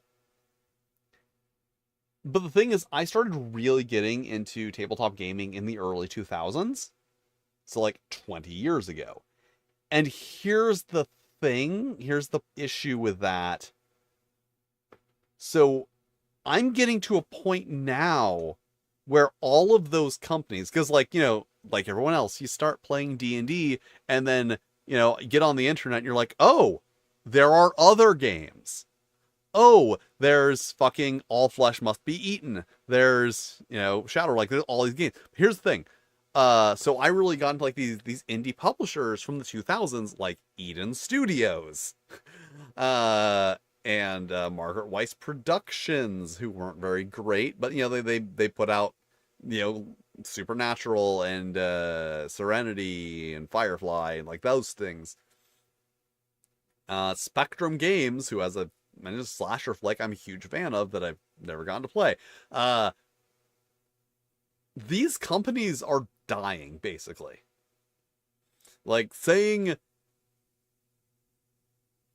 they're in like a weird yeah, because I'm talking about All Flesh Must Eat. They're in this weird zombie state. Margaret Weiss Productions is pretty much dead. Like they don't publish games anymore. They sold the rights to the Cortex system to Fandom.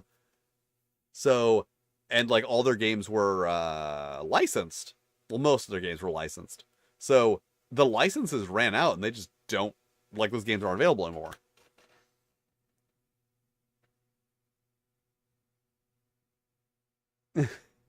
Oh, they never fix any issue. But like, so that's the thing is I look at okay. So like I said, these are the companies that, like, to me, especially Eden Studios. Especially Eden Studios, because it was the 2000s. Zombies were huge in the early 2000s. I went to a presentation on zombies at the local library. That's how fucking popular zombies were back then. You have no idea how many zombie movies I've seen. I mean, it's like 100. It's not I've seen like 100 zombie movies. Yeah, I've seen fucking 200 slasher films. But like, I got a lot of zombie movies over there, and a lot of them are from the early 2000s. It was just really popular at the time. So, oh yeah, Iron Claw is great. Love Iron Claw. So the thing is though that like Eden Studios, I go on in the early 2000s, I go on the internet looking for, like, zombie role playing. Like, I wouldn't type zombie role playing, yeah, but you go on the internet and go to, like, Blood Guy's zombie page, and then he's like, check out this zombie role playing game, All Flesh Eden. And Eden Studios had an established web presence in the early 2000s. They had PDF quick start rules in the early 2000s. They were such early adapters of the internet. So like, Eden Studios really hits me as like this company that just like exemplifies what discovering non-mainstream TTRPGs was to me. And like, they're just kind of like, they don't exist anymore. I think they have a store page up on DriveThruRPG with all their old stuff, but as in the video I made discussing that, like, going over every All Flesh Must Be Eaten product, they haven't put out a single book in like 10 years. And it's kind of sad. Yeah, charity's on, like, it was anyone who, like, to young people, my partner is moderately younger than me, so I'm occasionally trying to impress things upon her, and like, no, when I say zombies were popular, you think I'm talking like something is popular now. Like, no, zombies were obscenely popular for some reason. But yeah, so like, that's a thing that like I'm constantly looking at and seeing, like, like Spectrum Games, notably, like, they announced a slasher flick 2 that just fell through. They had another game they announced that just, vaporized. And these companies that are, run by basically one person are now that person is getting old. Like, that's the thing. I don't know, like, like, not that old. Like they probably, like, the like, not like, not getting old and dying old, getting old and like having an amount of responsibilities that do not include making zombie role playing games anymore. Yeah, well, here's the thing. It's not just that, like, that there was like all the mainstream media. Like, here's the thing that speaking of the zombie boom, here's the thing that some people will definitely understand in the chat. Remember Jonathan Coulton? Remember when fucking Jonathan Coulton was an artist that everyone listened to? Not everyone, but everyone in geek culture. Geek culture was a thing. There was like a coherent geek culture. Even if you didn't play Portal, you knew the cake was a lie. You knew this is Still Alive. You would know Still Alive. And you would know fucking... Yeah, Robert Englund was in a lot of movies. He was in... I don't remember him in Zombie Strippers. I don't remember a lot about Zombie Strippers. Here's what I remember about Zombie Strippers. That movie provided the thing that it promised in the title. That was my takeaway from it. Okay. Like that was my takeaway from Zombie Strippers was like, yep, that was a movie that provided the thing that it promised in the title. But yeah, so like there was this coherent geek culture. You go to like fucking thinkgeek.com. Remember thinkgeek.com? Like if thinkgeek.com put out like an interesting product, everyone knew about it. It was like, oh, did you see this thing on thinkgeek.com? When's the last time you heard someone fucking mention thinkgeek.com?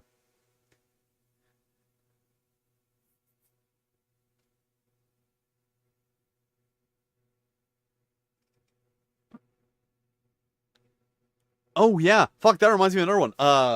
Zombies. Zombies the board game was published by Twilight Studios. I think one of the original people who was involved with it died. But like that was this indie, that was my first real like indie board game, and I absolutely love it. I kind of wish that I had gotten they did like an anniversary edition that I didn't find out about until like afterwards. And somehow I did not learn until just recently that there was I guess there was like an app version. I don't know. I think it was like an iPhone version of the board game, and then it more recently got ported to like PC. So that's sitting on my Steam wish list. But like that was my favorite board game. I loved playing it. And like, but once again, the studio that makes it kind of gone. Eden Studios kind of gone. At least Drive-Thru RPG is leaving these things up. It's giving people the ability to leave these things up, like because there's a lot of things people made that are just gone. Like you have no idea how long it took me. I can't believe I'm about to say the sentence. You have no idea how long it took me to find the Hell Comes to Frogtown role-playing game. Someone made an unofficial Hell Comes to Frogtown role-playing game. I spent a very long time looking for it. I did find it. Maybe I'll review it eventually. But like, at the very least, these things exist still. You can still find them. Like, there's this game. Let's see if I can find this thing to do. There we go.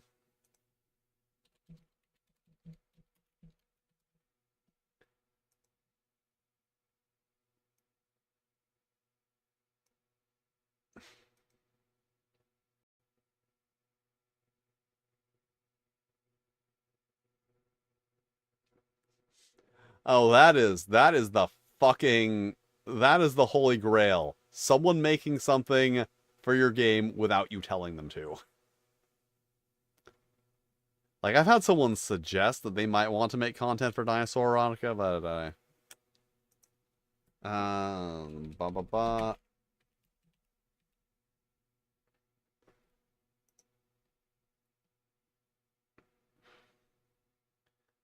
Okay.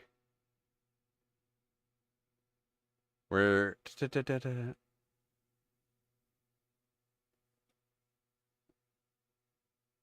yeah, I love how many things from Think Geek started as April Fool's jokes, and then people were like, "Oh my God, when's this going to be available?" And they were like, "Oh, that was a joke.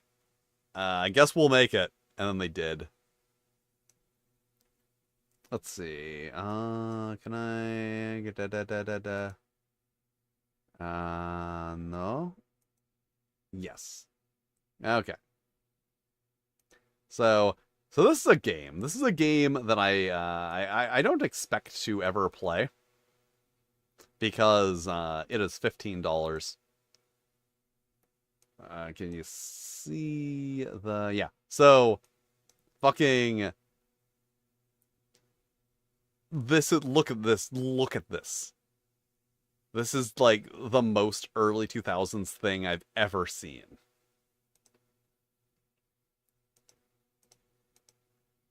Like, I wish I could fucking pirate this, but I can't find it anywhere. Copyright 2010. Like, look at this. These people, like, clearly made a game that they wanted to make. This isn't, nowadays someone watched 3 episodes of Critical Role and decided that, oh, that's a great way I can make some money. Like, someone made this game because they wanted to. This is clearly someone's passion project that's, 15 years old at this point. And it's just like, I love that. I love that it will just sit there. This will just sit there on drive-thru RPG. It won't be lost. Like, when drive-thru RPG goes down, it'll be lost. But, like, the point is, someone who hasn't made anything since this came out, like, this one work of theirs will be able to, like, continue existing. Let's see. From Crazy Ace Productions. Yep. Only Zombie Cataclysm. The only thing they put up. But the fact is that you can still get it. It's $15. I don't want to spend $15 on it. That's the problem. Because I don't expect it to be good. But, like, I love the art. I love the people just went out and took photographs for the art. Like, now that everything's fucking AI, like, why won't people use photographs as illustrations in role-playing games? Like, especially horror games. Especially, like, horror games inspired by movies, especially. Like, who made that game? Fuck. There's another game. It's like a card game. It's a zombie card game. I forget who it's by. It's by someone who made something else. I'm just full of specifics tonight. But the thing is, the zombie card game, once again, it was all done with photographs. And I love that visual style. That's great. That absolutely fits with a horror aesthetic. To me, as someone who has seen, 1,000 horror movies, someone who watched a lot of movies, especially from the early 2000s. So, kind of awkwardly staged photographs as illustrations in a horror game, I love that. And no one does it, and I don't understand why.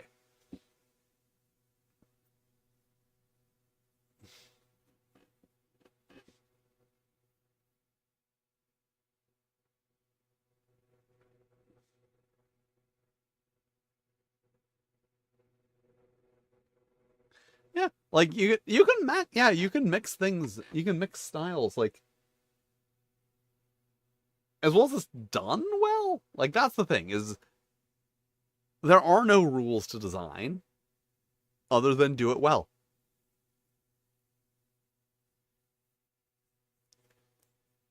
Because yeah, even things like, zombies, that board game is all illustrated. Things like Blood, the game of modern horror. Slasher flick. There we go. Slasher flick. That could they see? I'm hesitant to say that Slasher flick could have been done really well if it had been illustrated with photographs, because I absolutely love the illustrations in that book. Like, if you could, oh man.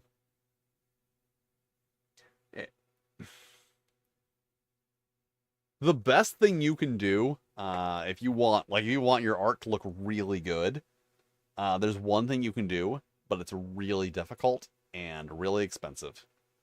And that is, you get one artist to do all the art.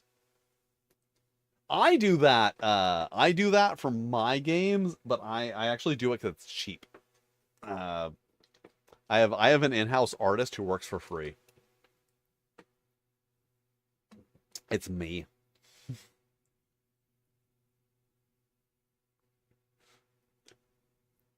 It's a bad habit. That's actually a bad habit I have is viewing my own work, my own labor as free. Because I can tell you that fucking most of my books, most of my games, my zines, my games. No wait, Satanic Panic doesn't have any illustrations in it. But like Punktopia, Cosmic Hooligans, Dinosaur Erotica, not Penetrating the Veil. There's not much actually illustrations in Penetrating the Veil. Uh, those books, I guarantee you, if I had hired someone to do the illustrations, would be 5, 6, 7, up to like a five, somewhere to like $500 to $1,000 worth of illustrations in those books, which I got for free because I just did them myself. But as I said, that's a problem, is thinking of your own labor as free instead of like having a value that you are putting on yourself. It's a thing that a lot of yeah, there's lots of good well, I'm doing like all the back, like a lot of backgrounds I use stock photos for, because especially when you're not going to see them. Yeah, if you like, Blowback's another game that uses photos, but it's like a spy game. But like, yeah, if you go out and look for photos, you can find good ones. It'll work. Actually, I could probably make a zombie role-playing game and illustrate it with photos entirely from stock photos, because because because it's so cheap, there's actually a lot of stock photos. I I really appreciate good stock footage and like photo people, because like there's someone on not Pixabay, Unsplash, I think it's on Unsplash, uh who did a bunch of like short zombie videos of like people who are like, dressed as zombies, like trying to get in windows and like trying to break down doors and stuff. And I'm like, thank you. Thank you, sir, for having the thought to go out to this abandoned building, get people all done up in zombie makeup, and take stock photos and videos. I used one of them in my All Flesh Must Be Eaten video, and it's just like so like good that these things exist, that people went out and took these things.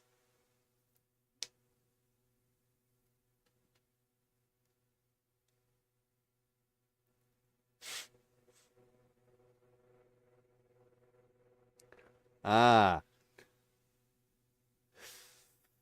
well, did you insist after they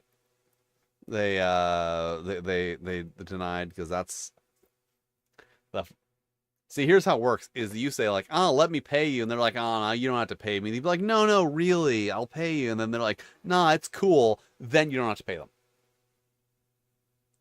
If someone refuses twice, then they really are fine with it.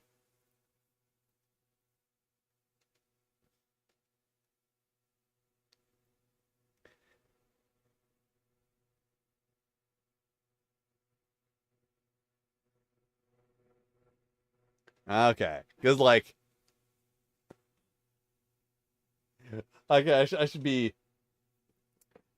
I do it differently. Here's this: if someone offers to do art for one of my books, I say, okay. I don't offer them money. If they ask for money, I'll consider it. But that's because I'm an artist. So like, I feel like there's a difference when another artist approaches me, that they are like that they assume that I am familiar with the bullshit.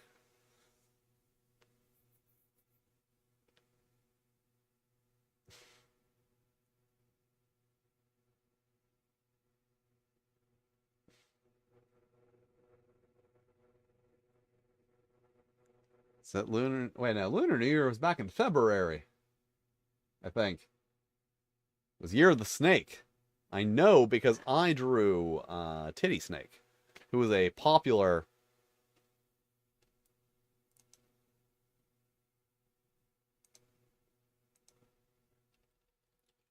Our fight may be over, but oh, did I get I got one more attack, I guess. Oh, cool. I had to drop out of art fight this year because I just didn't have time.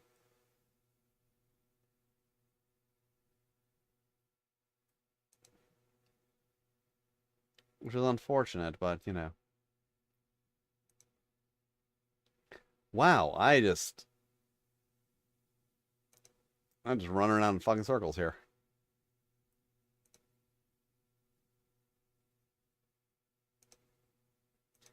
Yeah, Titty Snake. I see. On Art Fight, I thought like, oh, I should put up a silly little character, like something funny. So I put this up. Also, I drew her again. 20 Year of the Snake. So I did that. But like, so here's the thing. Here's the thing that I learned about Art Fight is that all my windows minimized because I accidentally did the thing. Because Windows does shit where like, oh, if you accidentally move a window like this, it will minimize every single window other than that one. So I learned that. So I thought like, yeah, that'd be funny to like put up this, this Titty Snake. It's like that'd be a silly thing to put up an art fight. So let's just click on attacks. These are all the people who decided that they would like to draw the Titty Snake. This accounts for like more than half of, I think it's more than 2/3 of like my total art fight defenses. People are just like, people love the Titty Snake. So that's my advice. Art fight may be over for this month, but if you ever plan on doing it again, if you ever plan on doing it in the future, if you put up a silly little character, people will draw that character. Often to the detriment of your other characters. Oh yeah, Titty Snake is great. It's just like, the fact that this is a doodle I did in like 20. Did I say? Yeah, a doodle from 2018, and like characters that I've put time and effort into don't get any attacks. Like, I'm trying to think. I think Murderell has one. Yeah, she has one, but that's from last year, as evidenced by the fact that she still has the Batwing shawl design, whereas the images are not loading. Oh, there we go. Yeah, because Batwing shawl design, whereas in the actual show, I guess my images won't load. Cool. There we go. Yeah. She has a robe in the actual show. Here's a preview of the next episode that I'm still working on.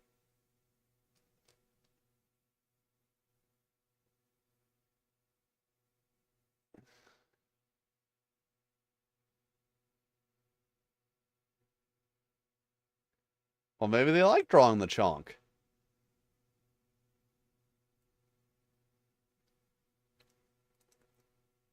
Yeah, like, I spent so much fucking time working on this because I had to, I have her set up here, standing.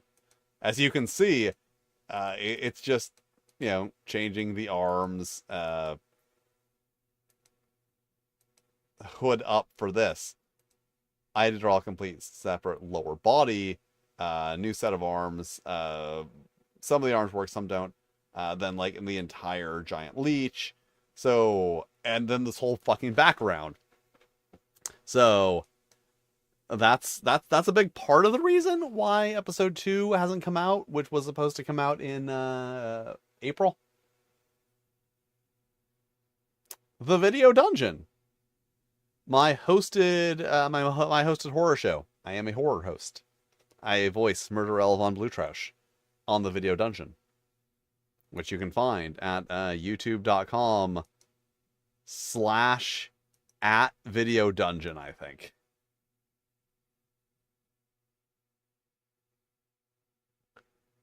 People like Chonk.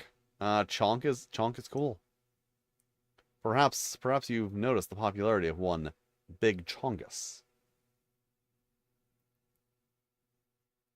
Hmm. Yeah. Well, the new Video Dungeon at youtube.com/@the Video Dungeon. The old Video Dungeon was me summarizing and reviewing horror movies. I think I did like 5 episodes of that, but like no one really watched it. So I started doing it again, but like it's a hosted horror show. So like there's 1 episode up. It is Beast of Yucca Flats. I will not mince words here. It is a bad movie. But I kind of wanted to like get it out of the way. I kind of wanted to like start with one of the worst movies I could imagine. And then, you know, pull it back up to like, oh, Attack of the Giant Leeches. Because like the first, you know, I'm going to get better at doing the show because I know from doing other shows that like I'll get better at doing the show as it goes on. I'll get better at the voicing the character. I'll get better at, you know, the pacing, at the writing, at like being good at it. So I don't want to put like really good movies there. Like I don't know, Werewolf versus the Vampire Women, which I will be doing at one point in time, or fucking Robot Monster. Robot Monster's weird.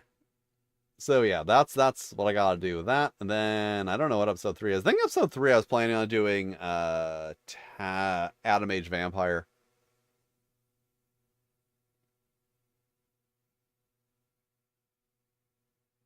The issue is here is like, oh no, Manos is better. See, here's the thing. Here's the thing that I will tell you about being a horror host. As a horror host, I put out the 1 episode. I can officially say that I'm a horror host. There's bad movies and then there's boring movies. And that's the key difference. With Manos, The Hands of Fate, it's bad, but there's a lot to talk about with it. You can do lots of bits based around Manos, The Hands of Fate. With Beast of Yucca Flats, you can't really, there's not a lot of bits you can do. There's not a lot of jokes. There's one bit that's actually like in that first episode, there's like one bit that's actually based on the movie.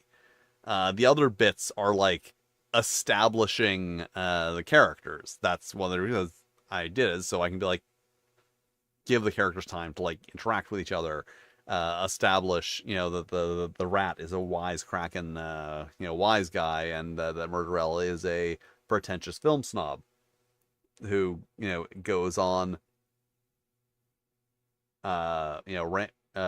lectures about synchronous audio.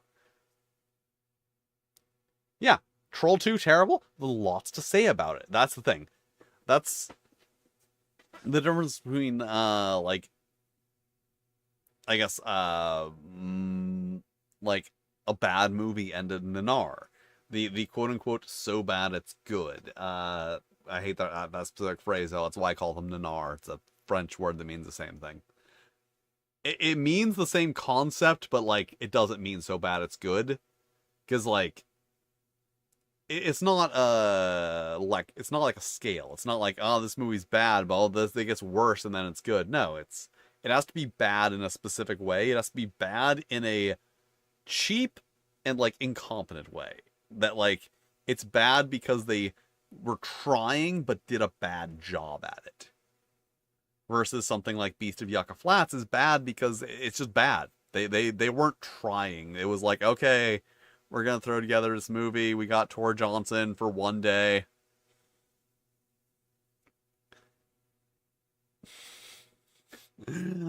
Oh, that's the if you're if you watch a lot of cheap horror movies, that's a fun thing to try and spot is what actors did they only have for one day? Because there's a lot of movies where like they had one actor for one day, and if you pay attention, it's like, oh, okay. There's a lot of movies where John Carradine they had for one day, and if you watch them, it's like, okay, so I'm noticing that all of John Carradine's scenes are in this one room.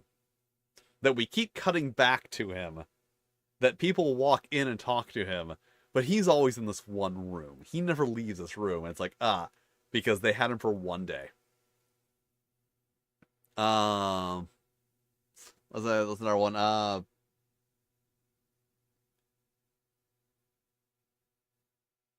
She Beast, I believe.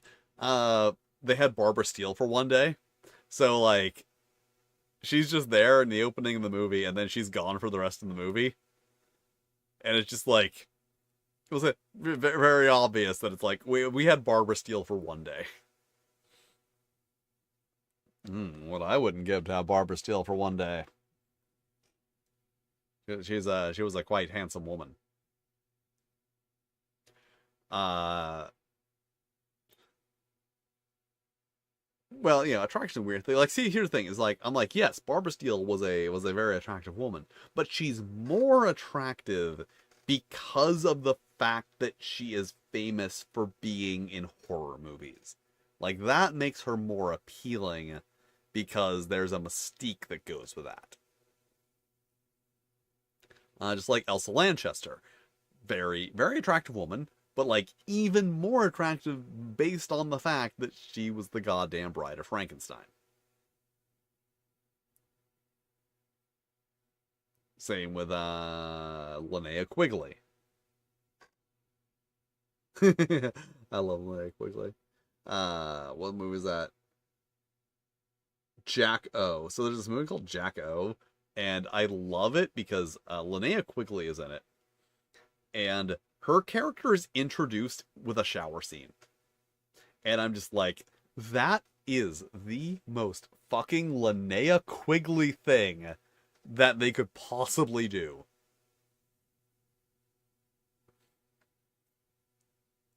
Linnea Quigley, who you may know from Sorority Babes and Slimeball Bolorama. And a bunch of other movies, but like that's the main one I think she's really known for. She was also in Fatal Games, and is apparently there's a lot of interesting stories about that movie. Apparently, she is the uncredited body double for the main character in a scene where she's getting a massage, because from what I've read, the main actress was like, yes, I will be nude in the movie. And then, they started shooting the movie, and then when it got to like time for her to do the nude scene, she was like, yeah, no, I'm not gonna do that. So they had to scramble and get a body double, and like you can tell that it is just someone in like a cheap wig. Like it does not look like her at all. But from what I read, it was Linnea Quigley who had like another smaller role and was just standing around, was like, yeah, sure, I'll do it. You're gonna pay me? Cool. That is one thing that happened in that movie. There's another scene where apparently, once again, an actress signed on and was like, yes, I will do this role where I passionately kiss another woman. And then they were filmed the movie. They went on like a break for the holidays, came back, and supposedly during the holiday break, the woman became a born-again Christian and refused to do the scene. Which is why there's this like really fucking weird scene where it seems like it's supposed to be more going on, but like two women just are like, look, little like tiny peck on the lips. So apparently, like, because like here's my thing: is like, admittedly, I don't know what being a born again Christian is like. I don't know like what that experience of being born again is. I feel like it's a sort of thing that doesn't happen while you are in the middle of shooting a slasher film. I feel like it's the sort of thing that you agreed to do a thing, and then when it came closer to doing the thing, you got cold feet and had to come up with an excuse. But yeah, it's a great movie, and if you like horror movies with nudity, see, I love this. I have weird, like, if you look at my art, like, there's a lot of nudity. I like nudity. Uh, Nothing wrong with that. Uh, so especially in horror movies, there's a thing where like the nudity isn't titillating. It's not like, oh yeah, look where damn titties. It is just something that I personally like appreciate as part of the aesthetics of horror. Like nudity to me is part of the aesthetics of horror. That's why I often say that Zombie 3 is a nearly perfect Italian zombie film because it has no nudity in it. Whereas Zombie 2 has a woman scuba diving in nothing but a G-string, encountering a shark and then a zombie, and then the shark fights the zombie.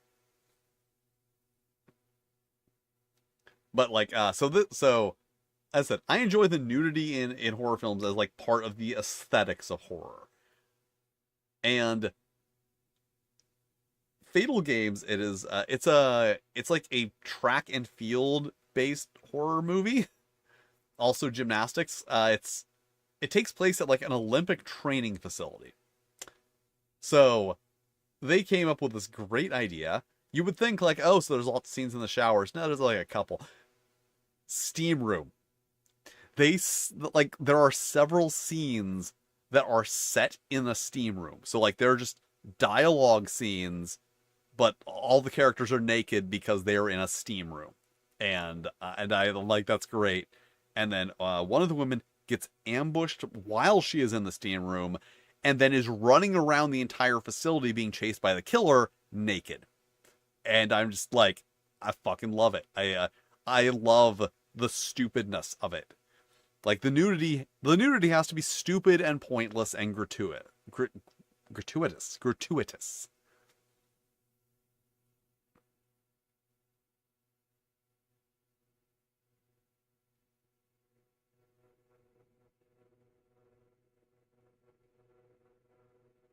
Oh yeah,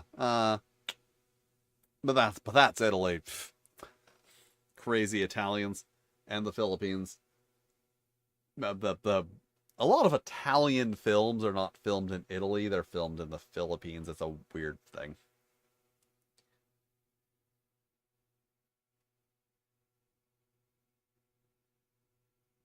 Oh no, the Steam doesn't cover anything. It's just context. It's just like where would these characters be naked?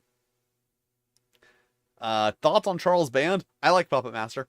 Like Charles Band carved out a very weird niche of making movies where people are killed by small things. Puppet Master, Blood Dolls, I think he did Trilogy. Did he do Trilogy? I don't remember. Doll Graveyard, Ginger Dead Man, uh, the whole bunch. And it's very interesting that they carved like that very, very, very specific niche. But also, like, here's the fucking thing.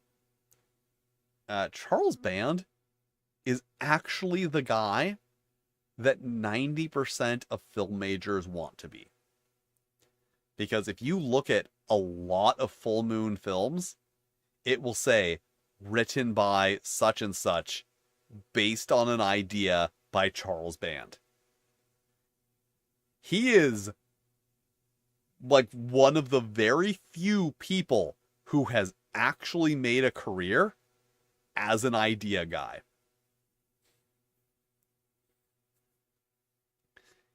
Because like he wrote, I guess he wrote the little movies, but like he got to the point where he can be like, here's a great idea I have for a movie, but I don't want to fucking write it. I'm gonna hire a writer and have them write it, and then I'm gonna produce the film.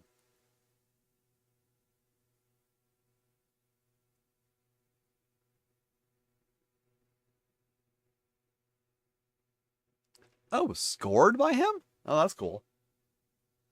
I thought that was just a John Carpenter thing. Fucking John Carpenter. Love John Carpenter. First of all, he made one of the most what was this? Oh yeah. He made one of the most recognizable pieces of music in horror history. Like if I played, I don't know, if I played It's Always You, Helen, you might not know what that is. But if I play the fucking Halloween theme, you will immediately be like, yeah, Halloween. It's actually really, if you watch the whole Halloween series, the really interesting thing is that that piece of music gets used so much, but it gets arranged in so many different ways. And like, if you don't know a lot about like music, absolutely, like watching the Halloween series will just like a masterclass in how you can arrange a single piece of music in 100 different ways.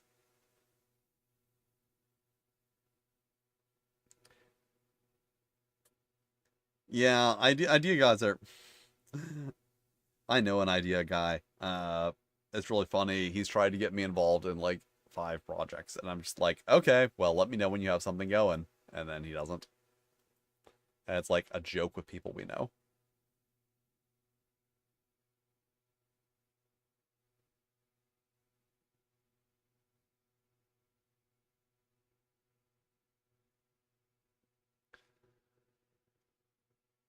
But yeah,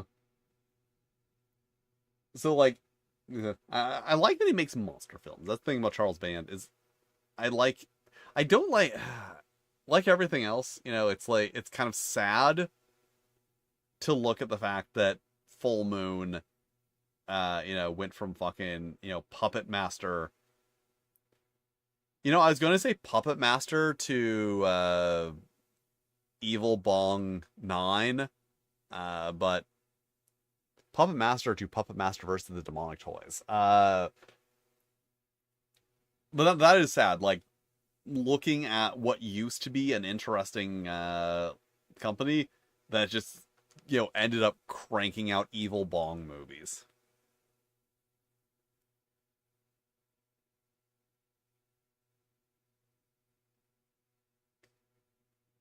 I just had this thought recently, because I was kind of saying, I was kind of thinking, like, Troma's kind of a fucking sellout now, because, okay, they, licensed the rights to the Toxic Avenger for someone to make a shitty big budget remake. That's fine, like, they're taking the money. But the fact that they are promoting it so heavily, kind of fucking, like, yeah, you don't fucking, you're not really about independent film anymore. And then I thought about it. Troma doesn't really make movies anymore. Like, uh, first, like, Toxic Avenger 4 Citizen Toxie was god awful.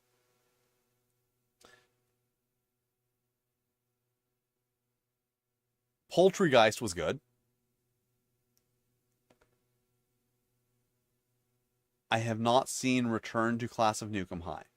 But the fact is that, like, these are the movies that Troma's made in the last 20 years. Like, in the last 20 years, Troma has made, like, 5 movies. And Citizen Toxie was awful. No, like 4 movies. Compared to early Troma, they were making like high quality independent films. And it's just like they got too much into their own, like, oh lol, we're so zany meme filmmakers, guys, that like fucking Poultrygeist suffered from some of that, but not as bad as like Citizen Toxie was absolutely awful. And it's just I recently rewatched the original Toxic Avenger and I was like, yeah, this was cool. But like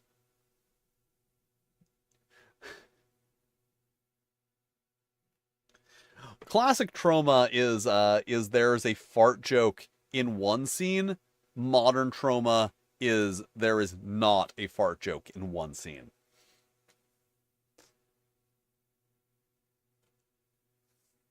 And I think that like yeah, it's really weird for me to like it's hard to articulate exactly what changed, but like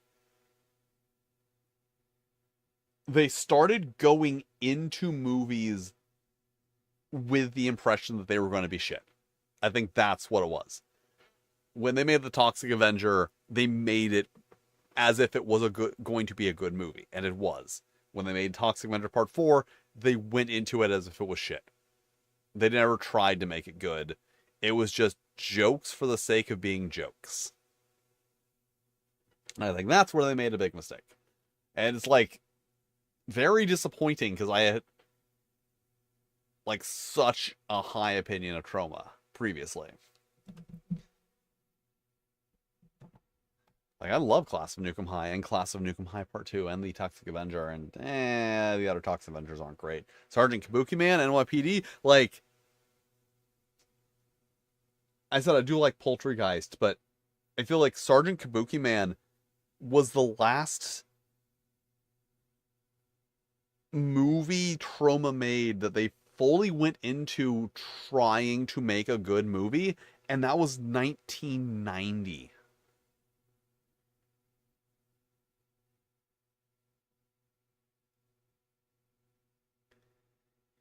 You know who's not afraid to make something, who's constantly pushing others to do the same, who believes that you shouldn't be afraid to create and like that creating art should come first and the quality should come next? Chuck Tingle. Chuck Tingle's Chuck Tingle is the most inspirational person in my life right now, which is very sad. Not that the most inspirational person in my life is an erotic author, but just like the fact that there is no one else, that no one else is putting out like an incredibly positive message. It's just this guy. This guy in a pink mask. Yeah, people are afraid to make something because you might fail, it might not be perfect. People are afraid to try. People are People are afraid to try because when you try, you're going to fail. Like that's the thing. You're going to fail. I will tell you. If you try something new, you're going to fail. That's a thing. But we fetishize the idea of like the master, of the genius, of the savant so much that we act like that is the norm. That people think. I have thoughts on Terrifying. Oh god, I saw a great Reddit thread. I saw an amazing Reddit thread. So, you know, you see those posts occasionally, uh, where someone will be like, "One has to go." So it was one of those, and it was a bunch of horror series, and it's like Friday the 13th, Nightmare on Elm Street, Saw, Halloween, Candyman, a bunch of like classic like Jaws, and Terrifier was on there.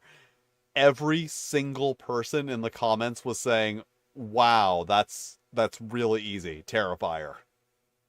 Like people, the only argument was people being confused why someone put Terrifier on the same list as Friday the 13th and Nightmare on Elm Street. And I was like, that's great. That's great. I love that. The horror community doesn't disappoint for once. They're awful. The horror community is awful. Most communities are awful. I'm just gonna 98% of people in every community are absolute shit.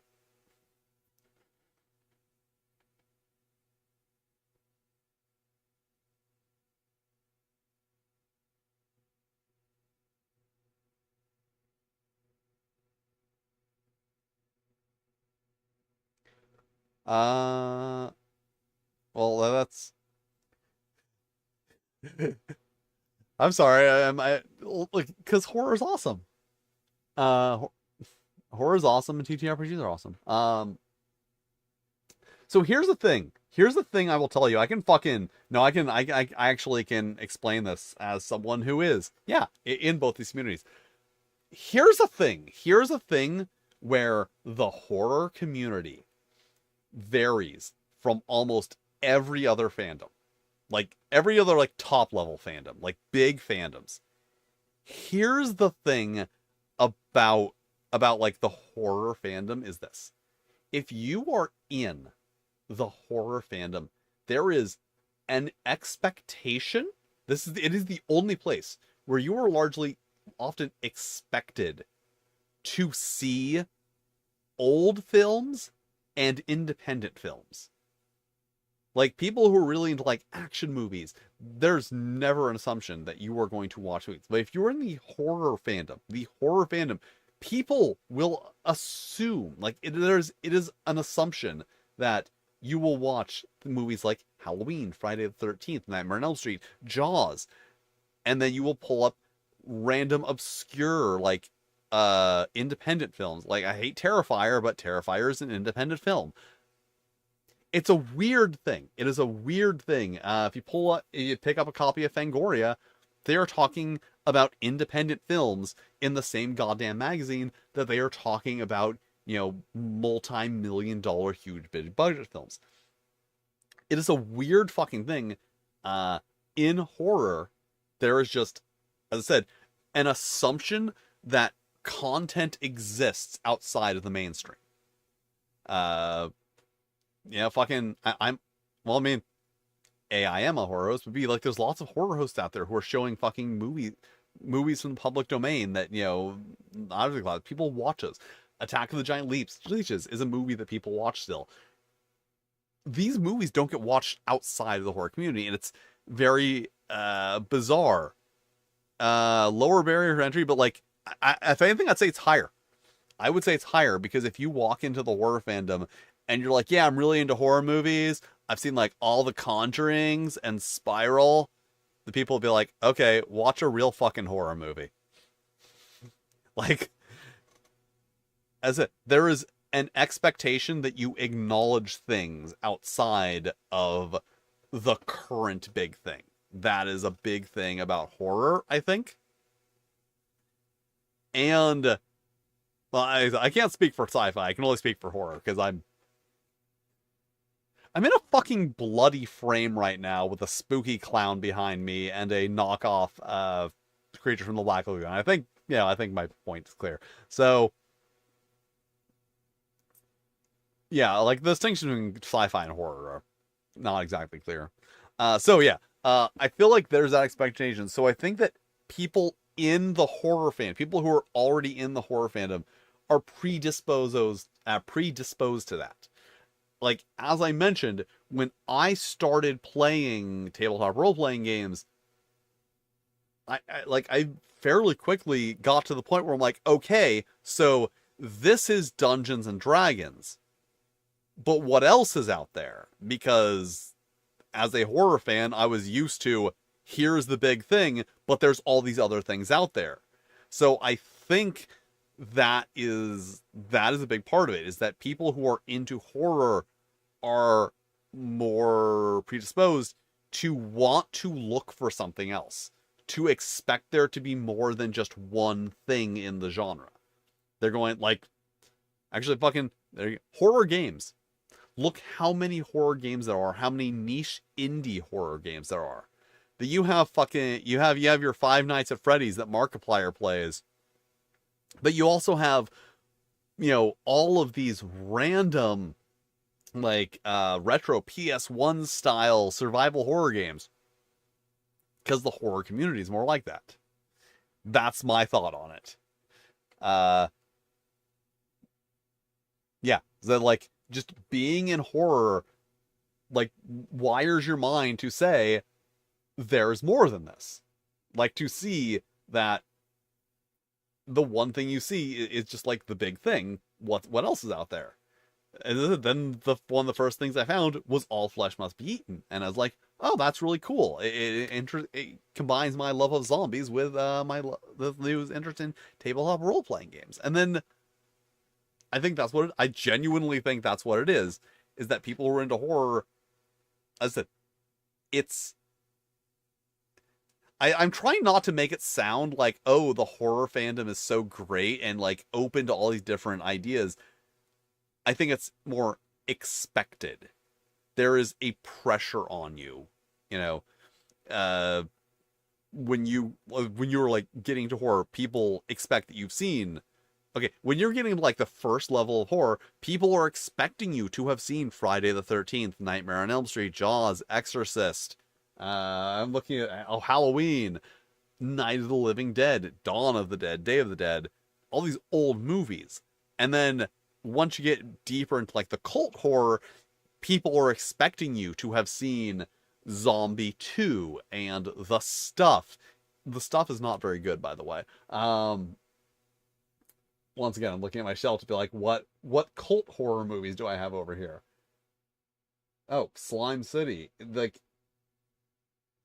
there is a pressure in the community to be like have a broad experience, I think, is what it is. Like I think that's what it is. Because like I said, I'm trying not to make it sound like, oh, the horror community is great. No, horror community is awful. It is full of gatekeeping and assholes. And I will say, it's not as bad as it used to be. It's not as bad as it used to be. But fucking in the 2000s, you go to like a horror message board, like any horror message board, a fucking horror subreddit or anything. There were a lot of people who you would get the distinct impression were only watching horror movies because they didn't know where to get snuff films. Like, not like, oh, there's one guy. No, there were a lot of guys that you got the impression that they were like, oh yeah, it's hot. Fucking yeah, I wish I could get some real snuff, but I guess this is fine if I can't get that. I'm sure there's a deep sea horror ttrpg. Uh, there's everything. As I said, all I'm kind of I'm kind of noticing a weird theme. I don't I don't want to like be calling anyone out, but I've noticed that most of the problems in most communities are caused by guys. Like specifically very self-absorbed men, usually white men, but not always. I will say that, not always. I've encountered ones who are not, who like thrive on having a cultural admiration lumped on them. Like the idea, like they want to be important in this subculture. They want to have seen the most extreme movies and be like, oh, your favorite horror movie is Scream. There's a movie called The Janitor that I watched. I remember it really well for a couple reasons. One, I was at a horror convention and someone dressed. I don't know if it was the actor or like someone else they'd hired. Like handed me, like a little printed, like cardstock flyer for this movie. I'm like, oh, that sounds interesting. And then years later, I was able to actually watch it. But there was a making of feature, and this like the horror community. I'm selling out the horror community for you right fucking now. There was a making of feature, and one of the things in the making of feature was them interviewing people for positions. And someone they were interviewing for a makeup artist position, they were like asking her, like, oh, what's your favorite horror movie? And this woman, she says Scream. And they're like, okay, and then she leaves. And then they start like, after she's gone, they start like making fun of her for saying Scream was her favorite horror movie. This was in the 2000s. Now you're not likely to get that reaction, but keep in mind, this was a making of feature on their movie. They not only were making fun of this woman for saying that Scream was her favorite horror movie, they then looked at footage of them doing it and said, yes, this is the image of ourselves that we want people watching our movie to see. This reflects well upon us. Because that's the thing is, if they had any self-awareness, they would have looked at that and been like, oh, wow, we seem like the biggest assholes ever. But no, they put it in the making of feature that got onto the DVD, and I was like, wow, these guys are assholes. And that's it. That's it. I happen to be in another community that's ruined by the same thing. I don't want to say this the BDSM community, but it is. Like, fucking, like,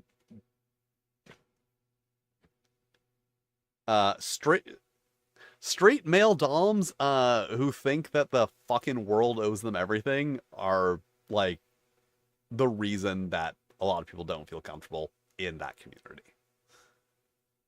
Because, see, I'm also being a dom, like, I don't have any reason to suck up to other doms, so.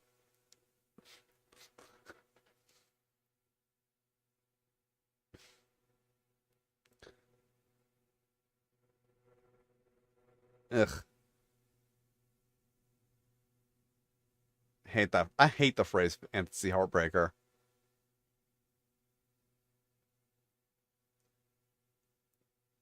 Like, but yeah, like, there's these guys. Like, I've noticed in every community, there are these guys. And, like, they basically just, like, exude this, I'm a fucking asshole, mentality that people, are attracted to. I don't mean like, oh, girls say they want nice guys, but then only go with assholes. I mean like other dudes. Like the, the alpha beta thing with wolves is bullshit, but it's absolutely true with people. Like there are guys I know that other guys I know are just like fucking swarming around because they think like, oh, if I hang out with this guy, then I'll be cool too. And it's like, no, you're just gonna be an asshole like him. It's a lot of those guys. But said, I have no reason. Like, I don't care about these people. So it gets me in shit a lot, actually. Because someone will be like, here's this guy, he's super cool. And I'll be like, I'll talk to a guy for 5 minutes. I'll be like, this guy doesn't know a fucking thing. This man is like literally has an elementary school education and thinks he's a goddamn genius. And I'm like watching other people be like, oh yeah, he's like the smartest person I've ever met. I'm like, have you listened to a single thing he said?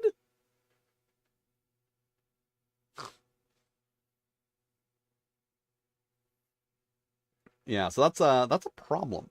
I I feel like a lot of communities are getting better, but the problem is that, as I said, because of a lot of especially more gatekeepy communities, a lot of gatekeeping like mentor-ishy communities, a lot of people, like I said, these people just have like a status for no reason, and then like they use that status to get people to do what they want, and also like go against people they don't like.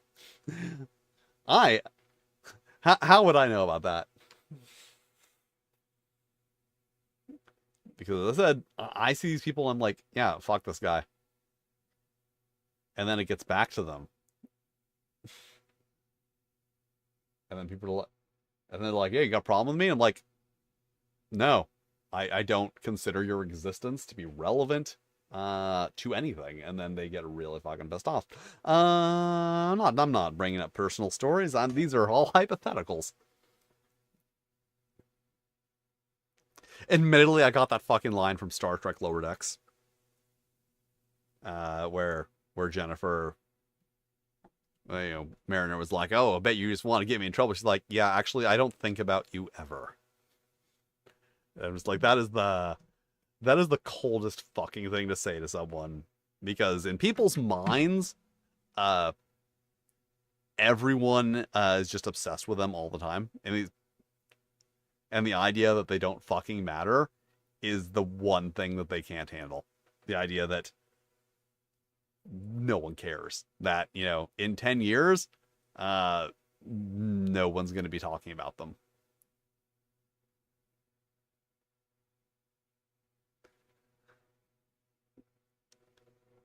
Well, everything's hypothetical until you find the bodies.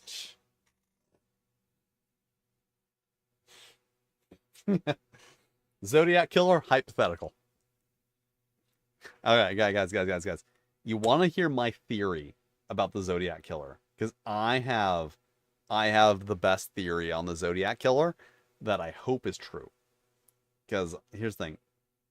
If you're not familiar with the Zodiac killer, he killed people and also sent like coded messages to the media. And all of the messages had been decoded except his last one. And he said that the last one would reveal his identity.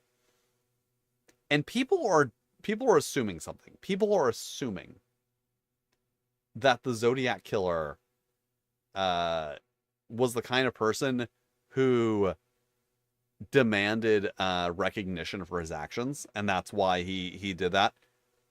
But I feel like they're not taking into consideration the possibility that he is getting recognition right now. That cipher, people are still working on trying to decode the Zodiac killer's last cipher. Like, supercomputers have been put to task on it. They fucking, send up like every cryptology society in the world has worked on trying to decode the final cipher of the Zodiac killer. So, you want to hear my theory that I think is entirely valid, because I'm thinking about, if I was the Zodiac killer, you know what I would do? You know what would be a lasting legacy forever? I don't think the final cipher is real. I don't think it means anything. I think he wrote out a goddamn nonsense message. He wrote out a nonsense cipher that meant nothing. An undecipherable cipher because it isn't real. There is no message. That's what I think. I think that there literally is no message in the final Zodiac cipher. And that was his final act, is making a thing that people are going to be talking about for fucking decades. The Zodiac killer's probably dead at this point, honestly. And yet, we're still talking about the goddamn Zodiac killer. And that is my theory. That is my theory, is that, like, he had that idea. That he was like, I'm going to do this. I'm just going to put this out. People are going to be obsessing over it for generations, and they are. And that's what an actual smart person would do. See, that's the thing. People assume that everyone else thinks like them, and they don't, people don't think, like, what would someone who is smarter than me do? What would someone who wants to derive satisfaction from taunting the authorities do? Because if I'm correct, and the Zodiac cipher is meaningless, then for the rest of his life, the Zodiac killer did or will know that people are wasting time and energy, like, not a little bit of time, like hundreds of hours of their life, trying to decode a message that means nothing. Like, that is the ultimate takedown that you could possibly do if you were the Zodiac killer. So my theory here's why I believe this, because I think that a computer would have done it. That's the thing. I think a computer would have figured it out. And they have put it through like the top like code cracking algorithms and it's pulled up nothing. So I think if it was solvable, it would have been solved because it was made by a guy without a computer. That's my crazy theory about the Zodiac killer. I don't remember how I got on the Zodiac killer, but I love that theory because I can, because I will never be proven wrong unless someone decodes that message.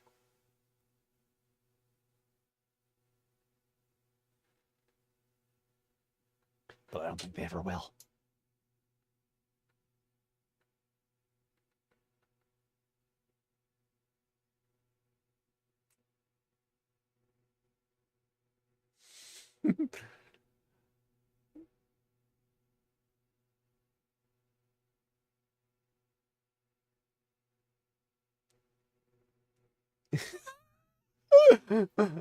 Oh yeah. Oh yeah. Oh yeah. See, here's a I don't know if this was just like your friends in general or if it was in a game, but like uh one of the most important game mastering tips I can give you is this. Occasionally your players will think you are doing once again about like, think about what a person smarter than you would do. Occasionally your players will think you are doing something smarter than you actually are. And the best thing to do in that situation is not correct them. Like, if they're like, ooh, I bet this is what's going on, you'd be like, no, cross, cross, cross.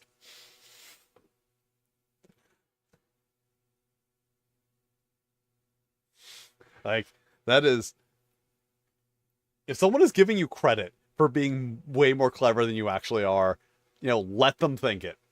Actually, it's twofold. Here's the thing. So, if you're doing if you're just like, yeah, if the players think you are doing something cooler than what you were already planning, go with that because you do two things. One, they think you came up with the cool idea. They're like, oh man, he came up with this really cool idea. Two, they feel good about figuring it out.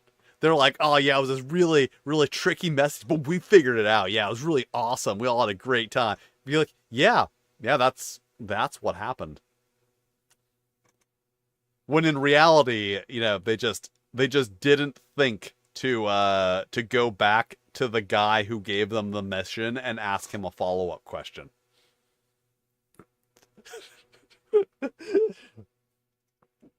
The number one source of D&D campaign stallage, the refusal to ask follow-up questions.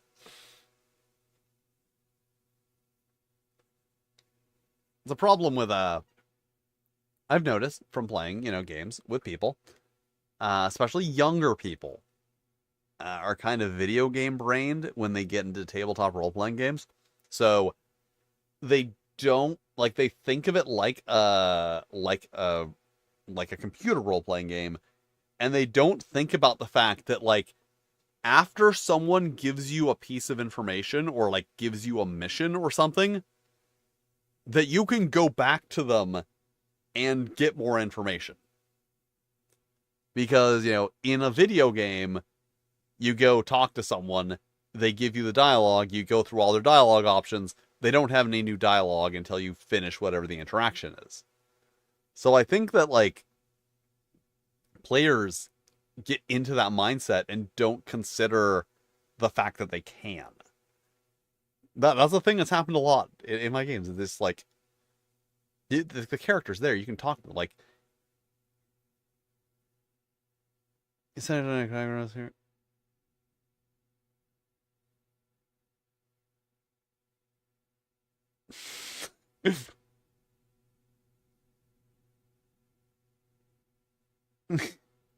Yeah, but like, yeah, it's the problem.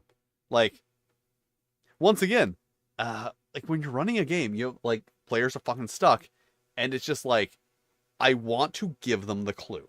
I want to just tell them, you know, go to the fucking mountain. But they don't take, but you don't want to do that And it's just like, you are in a living setting. You are in a infinite setting. If you're saying, oh, we're stumped, we're just gonna sit here and think about it, go ask any NPC. Go to the local fucking sheriff. Go to the town's guard and say, hey, do you know where the bandits hang out? They'd be like, oh yeah, they hang out in the mountains. Like that's it.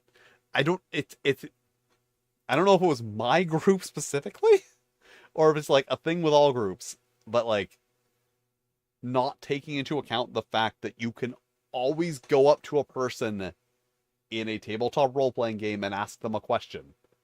They might not have an answer, but like, if the DM wants you to have that information, they will have an answer.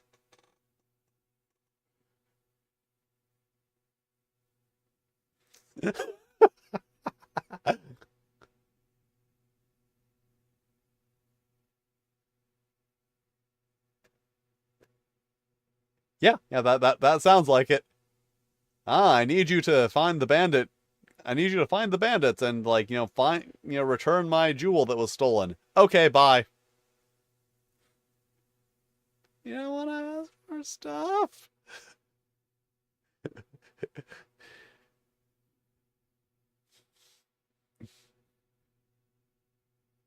I'm wondering if that's part of like the video game brain, is that like, they are used to, go clear out the bandits. Okay, and then there's like a waypoint on your map telling you where the bandits are. Instead of having to be told they're in the mountains. There's a path leads up to the mountains. They have a little encampment. You'll see steam.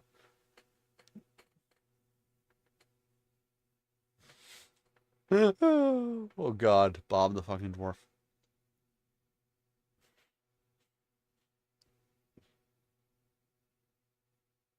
One time, the DM in a game I was playing got pissed off. Like he got really pissed off about the players not remembering any of the NPCs' names.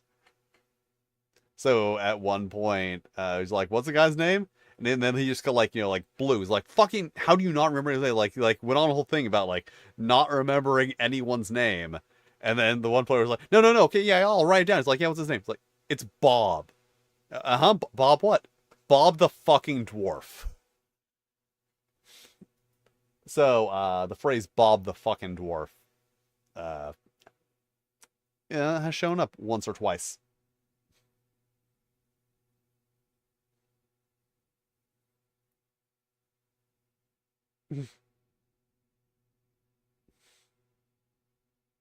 Yeah, you can't reason with players. You can't reason with players because they'll just.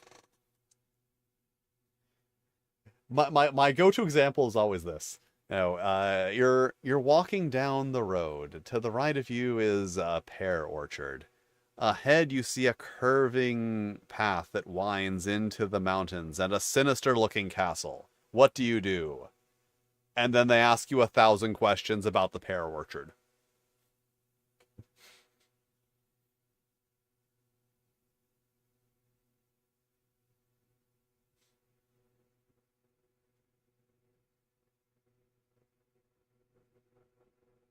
Mm-hmm.